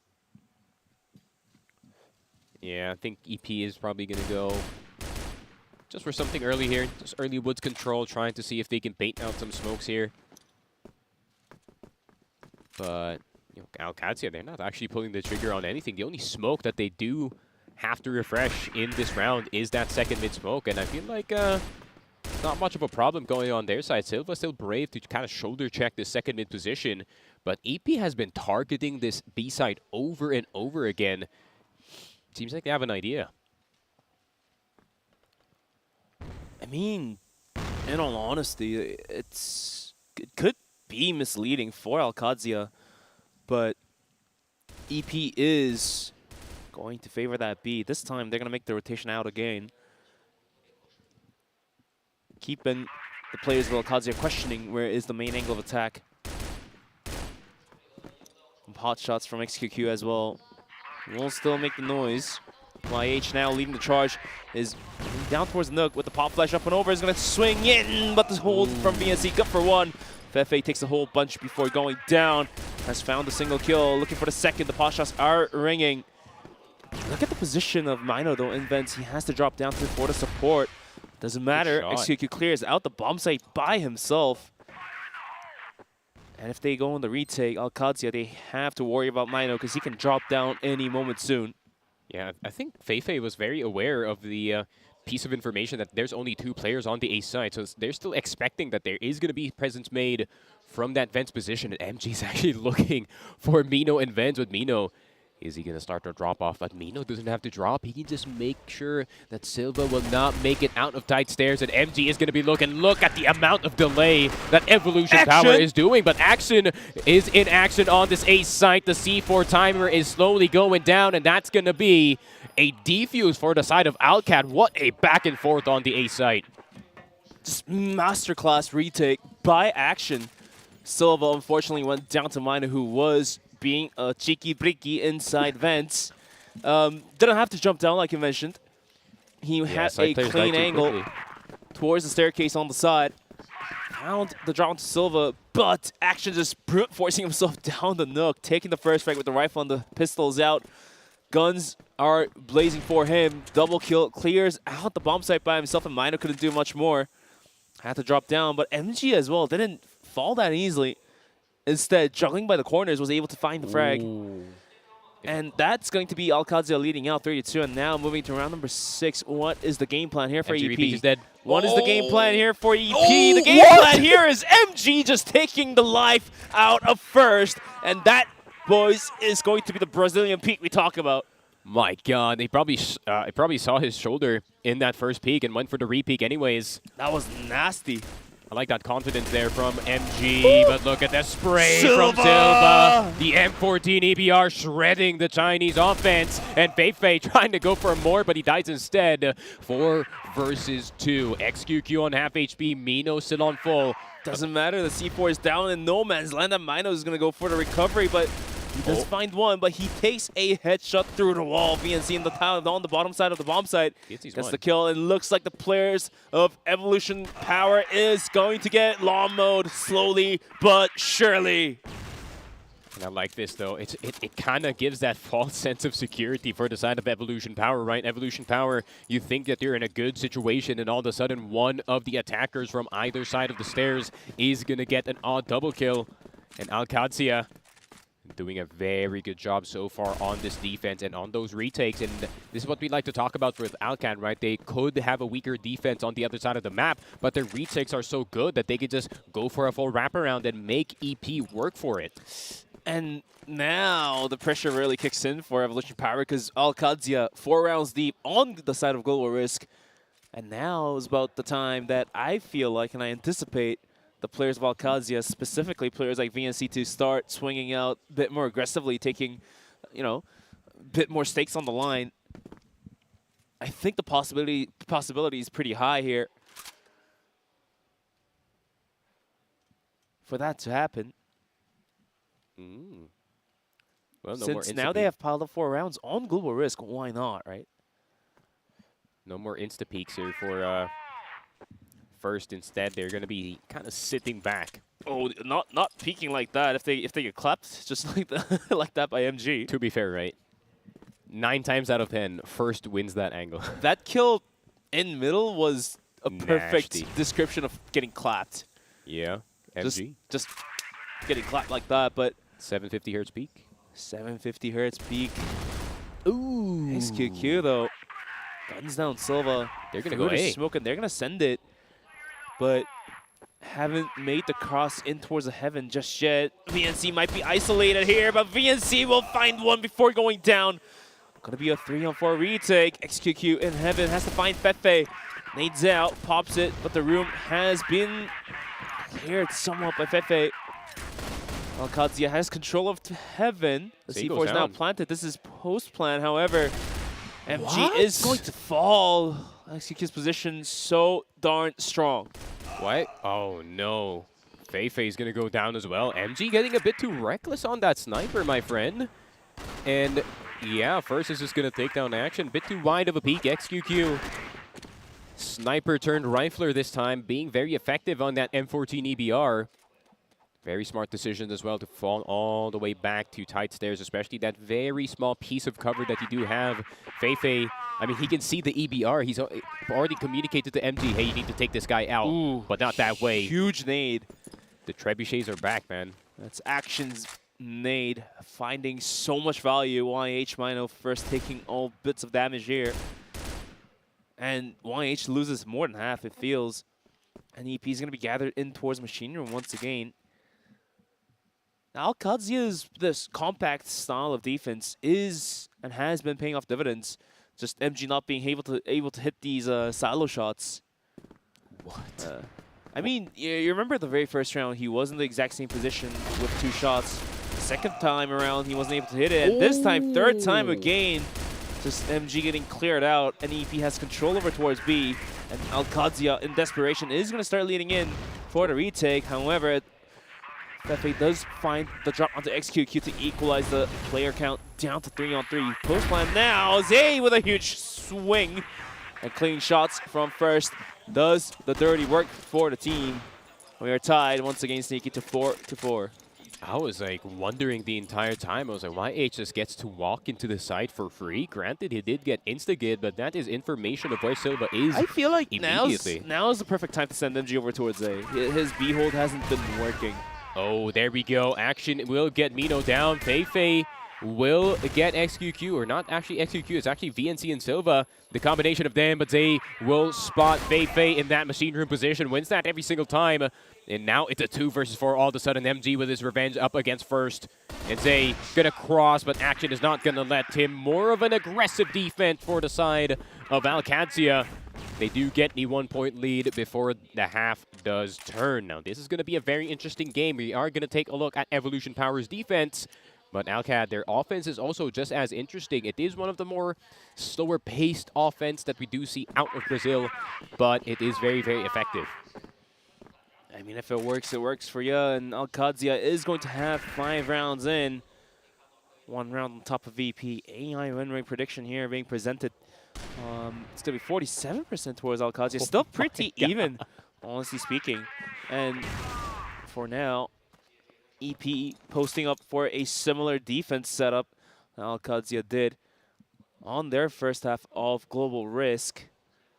And for Qadsiah, what is their game plan? Machine Room is not contested. However, they can't have a strong foothold in towards middle or down towards A. And I feel like Qadsiah is expecting the players of EP going out aggressive. Everyone is kind of holding on to an anchor and having a default spread to watch for the counter pushes. Even MG just sitting inside of spawn. As you can see in the minimum now, he moves in closer towards Machine with the C4. Yeah. Being held down by VNC. Will it be another B hit? I think he was holding the stairs angle all the way from spawn because there is a slight gap through the doors into that. But I like what Evolution Power is doing. I can tell that XQQ still remembers Alcad because he has walked all the way into vents very aggressively because they do know that Alcad does like to sit back initially at the start of the round. Ooh, is that Action trying to get into vents? Is he going to do the spin? No, he's doing the lineup. Is he going to do the spin? We will find out in just moments of time. Just a minute left onto the clock. And Feifei, huge find, huge opening towards Mino. Damage has been done. Does not matter. Action was pushed. Looks like MG was waiting with open arms for the push from Zay. The anticipation is real. The wraparound from Feifei not going to pay off dividends, but another punch hidden behind the back. Silva gets caught off guard as well. Bomb site cleared out. VNC is going to be able to get the plant down, and MG will be waiting. Pistols ringing true. YH, the last one alive in a 1v2, and MG's falling right back at it. But the pistol play from MG, just masterclass from the Brazilian sniper. Both kills granted in the round as well towards Qadsiah. And do we see a 6-4 scoreline here, Sneaky? Yeah, huge, huge recovery there from MG, especially. Action was actually caught in that vents position, and all the information was going in the way of XQQ at that time. So they were reading the rotations at the right place at the right time, but VNC spotting out the darkroom player, getting that sniper out of commission immediately. And now Qadsiah using MG as a closer is quite the adjustment to do so. Actually, that is his usual role. And I'm glad to see MG is now starting to hit the shots as well, because it's not going to be too easy of an adjustment, considering it is going to be a double sniper setup for Evolution Power especially. So MG is going to have the responsibility of trying to pick off first and XQQ. Qadsiah desperate to find and taste the sweetness of the vengeance, to pay off some of the debts, some of the liabilities they earned during last year's Grand Finals. As Vasco Esports now rebranded to Qadsiah. 6-4, 6 rounds for them.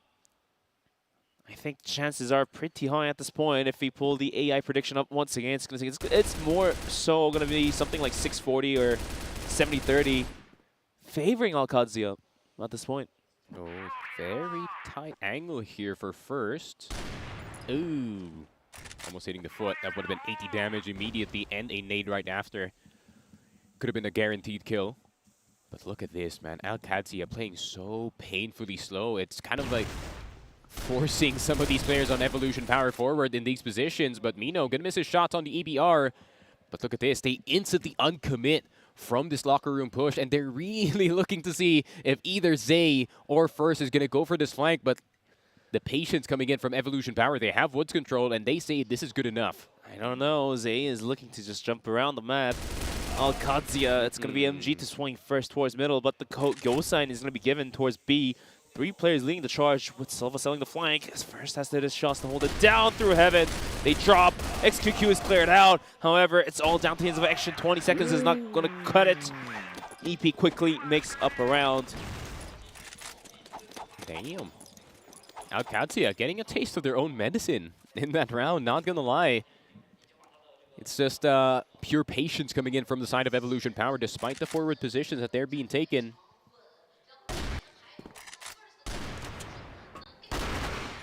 That replay, though, from MG with the pistol play. Absolute. Causing an absolute nuisance there. Evolution Power, though. Patience is definitely there. They are not biting on any of the baits that Qadsiah does want to do. I mean, the Brazilian dehydrator stopped working momentarily there. Spent about minute 30 or more. They had about 30 seconds when they gave up the execution, which eventually was halted down as well. And now coming to this round, potentially a tie for AP. What is the guess here? Once again, spending the time, getting it through. C4 is lingering outside of machine. And for Evolution Power, they have adapted somewhat to the slow playstyle of Qadsiah, so maybe in the next couple rounds, Qadsiah just pumps the gas and starts playing fast. Could happen. Chances are there. There it is, Woods control. No utility use. Mino still in that Vents position, but he can drop off very quickly if there is a bit of presence on that side. XQQ very tempted to go for that push into Woods, and look at this timing. Silva not going to get spotted, but he is going to spot one of these players. Missing the shot on Silva, a bit too much in a hurry. The rookie no longer there, but Silva will get Mino down. But look at the entirety of the B side in their control. First we'll get VNC. Action will get that reaction from the side of XQQ, and first we'll get his second one, but he doesn't see Silva. YH with the quick trade, though. Now it's a 1v1 once again. MG having to be the closer of the team. YH on the underside, and he will get the better angle up against YH. Yeah, MG was punished by the off angle YH took in just a couple seconds. Well, here's the replay from first. Just being able to gun down players left and right. Just multi-kill granted, and now we are tied to 6-6. What is the game plan here now for Qadsiah? Now EP's throwing their punch out towards machine, it seems. Full control, though, for Mino especially. Having this amount of control could force Qadsiah to make a decision that they're going to have to go into this A site. Evolution Power. Still in a very tight position. XQQ waiting for that A site take, and first double sniper. Not going to be there. It's actually going to be one of them on a rifle. VNC will be the first one down, but Action looking for a very quick trade. First, despite the double peek, will go down, and XQQ on the behind. Good defense on the A site so far, but do they know about the drop down from Silva? Silva making his presence known in that control room position. C4 is still miles apart from the A site, but instead they just kill Y8 and they go all the way back into the B site. XQQ, the only one left alive, and he is on 22 HP. MG a bit tagged up, but Silva is still on full HP, so it's going to have to be headshots for XQQ, or this is going to be doomed. Not even going to be peeking Silva. That's a confirmation right then and there. Qadsiah, 1 point lead in this sub-base map. Full control potentially. But still, Evolution Power adjustments could be there. 13 and 9 for first at this very moment. Zay kind of asleep on the wheel on the defense. But Qadsiah, numbers are pretty much equal across the board for them. 10s and 9s. And it is going to be another one of those rounds. Feifei wanting to go aggressive on that wood side. And that's very early control on the A site. If Fei can discover that no one is in this A site, this could be full control. Problem is, the control room control is still there. YH is going to be going down first. Fei somehow still alive after that one. Action will get tagged up as well. Flash is going to go through. 1:55, but this is all a distraction to get Silva some space. So much time on the board still. Qadsiah, they love this situation. YH is already down. Problem is, can they find the right pieces in the right time? Silva has to be the one to slip on by on the backside. XQQ maybe wanting to go for the check, but this is going to be quite the dangerous check if ever. Face-to-face with an EBR is not going to be good news. And MG once again, how does he find that? Zay getting too aggressive in the Qadsiah offense. This is what it's made to happen for their side. It's made to bait the more aggressive teams to peek into very unfavorable situations.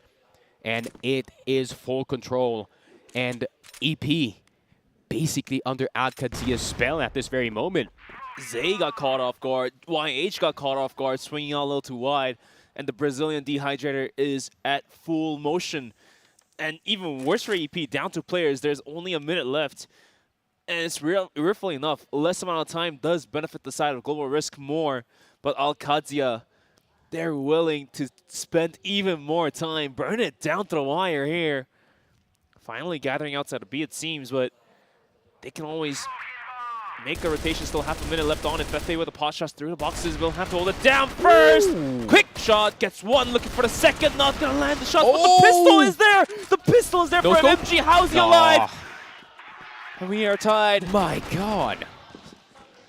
All of that set up for the side of Qadsiah down the drain. Thanks Shut to down a sniper. First by himself? By himself. I mean, it was such a good start to the round. But then Qadsiah, they got put on a highlight. XQQ now wanting his own highlight play.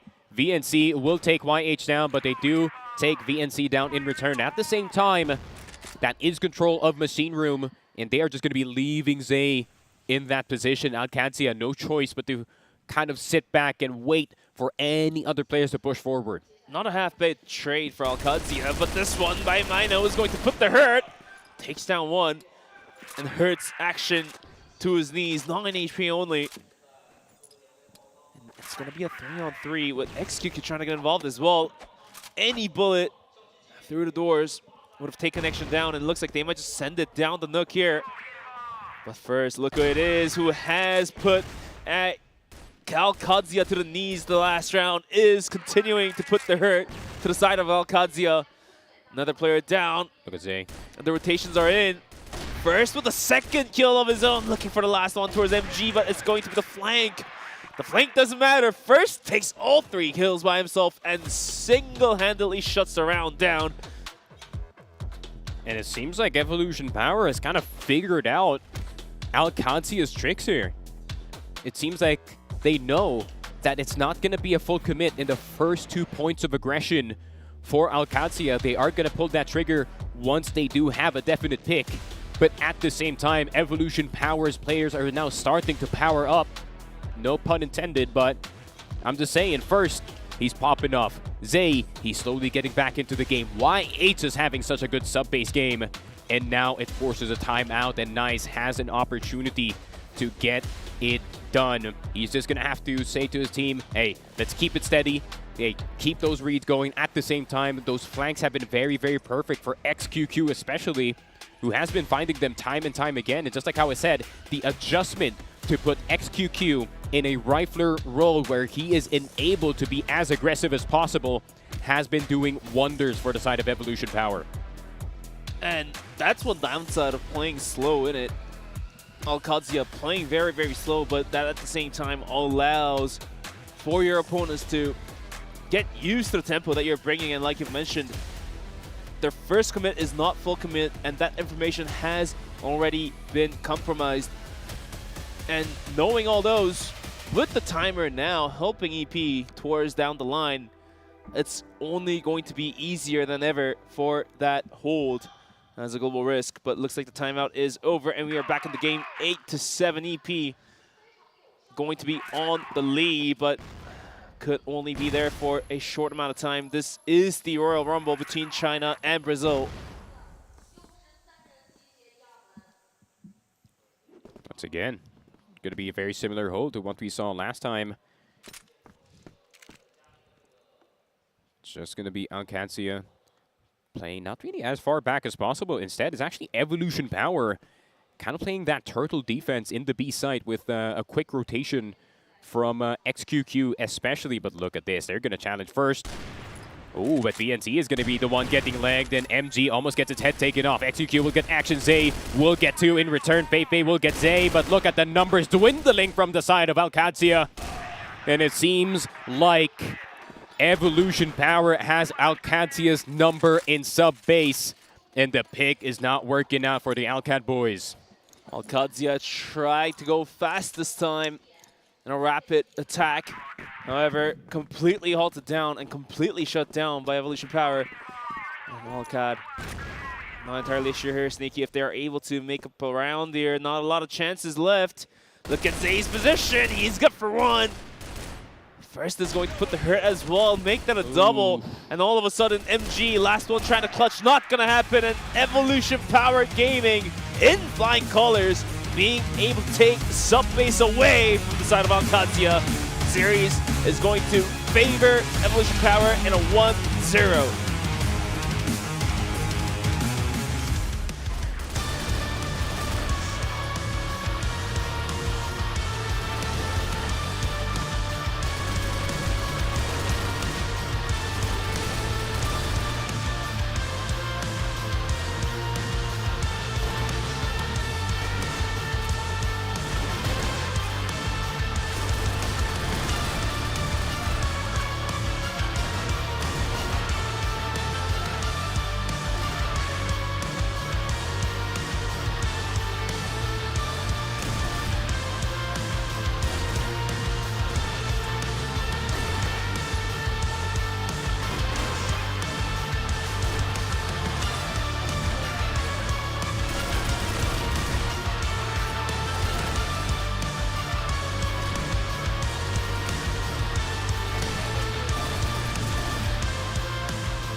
And there you have it, the first map of Sub-Base. Series between Qadsiah and Evolution Power Gaming is go down the drain for Qadsiah. Evolution Power Gaming being able to pick up this map away. This is AQ's pickup. It's going to be 10-7 for the round scores. And what a tragedy, right, for the side of Qadsiah. I mean, look at this first half. I mean, so much of their score actually came from that, but then second half came around. I mean, I was singing the praises of the offense of Qadsiah in that one, but they only got 2 points, and it's because of this guy. First, the rookie, once again, popping off up against the strongest of teams, and it seems like he's not shaken at all. 2 KD, 107 ADR, 1.18 kill per round. And granted, Sub-Base is the map that you don't really expect these snipers to actually shine the brightest on. True. But then we saw first, even on the CQC sniper, on that locker room position, I'm like, how is he hitting these? And just before getting into the series, we were casting doubt on whether it will first break from the pressure or perform out and be the superstar for the team. And looks like the response thus far, at least for the first map of Sub-Base, is that first is going to be able to make a clear response, a very clear one too, for the team, having a 2.0 KD. So many replay moments for him. For sure. Holding down B by himself, holding down A by himself, and somehow making retakes by himself as well. So a one-man army, we say, a MacGyver knife, whatever you want to call, just being the guy, being the clutch, and being the carry of the team. And also, first being there, putting out the numbers, allows for the activation of the Zay towards the end of the rounds. Of course, Mino, being the IGL, is always there, kind of having a decent performance, not never shining bright, but definitely got to give a lot of respect to Mino for being able to direct his team in a map win in one of those wonky maps too, right? If you think about it, Sub-Base is definitely one of those maps where weird tactics do come into hand. They do come in really, really handy. Mino's being able to have a clear response to what Feifei was throwing at them. So, well-deserved win by Evolution Power, as we are just waiting to get into map number 2. Now that we are in the playoffs, this is going to be best out of 5. All 5 maps that has been picked are sub-base into Black Widow, then into Ankara, New Compound, and this side are being ports. And already, first map down the drain, and Qadsiah going into a map pick of EP. What's your expectations going to Black Widow? Not gonna lie, I'm not too high on Alcat, especially going into map number 2. I don't think they do play this map a lot. I think it is very uncomfortable for MG, especially who does like to kind of have that more anchorish, hey, sit back and then, you know, let the sniper do the talking instead of the movement. I feel like it is a perfect map for the side of Evolution Power because it's already evident on that sub-base map, right? That Evolution Power, granted they do have a good set of defaults, but then some of the players do like to send it, and this is the perfect send it map. This is the perfect puppy style map, and that's perfect for Zay, who is, you know, starting to ramp up in this game, but it is also perfect for XQQ, who we've seen time and time again. He can pop off on the EBR, he can pop off on the TRG, and if he can replicate that exact same thing, you know, lockdown control on long A especially, this is going to be big trouble for the side of Qadsiah, and they're going to be put in a spot where they're going to have to work themselves out of a 2-0 deficit potentially. 2-0 deficit, going to be a tough climb from that point on for Qadsiah, but the dream is still on. Only a single map has been completed, and there's still potentially 4 more maps to go, and even for sub-base to go down for Qadsiah, it was a tough fight for Evolution Power. It wasn't an easy feat either. Black Widow, of course, EP has the upper hand here, not only on paper, but in real time as well. But at the same time, given the fact that there's not only the virtues of taking vengeance for Qadsiah, but also them having the pracs in there, the second map of Black Widow also not going to be an easy feat for EP if they do actually end up winning. And for Qadsiah as well, they also do stand a pretty good chance, as we're just about waiting to get into our second map. What's your expectations now that have you seen the results of sub-base and now going to Black Widow? What is going to be the curveball being thrown? Black Widow, of course, being one of those default maps where playing default does pay off dividends, but at the same time, if you want to take down your top opponents, you have to throw that curveball, and sometimes it is guided towards B, sometimes it is guided towards A, and maybe even down towards middle, which doesn't happen many a times, but sometimes it does happen. Smokes out towards middle, covering off the spawn area, and making a full flank towards B as they exit, or even going down towards underpass and see if they can get their footholds onto the staircase and just jump on A bomb site. We've seen that happen, just not a lot.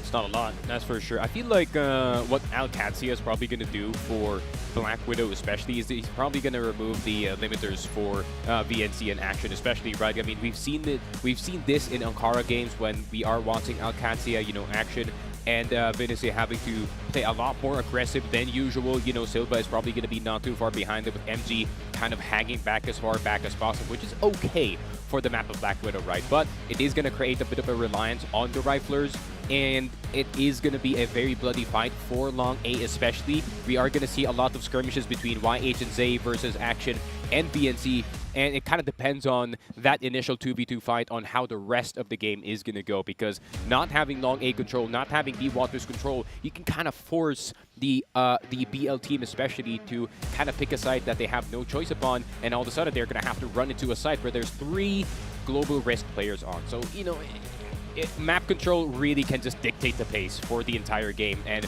if it's anyone to get map control who is not afraid to push forward, it is Evolution Power.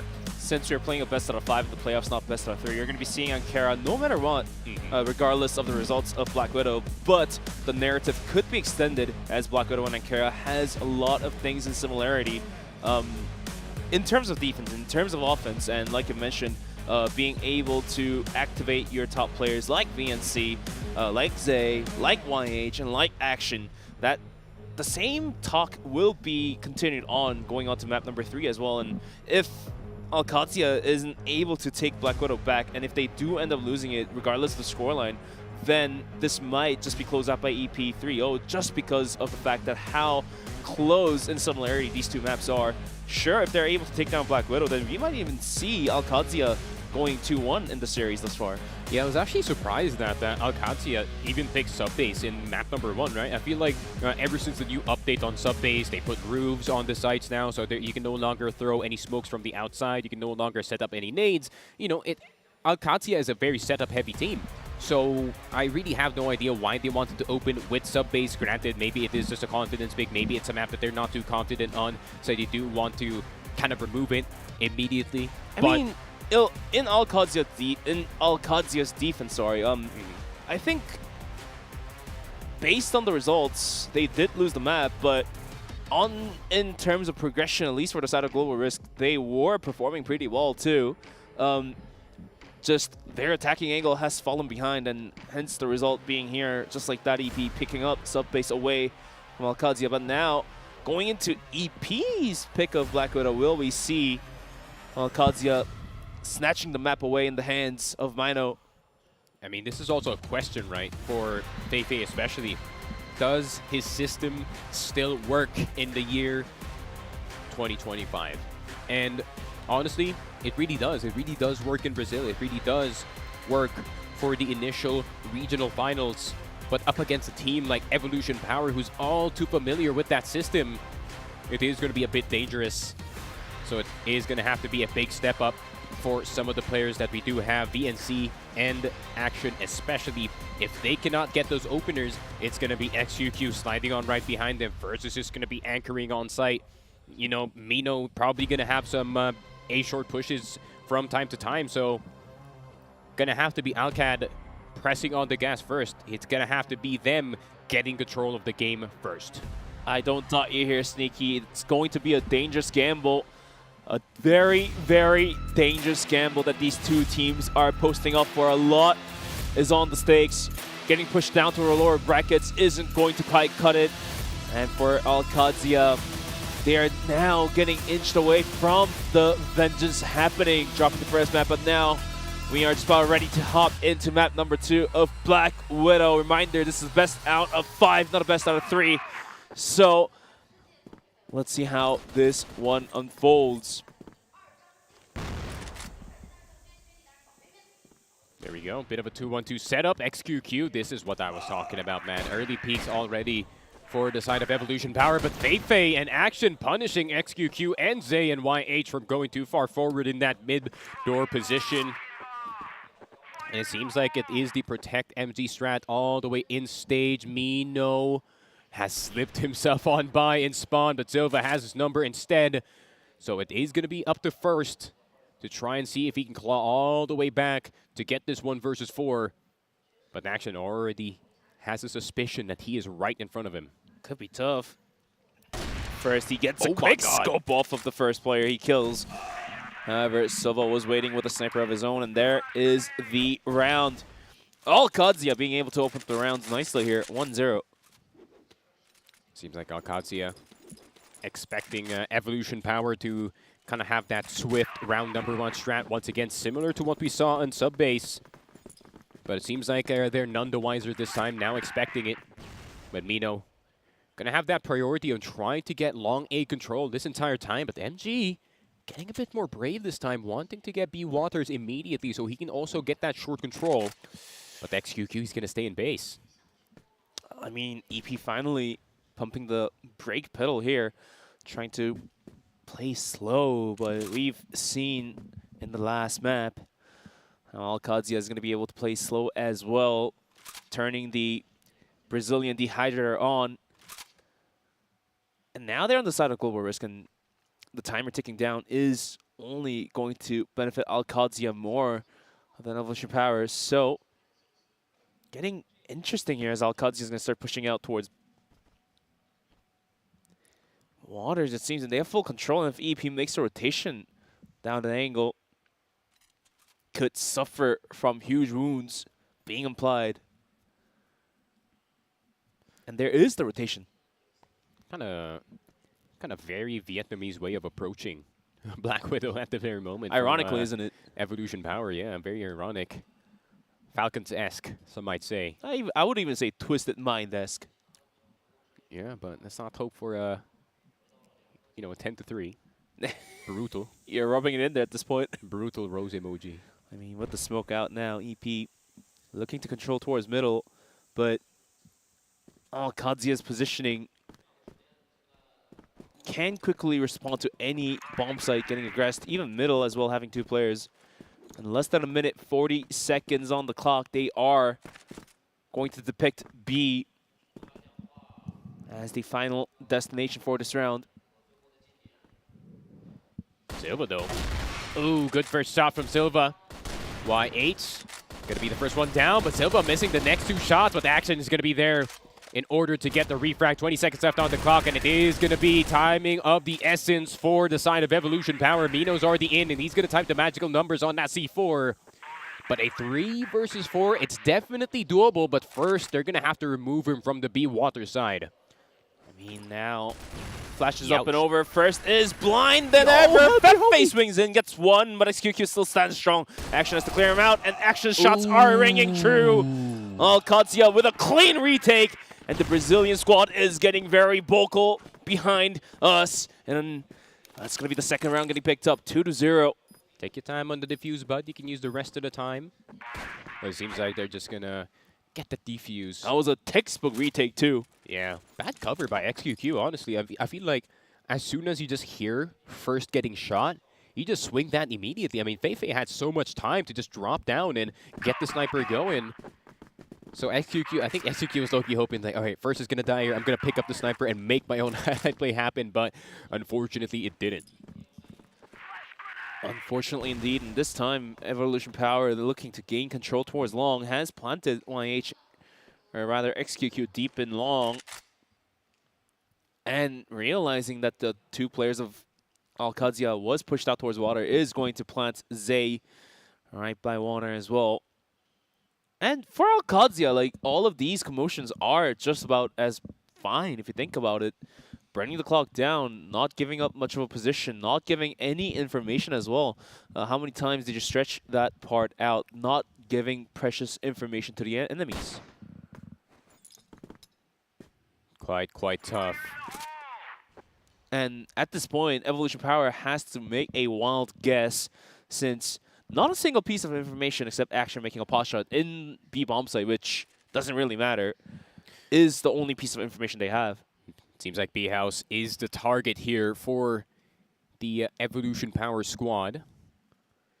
And Qadsiah is steady with their defense. Action trying to look for that first pick, but the smoke's immediately going to go down. YH spotted, but Silva is going to fall anyways. Action trying to shoot some pot shots through the smoke, and does see Zay right in front of it. Fefe will get one as well. 2 versus 4, and the climb up from XQQ looking for another pickoff, but he needs to get the C4 down. Problem is, first does have the sniper, so it's going to be a bit tougher to clear the entirety of that outside of B. But XQQ, this could be a good read. That could be Action down. Fefe not going to fall. Very, very good trading from Qadsiah. First, a 1 versus 3 in B side. You are surrounded, my friend. He's not only surrounded, but also the C4 is down in no man's land. Can't go recover. And hence the round does go towards the side of Qadsiah. And it's going to be a 3-0. A nice beginning for the second map for Qadsiah. And instantly, the coach from Evolution Power Gaming calls for the timeout. And it seems like after map number 1, after subbase, Fefe probably told his teammates, he's like, hey, why are we playing scared? Why are we scared of these guys? You know, we took them to map 5. Granted, we lost map 5, but, you know, we went toe-to-toe with them. Why can't we go toe-to-toe with them right here, right now?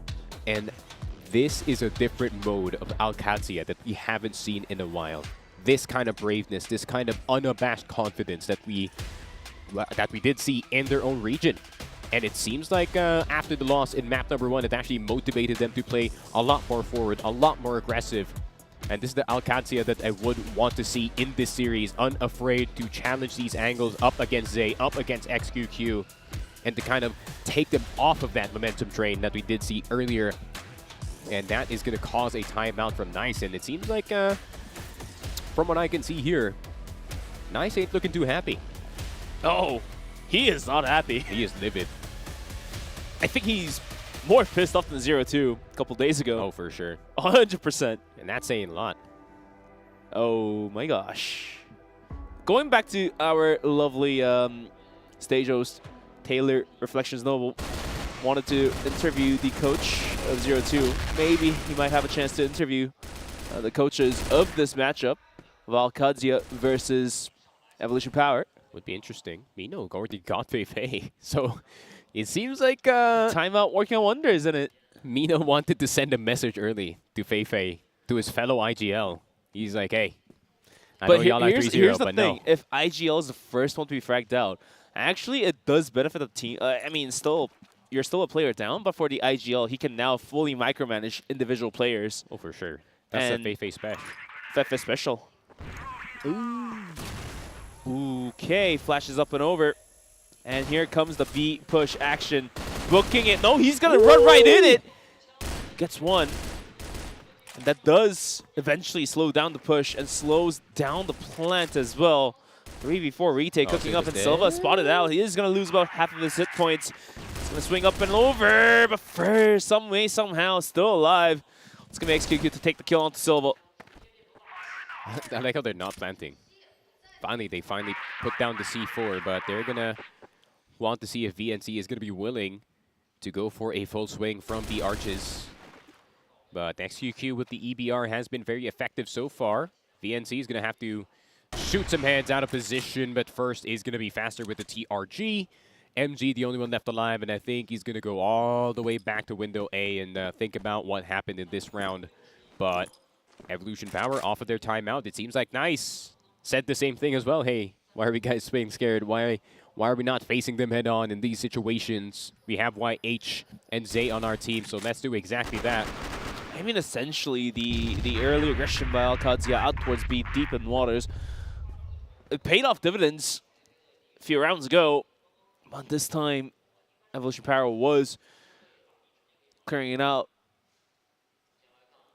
very swiftly, too, if you think about it. And then that costed Qadsiah this round.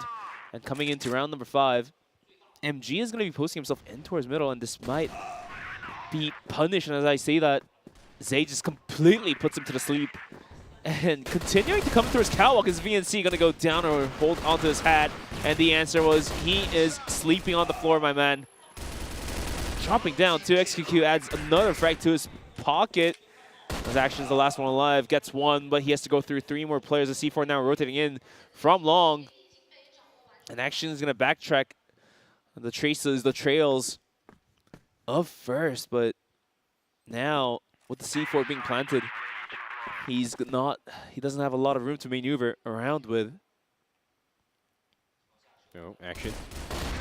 Ooh, that's what I want to see from you, my man. Clean, crisp headshots, we say, but now he's going to go on the bomb side, and look at the positioning of Evolution Power Gaming. First has a sniper to make things worse, by the way.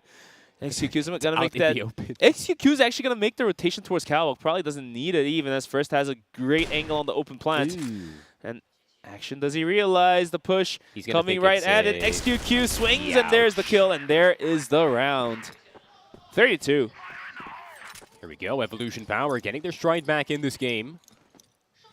And it seems like I'm so happy because Evolution Power kind of playing that Filipino-style Black Widow, where literally just straight up fist fighting at the start of the round, and they figure it out right after what is going to happen. They are very good at taking control of those forward positions, like B house, like long A. But first, oh, can you get away in time, my friend? Yes, he does.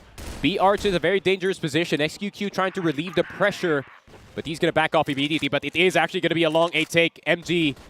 A lot to ask for the sniper. YH will get action. YH will get Fefe, but MG is going to get a double kill instead. YH, can he get this third? It seems like it's not. It's MG instead with his own 3K. And now it's a 2 versus 3, but he gets shot down. Doesn't expect XQQ to be pushing all the way from long. Now it's an even 2v2. Ironically, speaking of even, it's going to be down to a 2-on-2. C4 still held on first, and he's looking towards middle. Look at the positioning of Silva, though. He is out deep in middle, spotted. However, First is going to whip the shot. The second shot does connect, but the information will be given towards VNC. Making a full rotation is going to be XQQ. He is going to go poke and prodding towards B or even towards middle, but VNC has made his rotation of his own towards B. Plenty of time in the world for AP to make yet another rotation. Even if XQQ falls in the process of being the scout here, still the information will be bought, and First can make the plant towards A. Yeah, minute left on the clock. VNC, though, if he can get this very nice read, because the C4 is going his direction, but XQQ, he does have the weapon to clear the entirety of this site, right? Even if you're sitting behind these boxes are made of wood. And a single EBR mag dump on VNC spot could make all the difference. XQQ has spotted him in that spot, and just like what I said, those boxes are going to be made of paper in the hands of an M14 EBR. 3-3. Evolution Power off of a timeout. They equalize Black Widow. Nice has done a really good work as a coach to utilize the timeout in a most beneficial way possible. From having 0-3 to now tying at 3-3. Early long aggression from Evolution Power, trying to gain ground and making a split towards Catwalk. It's going to be a 3-stack. Fefe is caught with pants down. Nasty. And he had nowhere else to go but fall to the ground, fall to his knees. 2 minutes. What is Evolution Power's plan? They are slowly but surely pressuring on towards the bomb site, but MG has to hold it down, and he just cannot. It's going to be VNC, the last one alive, and the C4 soon to be planted. EP. Jeez. Soon to lead out here until VNC finds all 5 frags. Going to be a 4-on-3. I like that as soon as MG misses his first shot, you can see all 5 members just pouring on into this A site. It seems like their objective as a offense, Evolution Power, is to look for MG, and even if one of their members dies, they just pour straight into the site, because as you do know, the TRG is not automatic, my friend. And, you know, he will only take 1 shot every 1.5 seconds, so not going to be an easy feat for a sniper to kill all 3 members rushing on into the site. Not easy indeed, and Qadsiah is going to be taking a timeout of their own. Not too late.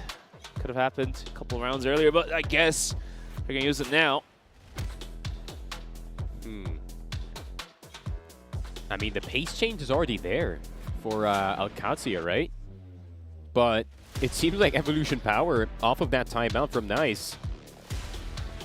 Perfect timeout by Nice, and for Qadsiah could be a... I feel like Nice is like, yeah, it's around maybe a little too late, but... Nice is like, let's just match the energy. Yeah. And it's working. And now the issue would be that Qadsiah will be on the attacking angle on the second half, and if things do go apart and falls apart, then the coach doesn't have a timeout to call anymore.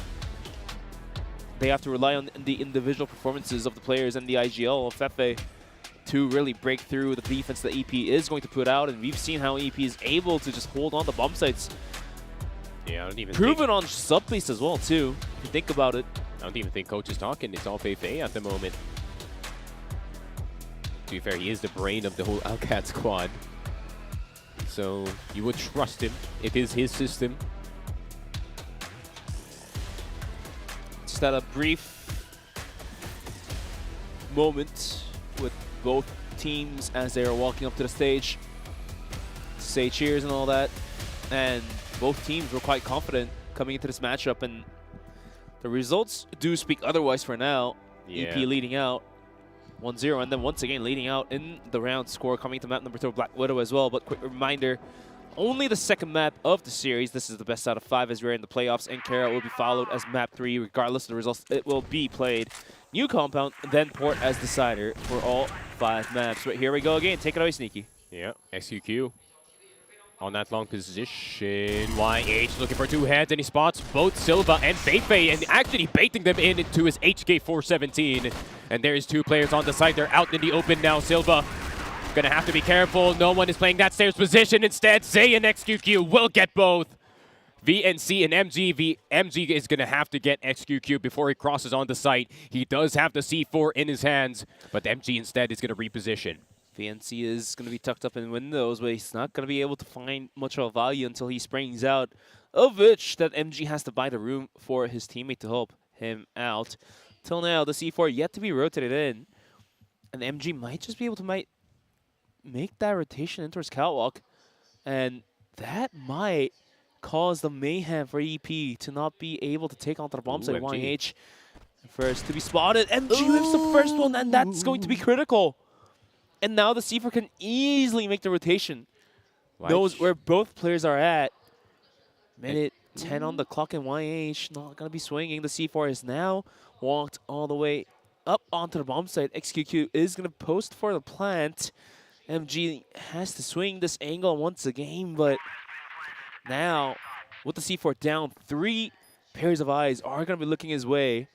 If he starts ringing out his guns, VNC has to wait, and MG's going to get knocked out. VNC has nowhere else to go, and this round after the pause too will be still granted to the side of Evolution Power Gaming. Especially, I'd like to call Zay the Terminator, man. YH, he does surprise me sometimes. That was just pure pre-aim on MG's position as soon as he swung the corner. And not even a shot for VNC to even look into the site. Evolution Power on a streak ever since they started winning. I don't even doubt you. That's a pure pre-fire. For sure. Like 100% pre-fire. That's the power of the HK, baby. Straight laser. Speaking of power, EP's going to show their dominance over towards B. Once again, controlling water. They might just full send it once again. They're calling first over as well. Has the C4 too. Is going to be lining up the smokes. It's going to be Silva an action on the response with possible rotation from Fefe, but a big push is now boiling in the pot. And EP might just send it any moment soon. Flash up and over. Silva blind, has to turn around. But does he have an angle to find a couple frags here? Critical position that he's holding. But now he's getting covered in smokes and nades. Loses a bit of health, has to reposition. Sees the tip of the shoulder, has to fall back out. And now, with the shot being fired, EP's going to full send it. Action, holding the boxes, juggling his position is going to be good for one. Looking for the second, is going to re-peek. But Zay, the Terminator, continues to farm the kills inside the bomb site. Action and Silva both down to their knees, and the bomb gets planted. And now, Qadsiah on a retake and a 2v4 here, Sneaky. I think they just allowed Zay to come into the B site. Mino was just like, yeah, Zay, go kill him, bud. And that he did. Window, door, and another window player potentially dead. XQQ being a human landmine at this point. First will get spotted, but here comes the help from Mino. And VNC has a decision to make. Pre-fire is there. Mino looking to join his homie. But it seems like as soon as the death of MG is seen on the kill feed, they're just going to back off all the way. But first, really wants that stat pad, and that's going to be a 6-3. What was a map that was in the hands of Qadsiah. Now Evolution Power erasing that lead. 6-3, commanding lead by EP. 6 rounds in a row, too.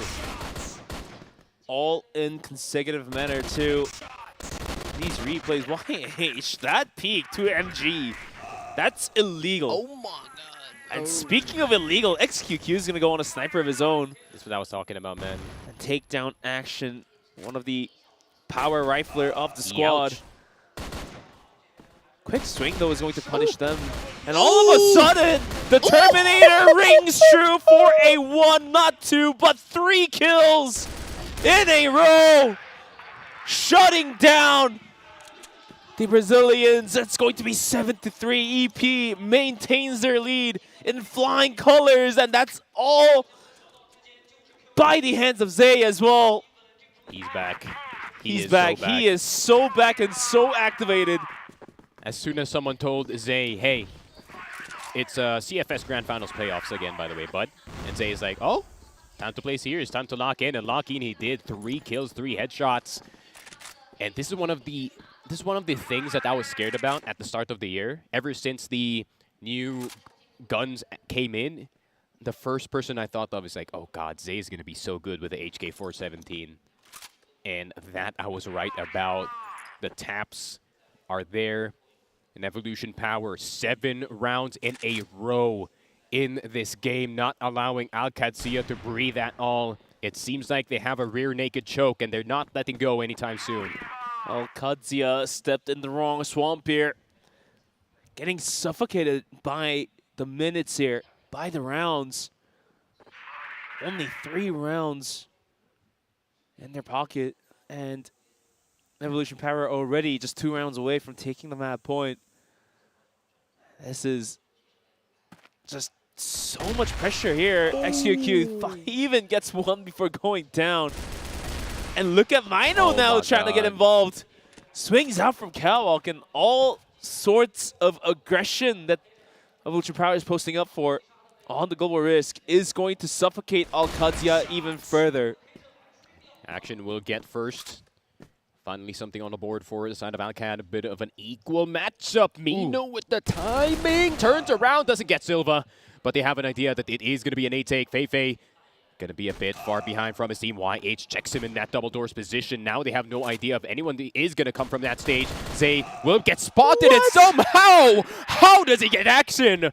1 HP, Silva is spotted, he's stuck in window, YH is gonna spot him out in the open, and that's a guaranteed kill. Zay's not allowed to get those kills. How is he finding these frags? He's just him. I don't understand at this point, to be honestly speaking. And that will be yet another round taken by Evolution Power Gaming, 8-3. And in flying colors as well. Qadsiah, what is left in their tank? Because I don't think there is not a lot of gas left in it. More nades flying. Mino and YH trying to take control of waters, and Qadsiah can't do anything about this push. Yeah, AP, they're in that type of mode. We saw this in the group stage where it gets to a certain point in the game where they just start pushing forward. XQQ, the leash is off. And he is just allowed to peek anything that he wants at this point. And that's just like I said, it is the XQQ special where he just is allowed to peek every single angle that he wants, and he's somehow going to hit it. I mean, the timer is ticking down for Qadsiah, and the timer of staying in the winner's brackets is also ticking off by the rounds, by the minutes, by the seconds. And after getting driven out from waters, Qadsiah seemingly just holding spawn at this point, but not a single piece of information given away by EP as well. They are returning the favor of playing quiet on the side of Global Risk. The only piece of information they have is that 2 players are, or potentially even 3 or 4, is holding on waters.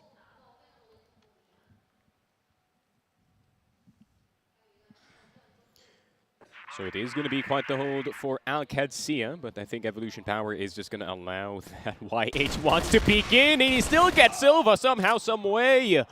Mino is so tempted. I know he wants to push in right now. He's going for it. He's going for it. Uncle Mino, he wants a piece of the pie as well. BNC is dodging it. He does not get legs somehow, some way. 40 seconds left.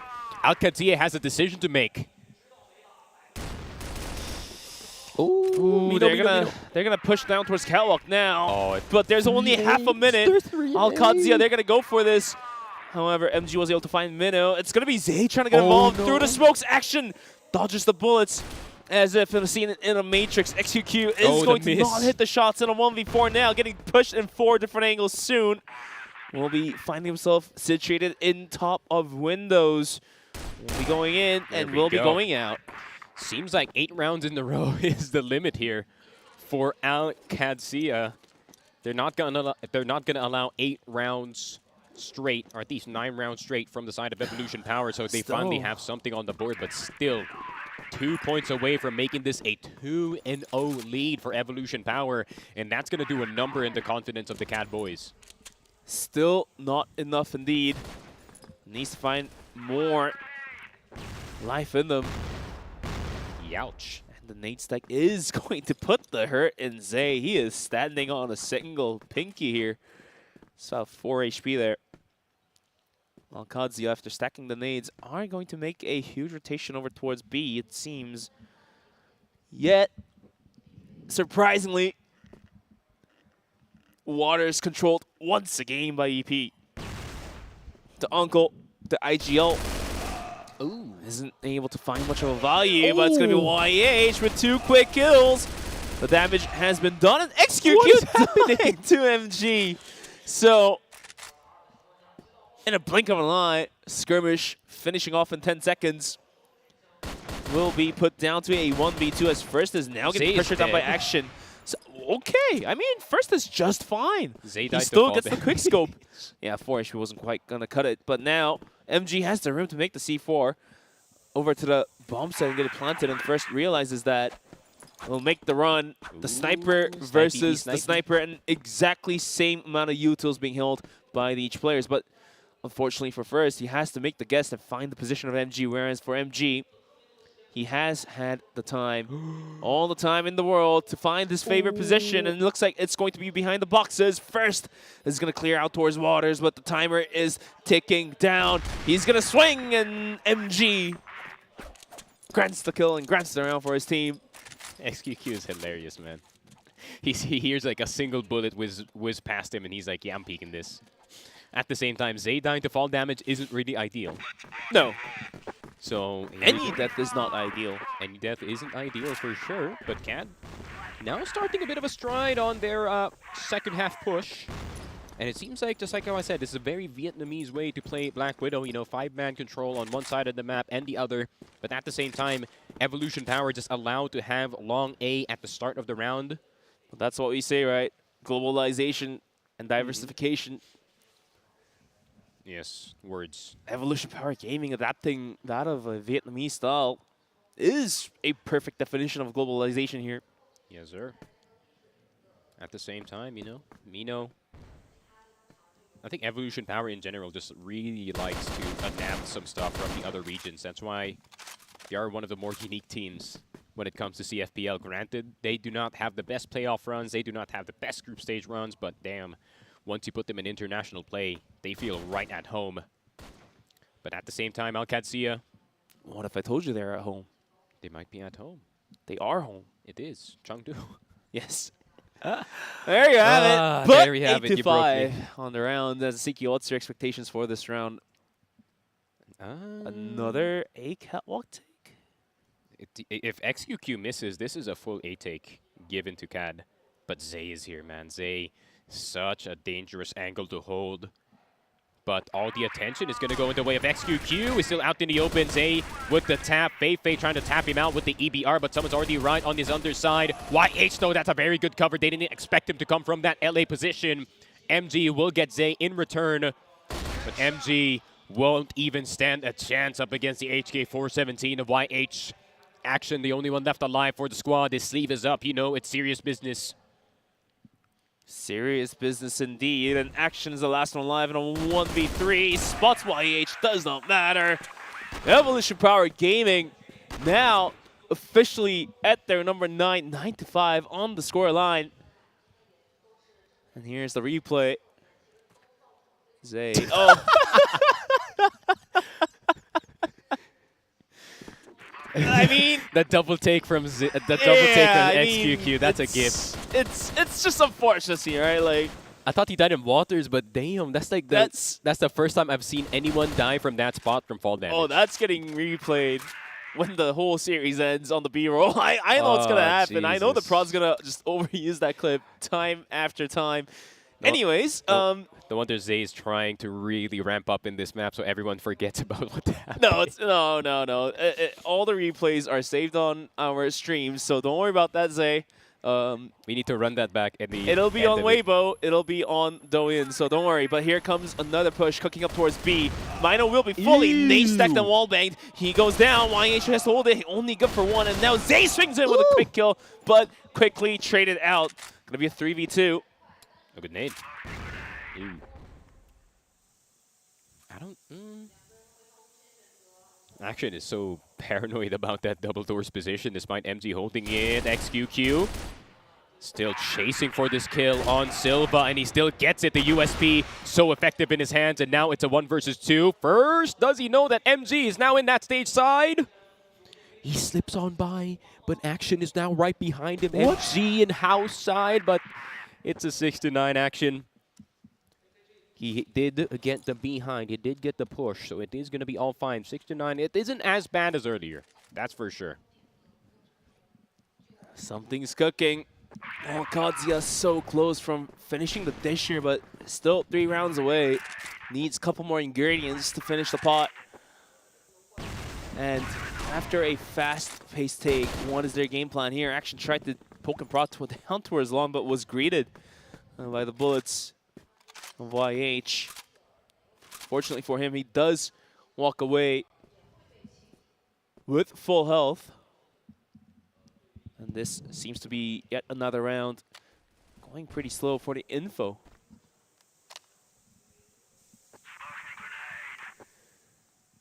Minute 51. Oh, Qadsiah making a full rotation down towards B. All 5 players as well.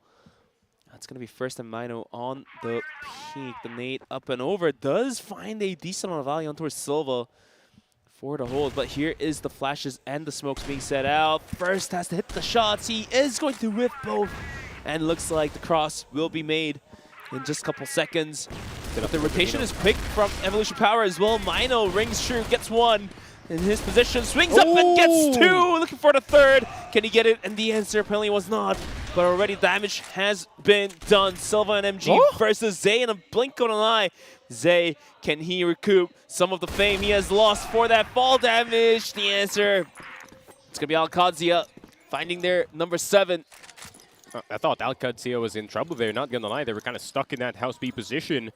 But Mino was facing the wall the entire time. He tried to go into house B. He was waiting for a flash from his teammates, but it didn't come at all. 7-9 Qadsiah. Ringing on back. Evolution Power maybe getting a bit too overconfident in some of these angles. Granted, the shots are there, but unfortunately, Qadsiah, the trap is now working in their favor. Zay's gonna go down. Mid is wide open. Qadsiah jumps right back at it. Has the C4 rotating in as well. It's only down to YH for the hold onto the B bomb site. Has support from Mino if it does come this way. And Mino just continues to find much of a value with the nades that he's using. Oh! And finally, he's like, first I'll take your position over windows. The quick scoping and the quick shot will land for sure on towards action, equalizing the game to 3 versus 3. XQQ in middle, sees Silva, the shot is there for YH. Chasing so BNT. C4 is down as well. Not a lot of room to maneuver. MG, who has made his foothold into the A-bomb side, left by himself with scratching heads, pistols out, trying to clear it out. I don't know if EP realizes that he's coming this way. Mino sees him, but MG somehow hits the shot, doesn't matter. Evolution Power Gaming is able to take map number 2 and save it by themselves. 2-0 on the series.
There it is, Qadsiah losing the second map of this series. Evolution Power Gaming once again proving that every time they step into an international playoff, they are here to play. YH on the 18 and 11, XQQ on the 17 and 11, Zay on the 13 and 12. But look at these headshots, man. 18 out of 10 are 10 out of the 18 kills for YH are headshots, and 9 out of the 13 for Zay are is as well. Granted that Qadsiah, that second half actually, looked kind of hopeful for them, especially considering they got 4 rounds, but it was that 8-round streak that kind of destroyed their confidence from Evolution Power, and the MVP is going to be YH. 1.64 KD, 1.06 KR, and the 50% or 56% headshot per kill. I think he's been probably the best performer in this entire series. Granted, we love to talk about Zay. Granted, we love to talk about XUQ in first. But YH, he's kind of been that hidden presence for the side of Evolution Power here. Yeah, YH has been doing a lot of heavy lifting for the squad as well. But I feel like Zay would have taken the MVP if the unfortunate downfall of stumbling his front toe by the doorknob. Yeah, down towards the B-bomb site. I mean, we all thought he jumped out from catwalk or something, where the steep jump does always almost take some of your HP away, but from the windows out towards B, that was out of the least expected. I think he was expecting to clip the small floor right before where the drop was, but then the ledge, unfortunately, he didn't.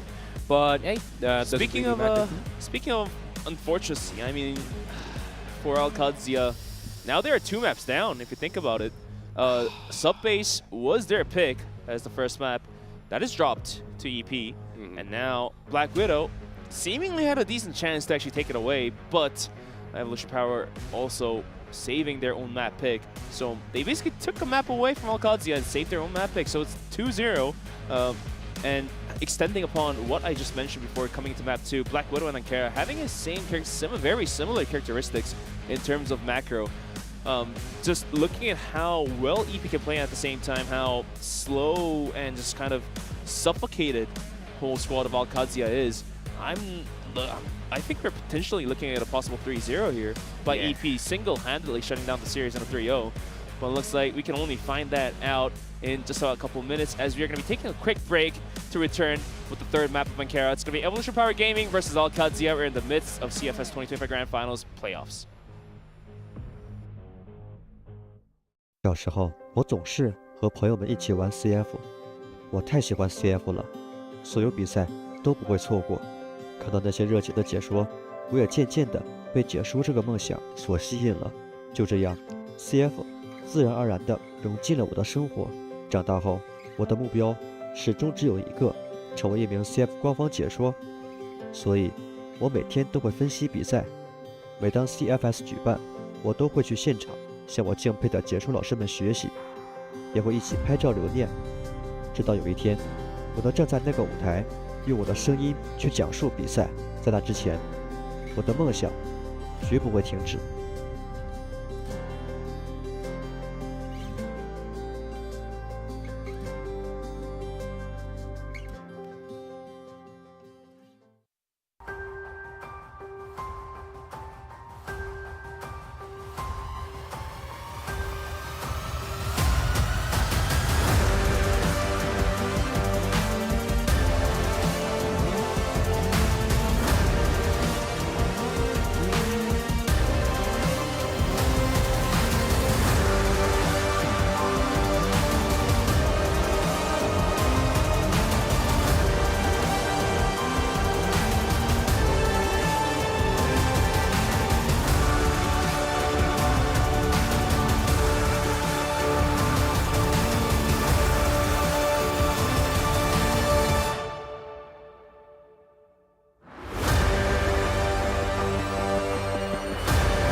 Welcome back to the stream. We are in the middle of Evolution Power Gaming versus Qadsiah for their playoffs to decide who goes into the winners brackets and who goes into the losers brackets. And thus far, Evolution Power Gaming was able to shut down 2 maps in a 2-0 as we are just about ready to get into Ankara.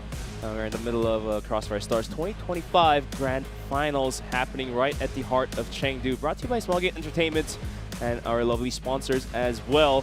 I mean, Qadsiah, if they're able to take Ankara, we will be able to see new compound and then a possible chance of going to port.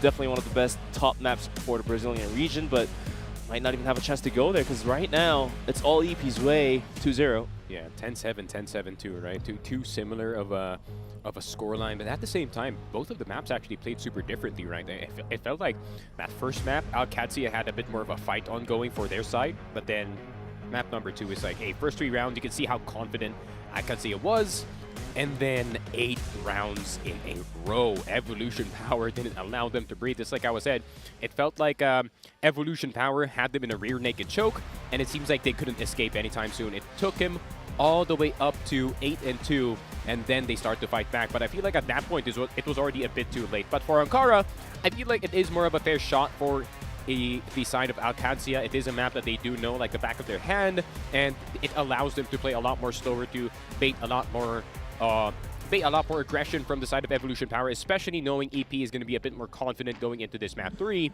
But if they don't miss, or if they miss, and you allow XQQ to kind of roll on forward first starting to hit the shot, and at the same time, if you can, if Zay just starts rolling forward, this is possibly big trouble for the side of Qadsiah.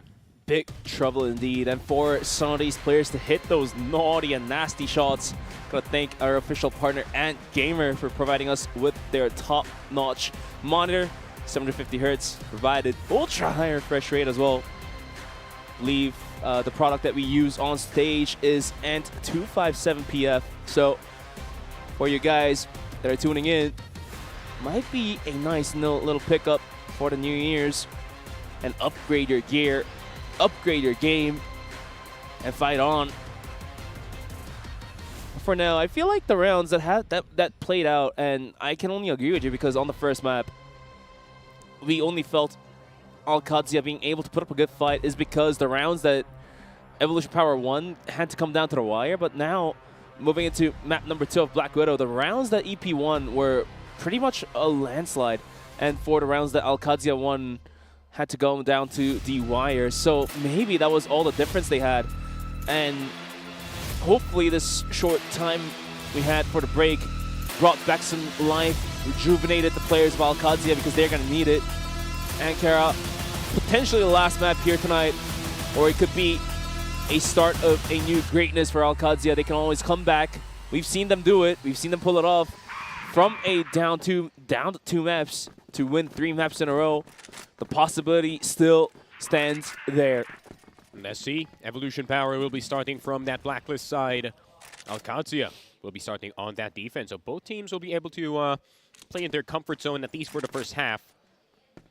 And it is going to be a standard, bog standard 2-1-2 with an immediate rotation from Action. So I think Action's going to be the rotational player in between the sites. Problem is, look at that mid position, man. It's wide open. I feel like MG is going to have to go all the way back into that B side to get that cheeky angle in order to cover mid and tunnels at the same time. But this is such a scary defense for Alcad. This positioning by Alcad does... It's very risky.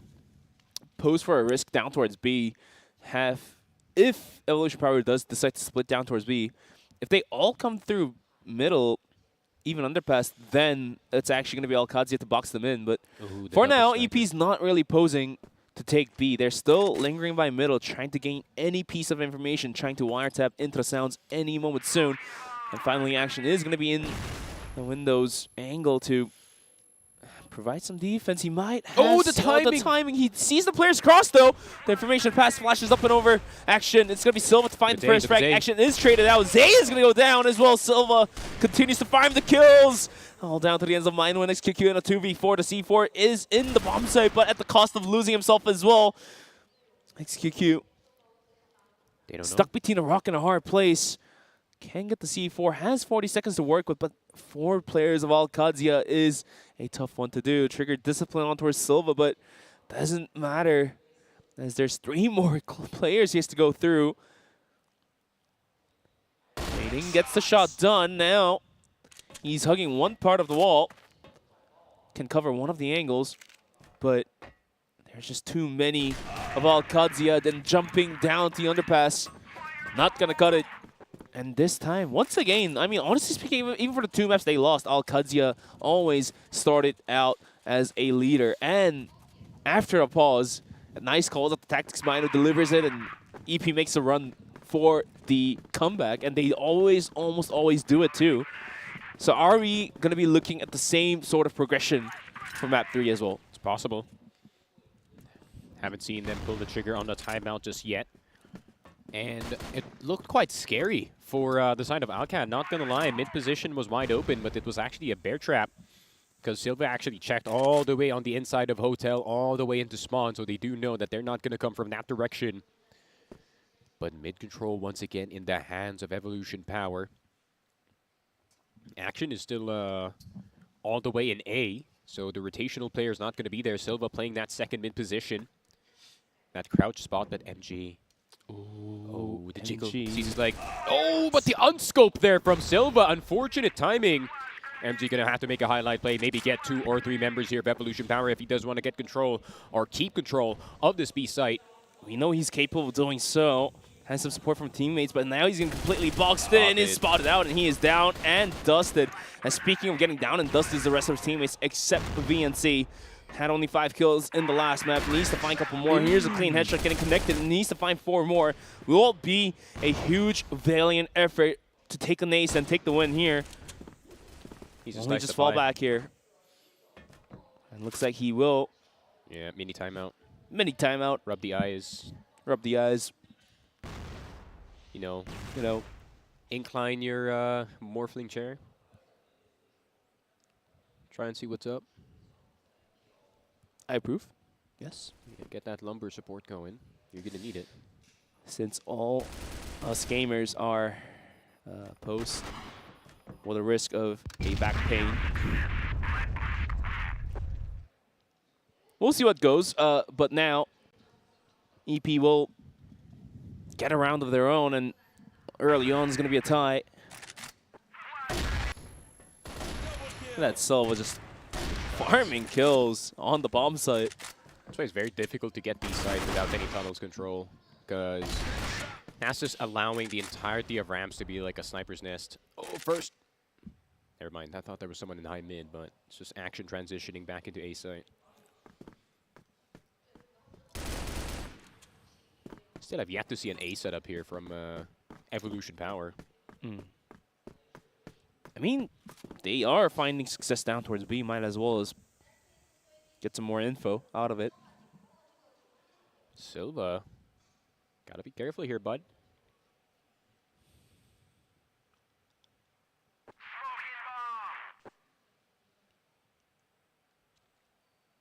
I wonder if EP is going to use the lineup, because there is a nade lineup for this exact spot. Or they might just do it dry. Oh, the timing! This is the second time that Silva has been fallen victim to unfortunate timing, but at least they do get information. And first we'll get MG. How the heck did he get that? That's from that was way back all the way from downtown. Oh me. Well, I guess a bit of a luck is going to be shining towards the side of EP. And Silva is cleared out, and so was Action. Just how unfortunate the timing is there for Silva, isn't it? I'd be so mad if I'm Silva right now. Oh, that's a tilter. That is 100% a tilter, and now EP has a full control over towards the B bomb site, and this is the 3rd time in a row they're able to get their foothold on the site. On the rotation, Fefe and VNC and the duo. Double Hotel. Coalition has to take Hotel control and see if they can get onto the bomb site. Any but haters? It's going to be a tough one, Sneaky. Definitely a tough one to do. Yeah, VNC going to have to wait for anyone to be in that right side off angle, but he's just going to back off all the way. No way, they're going to give up 2 rounds in this one. So yeah, Feifei just going to make sure that they can use the rest of the bomb timer to talk about what happened in this round. At the same time, Honestly, you could just chalk it up to being unlucky if you're Silva here. Quite unfortunate. I mean, you can't just blame being unlucky. I mean, sure, that was a bit luckier on the side of EP, but can't almost always just blame luck as the main factor. I low-key want to see the replay of how MG died earlier, because that is a very thin angle. And as much as he have casted doubt upon first, he is continuing to provide some food for the team. 3 kills already. Oh my god. Now What a that's an swing. entry.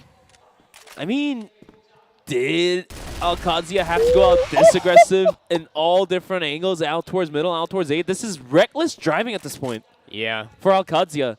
It was not meant to be. Oh. YH gonna get this third. When at the same time, that's good pathing by YH, just jumping straight in, knowing that entrance A is going to be smoked by default. You can just jump out into yellow and get into that catwalk A position, surprising Silva, because Silva's pre-aim is most likely on that mini terrace. That aggression seemingly not needed. Yeah. And Qadsiah still pushes it anyway and I'm telling gets you, man. completely punished for that. EP meaning Evolution Pinoy, I swear to God.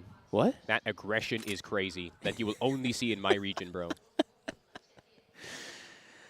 Evolution Pinoy. Oh my god, Sneaky. Oh, XQQ. There we go. That's the aggression, and why not counter the aggression with aggression as well? Action. What's the term for Qadsiah? What Filipino terms you want to add to that? What starts with a Q or A? Barely any words in Filipino start with Q. Oh my word. BNC will get the spray on that HK Mino. And first, we'll get to in return the power of the USP. Back at it again. Aids are not going to hit this time. First is going to have to peek very aggressively in towards catwalk. A does spot Silva, so that's a confirmation of information. But first, he wants to peek more. But Silva's already in that bench spot. Can he get the turnaround? Top A is now the responsibility of Mino here. Mino has a lot to do, but first gonna get tagged up on the right side. MG with a perfect angle. 3-2. Evolution Power stopped at 3. Qadsiah finally get their second on the board, but this is actually good news for EP. They don't have to use their timeout this early. Not at all. And we've seen them having to spend the timeout after EP calls it early. Ooh. Not being able to utilize any timeouts on the second half costed them the maps. And this won't be the case here. The shoulder peaks, jiggly. Whoa. Jiggle picks coming through. Not gonna happen. It's gonna be YH to swing with Zay. And action will be taken out. Did not matter at the end of the day. Guys, I swear to God, I have a timing. It's 3 people staring right at you from that lower mid position. There's always a famous last words from the guys, right? Hey. I might have a timing. Sometimes is also one of those. Sometimes you just have to peek it. And I can't blame Action for that one, because I feel like they really need like a singular pick in order to get them the advantage in the round. Another one would be hold my beer. Yeah. And in this case would be hold my angle for me. And that he didn't. And that he did. And down went him as well. So down a player, Qadsiah is going to be playing with a 4v5 now. Evolution Power is really dragging the time, building the pressure, making Qadsiah feel uncomfortable as possible, as much as possible too, if you think about it. And because XQQ didn't even shoot, he got the opportunity to actually switch back to the M14 EBR. So it's still 4 rifles for the side of Evolution Power. Tough.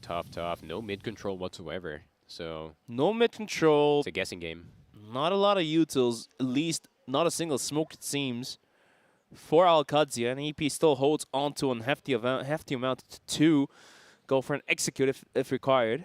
It's my favorite spot in Ankara, where VNC is standing. This is so OP, by the way. I mean, VNC has had his moments in that spot, right? Yeah, that Many spot is so OP, I swear. Like, there's like a 25 or 50% chance that whoever's shooting you is going to hit the stairs instead. So, one of the better anchor positions in this match. Now MG gets a drop with the pistol, but he's quickly traded out and still is going to be beneficial for the side of Evolution Power Gaming. Execute the timing on Silva. So good, the spray down connects in time, and first continues to farm the kills. VNC does get some return fire, but at what cost of getting the bomb planted for EP? Jeez. It's going to take a heroic performance, and there's one. Speaking of heroic performance, needs to find 2 more kills, but Zay is on his trail end as well. Gotta watch the 6. The C4 timer is ticking down. Zay gets the kill, and EP seals the round down. Zay isn't as noisy as he was in map number 1 and 2. No, not after that fall. Yeah, not after that fall. It seems like that one trick really did kind of put the steam out of it. He's humbled made his by code, the map. Made his code decompile and have 20 bugs, but it seems like the rest of the team is going to pick up the pace. You know what's funny is that opponents can't humble Zay, but the map can. Yes, sir. Only Smallgate. It's the code. It's the code. The Terminator. Wow, it links back to it perfectly. Nonetheless, round 7 on the board. Evolution Power. What is their next plan ahead of them? Yet another round of a pressure builder for Qadsiah. EP's not giving much info away, and they're going to be playing time once again. They're not afraid to really just walk into these angles. Hold on, Silva might be in trouble. He's going to have to get away as fast as possible. Doesn't want to get caught in that high mid position as well. That's going to bait some of the rotations from the side of Qadsiah to go into that B site. Options are still there to go back into A. If Zay can get a cheeky timing and go in that spawn position, it could happen. But the reason why there is 2 snipers in that B site, because there is that angle that Silva is holding, then he can see the entirety of high mid into that cross, into spawn. So it's not going to be too easy. So they're just going to back off all the way, waiting for any Alcad members to check for information. They only could. Already past the minute mark here. And the timer is ticking down below 50 seconds. Let's look for the nades. And EP is still lingering by middle. And this might be a B split being prepared here for the Chinese squad. And they are going to give it a go any moment soon, as we only have half a minute in the pocket. C4 is moving slow. It's going to be first to open up first. And Zay is going to slowly creep in towards the bomb site. Silva has to hold it. Good for 1. Pistols out. Looking for the second. Does get the drop. That's YH as well. Silva single-handedly holding down his position, but he has 2 more players to take down, and it is too far of a shot. Another quick scope by first. Takes the kill on towards Fefe. C4 planted with 5 seconds remaining on the clock. It's all down to the hands of VNC. First with a generational performance this time. Silva trying to defend that B side as much as possible, but VNC is going to be spotted in that backside. First, holding that angle. He's not going to get away with this anytime soon, so it is going to be the slow crawl forward for VNC, but I mean, VNC is going to go for it. Ooh. I feel so bad for Silva, man. Silva's playing out of his mind, holding this B site, and his entire team is dying around him. I mean, no one else besides him picked up a kill, so it's tough for Qadsiah for now. And EP gets to talk to Nice without even spending a timeout. That's the ups and downs of timeouts, right? You got to fix up your own mistakes, but at the same time, your opponents also can utilize the same time frame. Then you see Stallions taking a timeout at 9-4. That's, I mean, come on, Tanks, right? Like yeah, I was in the audience. I was like, come on, guys, come on. You gotta keep the ball rolling here, man. But damn, seems like a steamroll to me. Yeah, the vibes aren't vibing for Qadsiah at the moment. Definitely not. It's unfortunate. I was really expecting like quite a back and forth, but Evolution Power seems like you know. However, it's playoffs. However, even if Qadsiah loses, they are double elim. That's double elim. So they have 1 more shot at coming back. That's honestly, that is the change for I love the CFS GSL format. Grand Final. Yeah. I love the GSL format. I love that we finally have a double elim. It's because historic. You know, the second chance. It's always the second chance stories that do the best, in all honesty. And especially Evolution Power. Evolution Power historically have done really good in lower brackets, so gonna see some interesting stuff. Second chance could be a possibility, but it could be counting the eggs before it does hatch. So gonna have to wait and see if Qadsiah can get the rest of this series going. But 5-2, that is a rough start. But look at this. Evolution Power once again attacking that mid position. But I really don't like how stubborn Qadsiah is when it comes to their defense. But granted, the adjustment is now VNC, Silva, and Feifei on that A site, and Action and MG on B. Finally gonna have a 3-people player hold on A. Be a 3-2 split. But Evolution Power, they're looking and leaning towards B rather than A. And give or take the last round, the C4 being planted with 5 seconds on the clock. Yeah. This one also hints to us another a slow-paced round, possibly and potentially. MG. Quick scope. Ooh, but Zay? Oh my god, how is MG alive? Ain't no way. Does get the quick scope on Zay as well. But will get taken down by Mino anyways. Big 2 kills, and that's going to allow Action to go all the way in mid. Silva going to start to act upon as well. First is going to get that kill. Mino and XQQ. XQQ not going to hit the quick flick. Mino.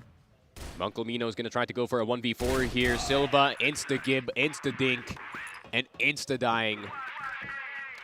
Mino going to fall immediately. But, hey, more of an adjustment. I like that adjustment low-key. I feel like they needed an additional rifle in this B side instead of the double sniper. And now it's a 5-3. Qadsiah inching closer to this Evolution Power lead. Slowly but surely. Not a long shot. It's makeable, a 2-pointer. But for that to be possible, Qadsiah has to find this final round in the first half. And Evolution Power might just run into trouble here. It's a 3-man stack by Qadsiah down towards A, and they're going to look towards Vents, EP. Looking to push this one any moment soon. Going to be Silva, VNC, and Feifei on the hold. The 3 riflers, the rifling core of the Brazilian squad. And like I mentioned, the position VNC is holding is overpowered. Here's the flash up and over. Silva is so blind, but VNC under the staircase. Let's see if he can find any frags. He is cleared out. Feifei's blind as well, but Silva, the good spray down, gets one before getting cleared out. Bomb site is taken in a blink of an eye. Those second layer flashes, man, I'm telling you. Granted that they do get players that are going up on the site. And now Action gonna try to look for anything on the side. YH is just gonna spray him down with the M14 EBR. MG happy to do it with a USP. First shot does go into YH. But MG, first time in a while that we are going to see him rifle. Nate's going to go through. Mino on that left side. Waiting for it. MG will get the shot. The USP not going to be enough to take down the rookie.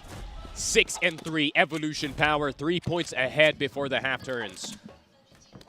Who did not trust the rookie for Evolution Power? Good on the rifle, good on the sniper, good on the pistol, and also hitting some nade kills as well.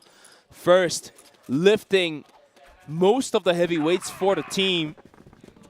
Time after time, series after series, propelling his team up forward. And maybe that's what EP exactly needed for the roster.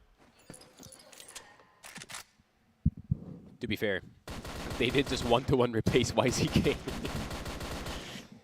Honestly, with First, I feel like there's a bit more stability. I don't think First fully replaced YZK. I feel like what happened in this roster is XQQ is now playing YZK's role.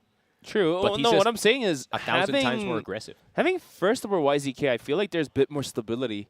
Yeah. In Evolution Power, sure, YZK is a superstar too, but basically having YZK gives you more chances in taking down a better team than you. Let's say all gamers are by shot, but now having First does grant you that stability, lowers the risk, lowers the volatility. Maybe Mino just likes rookie snipers, and it worked out. it might work out 2 years in a row. We're going to have to wait and see. Are we going to be looking at a contract getting signed between a Evolution Power and the Snaky Frog, a up-and-coming new sniper from the Philippines region? Nah, my sniper is quite bad. I am pretty good with the HK. Quite though. bad. Equals trash, or?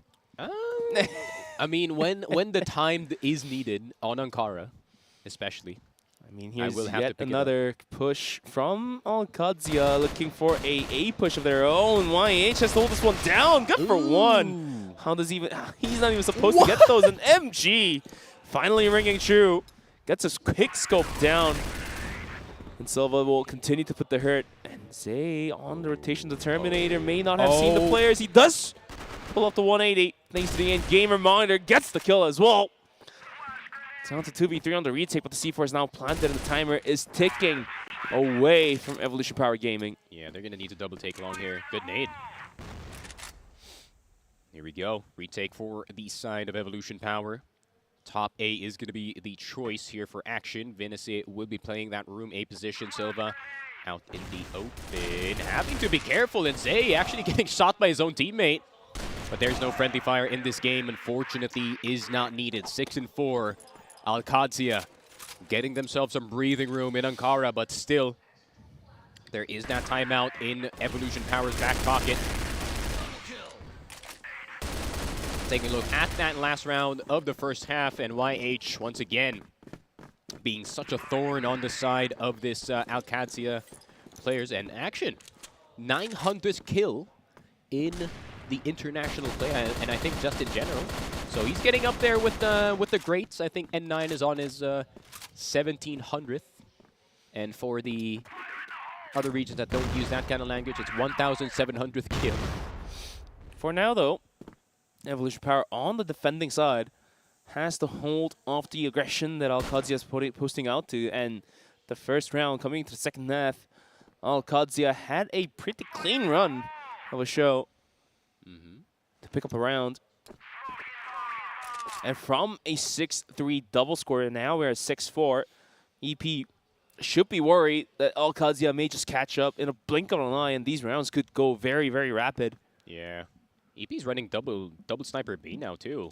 So, going to be interesting to see if that's going to work out in their favor. But first, being more willing to be that aggressor for his team. XQQ now kind of sitting back, but at the same time, taking a look at this round. Three-man stack. Peeking. Three-man stack again. By EP. Oh, they are going to clear action. He swings back. 180 takes down VNC as well. And that, boys, is an aggression put to a hold. I don't approve of this, but here comes the spray. Silva's going to go down. I don't approve of this. I don't think only one person has to clear this vents position. Here you guys have it. You need Principal Snaky's approval. I think you need like 2 or 3. Because you're up against YH at the end of the day. You know, it's going to take, a bunch of players to clear him of that spot. Also, if they do get the initial vents player, the other players just get to play the inside of vents and they can just bomb in and out of cover. So it's going to be very difficult for him, for the rest of the squad to actually clear him. That is true. So MG, see what he can do. 360 no scope. 20 seconds isn't quite going to cut it. Oh, he got tagged first? How? All right, run back the replay. I'm trying to see how first tagged him without even seeing him. Pot shots, maybe? Potentially? Pre-fire? Through the wall? Through the wall? Damn. I mean, poor Silva, bro. He is really trying to draw this game back in their favor, but Fefe in action only sitting on 3 kills each. 3 kills apiece. It's been quite the bad series for both of them. Yeah, I mean, they are probably the most frustrated ones there, too, if you think about it. For sure. But the angles that they're posing for, EP's just completely punishing their positioning. They're speeding up here, but look at this. Mino with the read. He's here to help XQQ. Oh, but they check him anyways. VNC deletes 2 players off the map. But first, with a quick response, gets the C4 down, gets 2 kills. Oh, he doesn't know. But now he's getting pressure from multiple angles. MG spotted, but the pistol play there, ringing true. Oh, it's going to be a 2-on-3. Zay from underpass is spotted. Will be naded shortly. Going to be taking a plant coming through. And Zay Oh, Action's alive. by Action. Oh, YH, he's inching ever so closer to the site. He's in there, he's surely in there. Action's alive. Action is indeed alive. Action's awake.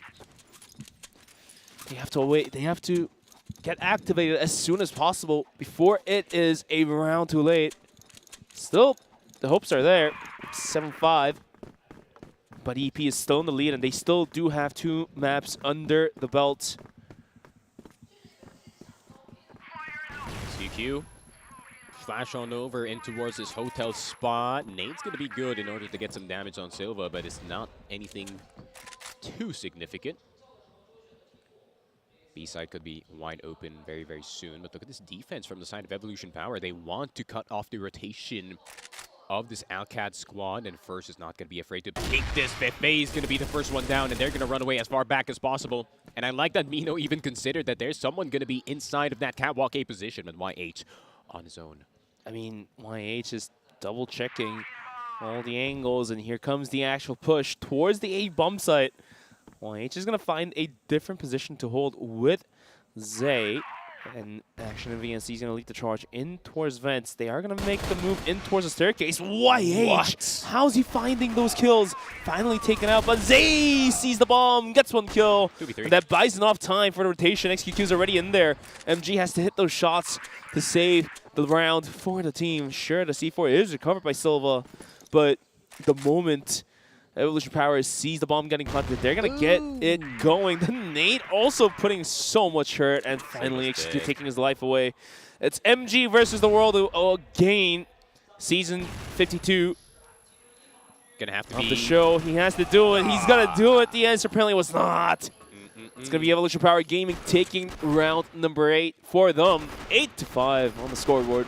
Honestly, props to YH. It's good recognition from YH specifically, because he knew that there is going to be now a 3-man stack going in towards that Vents position. And instead of challenging it actively, he just backs off all the way to the A side so he can get his teammate to help him. You might have to replay here. Or no, oh, this is the other one. No, this is the last round replay. Action, though. This is one of the few rounds where he actually got something going. And then immediately Evolution Power There's a good old saying, something for nothing. For sure. There's still a bit of chance. Can't call it off early. But EP still has a timeout. Do they? Yes, they haven't used it at all. Didn't need to. Not just yet. YH going to be actively challenging it. VNC going to win that skirmish this time. Are they going to go the entrance A route? No. They're just going to go back in towards that mid position, and good recognition. Great opening, though. Well, Qadsiah challenging YH towards Benson first. Has to hold it, and he's going to get knocked out as well. And they're going to give it a go down towards middle, holding it down. It's going to be Mino with a quick spray down, taking down 2. However, XQQ as well is going to find another frag of his own, downing the C4. All of a sudden, Evolution Power, they are making this one look possible. Qadsiah, however, it's going to be MG going down. Unfortunate moments just continue to ring for Qadsiah, leaving Silva all alone to the clutch in a 1v2. And a Dream sees Zay crossing, jumping up and over in desperation. But EP has found the map, timeout, and almost closing the series out. Nice. With the cheeky, breaky Stallions timeout. Cheeky one, too. You know, 9-5, he's like, hey, what are we eating later, guys? What's going to be the food for celebration? At the same time, I think he's just trying to make sure that they can close out this particular round.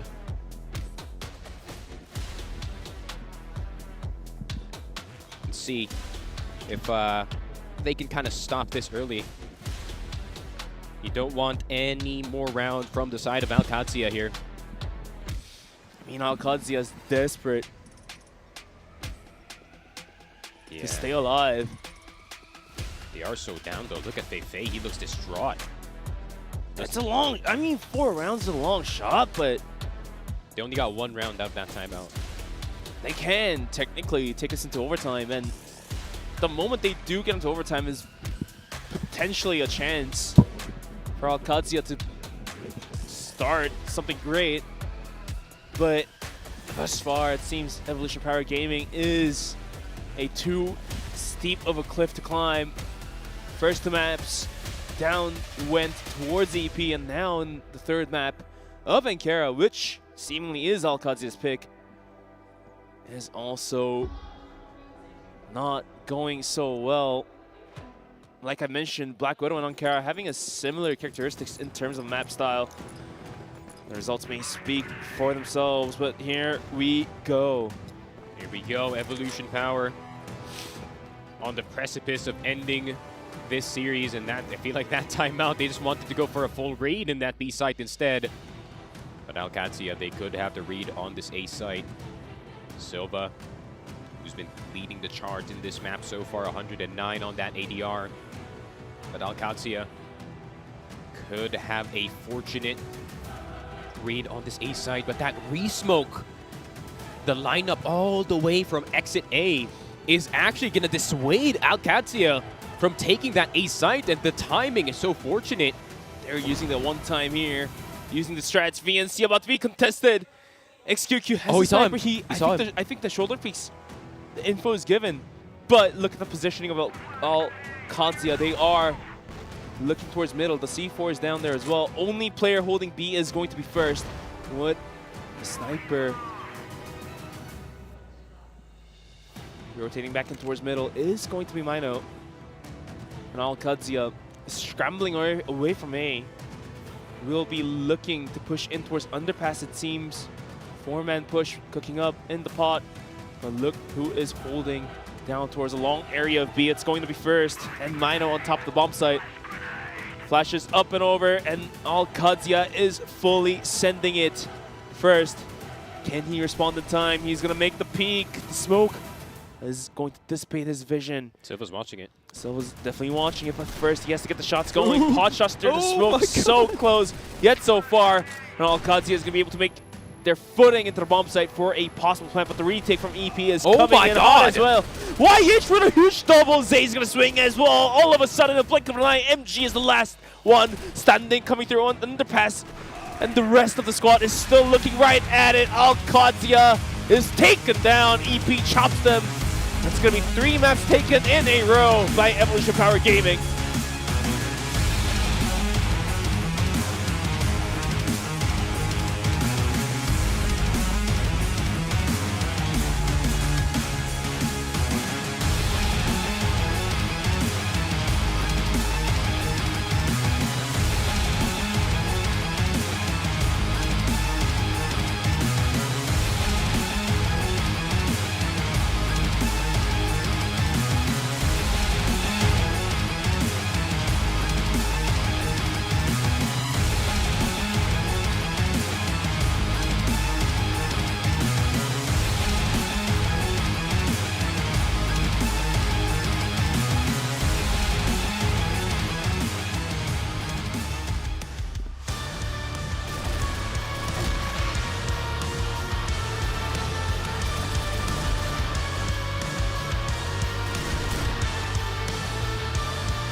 Pretty interesting way to start off the playoffs here at the CFS Grand Finals with a 3-0 for both of the teams that did win today. Evolution Power Gaming making quick work of Qadsiah here, ending it on Ankara 10-5, and just looked like the better team throughout. The first map, pretty close, but after that it was kind of just like the floodgates were open, and this is what I was worried about, Qadsiah getting a slow start against a team like of course, Evolution Power Gaming. You are going to struggle, and YH with the set MVP, not a big surprise here. Not a big surprise indeed, and only after the first map we thought this was going to be a pretty even boxing match, but turns out it was just an adult versus a kid versus a child. Almost at the level. They single-handedly just dominated on Ankara. Yeah, for sure. I mean, it gets to a point where, you know, Alcat really is just trying everything under their playbook, and it really isn't working out in their favor. And I feel like it was very evident, especially when it came to their global risk side, their refusal to adjust to pour more players into that mid position, especially Evolution Power kept attacking mid time and time again, and first finding these opportunities, and YH being a monster for the entire series. There's nothing realistically that Alcat could do, or no matter what adjustment that they could do, that can really beat this team. I feel like Evolution Power going into this playoffs really is just looking solid, and it is, you know, a testament on what I said earlier is that every time that Evolution Power enters a international playoffs, it seems like they just ramp up the level, and it seems like they're going to be back on that global winning level once again. But at least, even with the loss, they're not out yet. They still have the time to go back to the drawing board, fix up their mistakes, and come back with a better showing as we are playing the GSL format. It's double elimination, so you're not out yet. You're still in there. Yeah, I think the thing that worries me the most is that this is supposed to be the best team from Brazil, and they are. They are the one team that is left, and you know, they came in here. They were supposed to be at least a decent match for Evolution Power Gaming. Ends up being a 3-0. Not the best look for Brazil at this point in time, and it might just be a repeat of the same story we've had every single year, which is that China is going to dominate. Qadsiah, of course, they made the finals last year.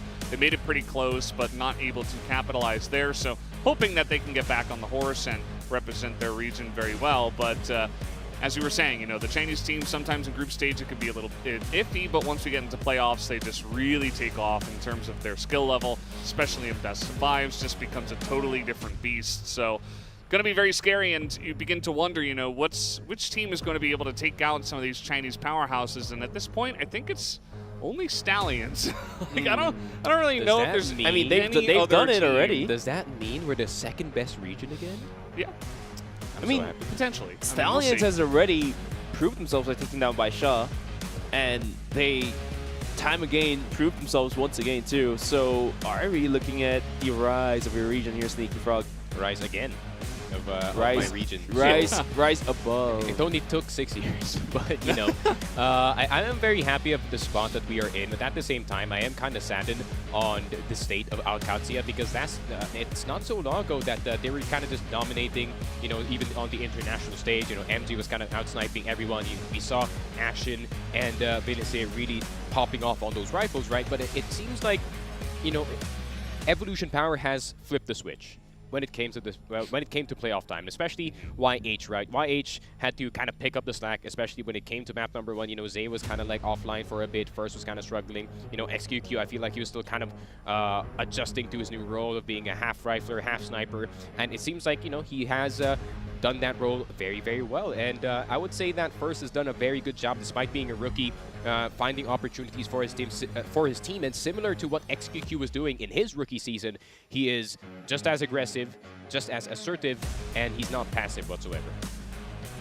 Yeah, absolutely. So, I mean, Evolution Power Gaming, we see AG's seed number 1, we got Xrox seed number 2, and then EP's down there, and I mean, they might be stronger than anyone else. We'll have to wait and see. I'm excited to see AG tomorrow, because obviously AG making quick work of Xrox over and over and over again, and them being the closest seed from China.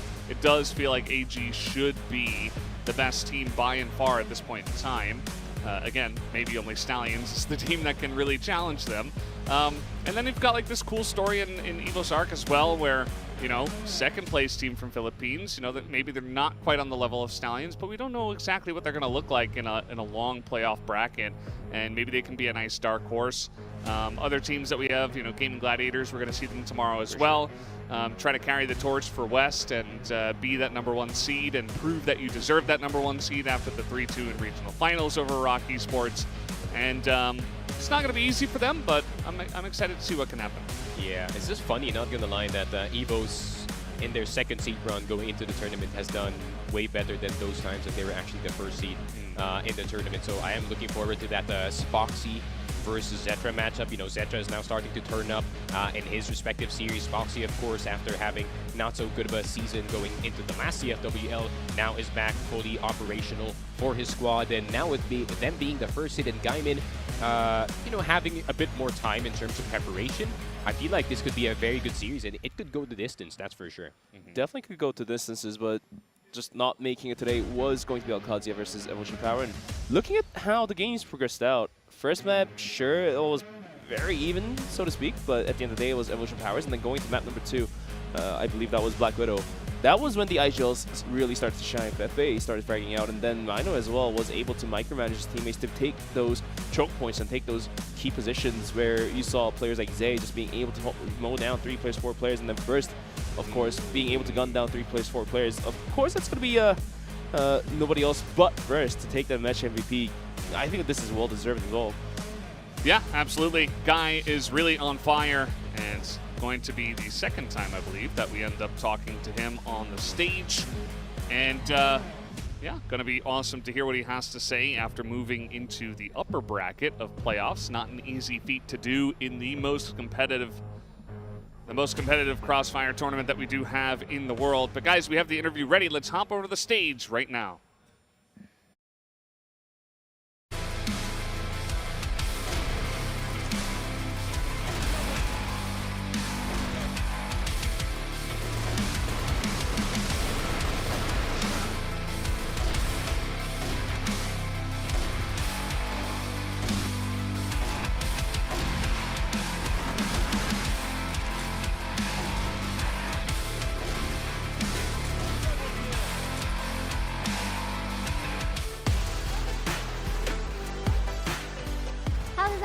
Hi everyone, welcome to the post-match interview. I'm host Nini. In this BO5 match, congratulations to EP on securing the victory. And first is the MVP of this match. Say hi to Cfesports. Hi, first from EP. You have MVP the second time, and you played against the #1 seed from the Brazilian path. What kind of preparation did you make before the match? Because we have a tight agenda, we didn't make good preparation, and the coach just told us to play our game. So you have good mindset today. It was your first time to play against them. What kind of impressions did their playstyle leave on you? They have sharp aim, and they didn't really push forward, so we need to be more patient. They play at a slow pace. On sub base, the first round ended with perfect 2 versus 5 ace. How did the round play out from your perspective? We kind of rushed a bit in the start, but we decisively got the first round. After falling behind 2-4, what adjustment did the team make? We called a timeout, and the coach and Mino reviewed the game. I think on this map, the turning point was when those who reached the 7-6. You, XQQ, and Mino completed a crucial 3 versus 5, and you held firm in locker room. How did you make that? At that time, we have a grenade, so I said, I'll just push against the pressure, and and they are very excellent, and they make the round. At 7-7, you secure the round with a triple kill. Can you walk us through that play? And we just push forward as we play, and I managed to get a triple kill. So you play better and better, and you secure the victory in the first map.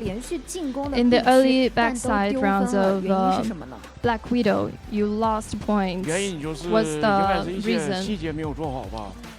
We missed some details, and we called a timeout. And improved our performance and to get more scores. So the timeout helped us stop the scoreless streak. So what adjustments to make in your attacking strategy? First of all, we try to secure the site and beware of the onside changes. So your next opponent will be Team Stallions, the winner of today's opening match. Did you watch their performance today? Yes, in these 2 days they have good performance these 2 days.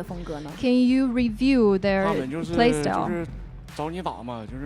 They play very aggressively, so they have sharp aim. You will be against them next round. What do you want to say to them? Yeah, we'll just let our aim to talk. Okay, thank you for your time and congratulations to EP on securing the victory. Now let's come back to the caster desk.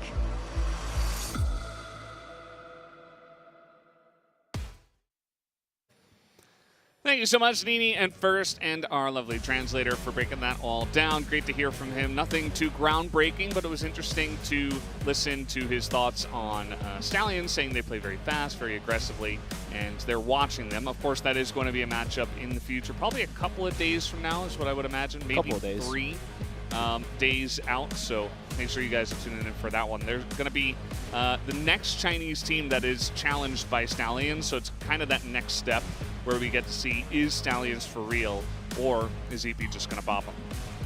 Yeah, I would say it is going to be a very good challenge for Stallions, especially, right? Because Evolution Power, they're the type of team to kind of ramp up in playoffs, but at the same time, they ramp up higher as well as they move into the bracket. So Stallions is going to have to be definitely ready, especially going up against Evolution Power. They have to find a way to try and counter, versus aggression. Can KLP actually go toe-to-toe with their new rookie? And, they have a fair few days to actually try and prepare for it. So, it is going to be a very interesting series. Yeah, well, it looks like that will be the results of today, as Team Stallions and Evolution Power Gaming will be playing in the upper bracket semifinals, and it's going to be Twisted Minds versus Qadsiah, who are pushed down to the lower brackets. Last chance and last boarding call for them. Last chance. You only get 2 eliminations, 2 losses, and then you are eliminated.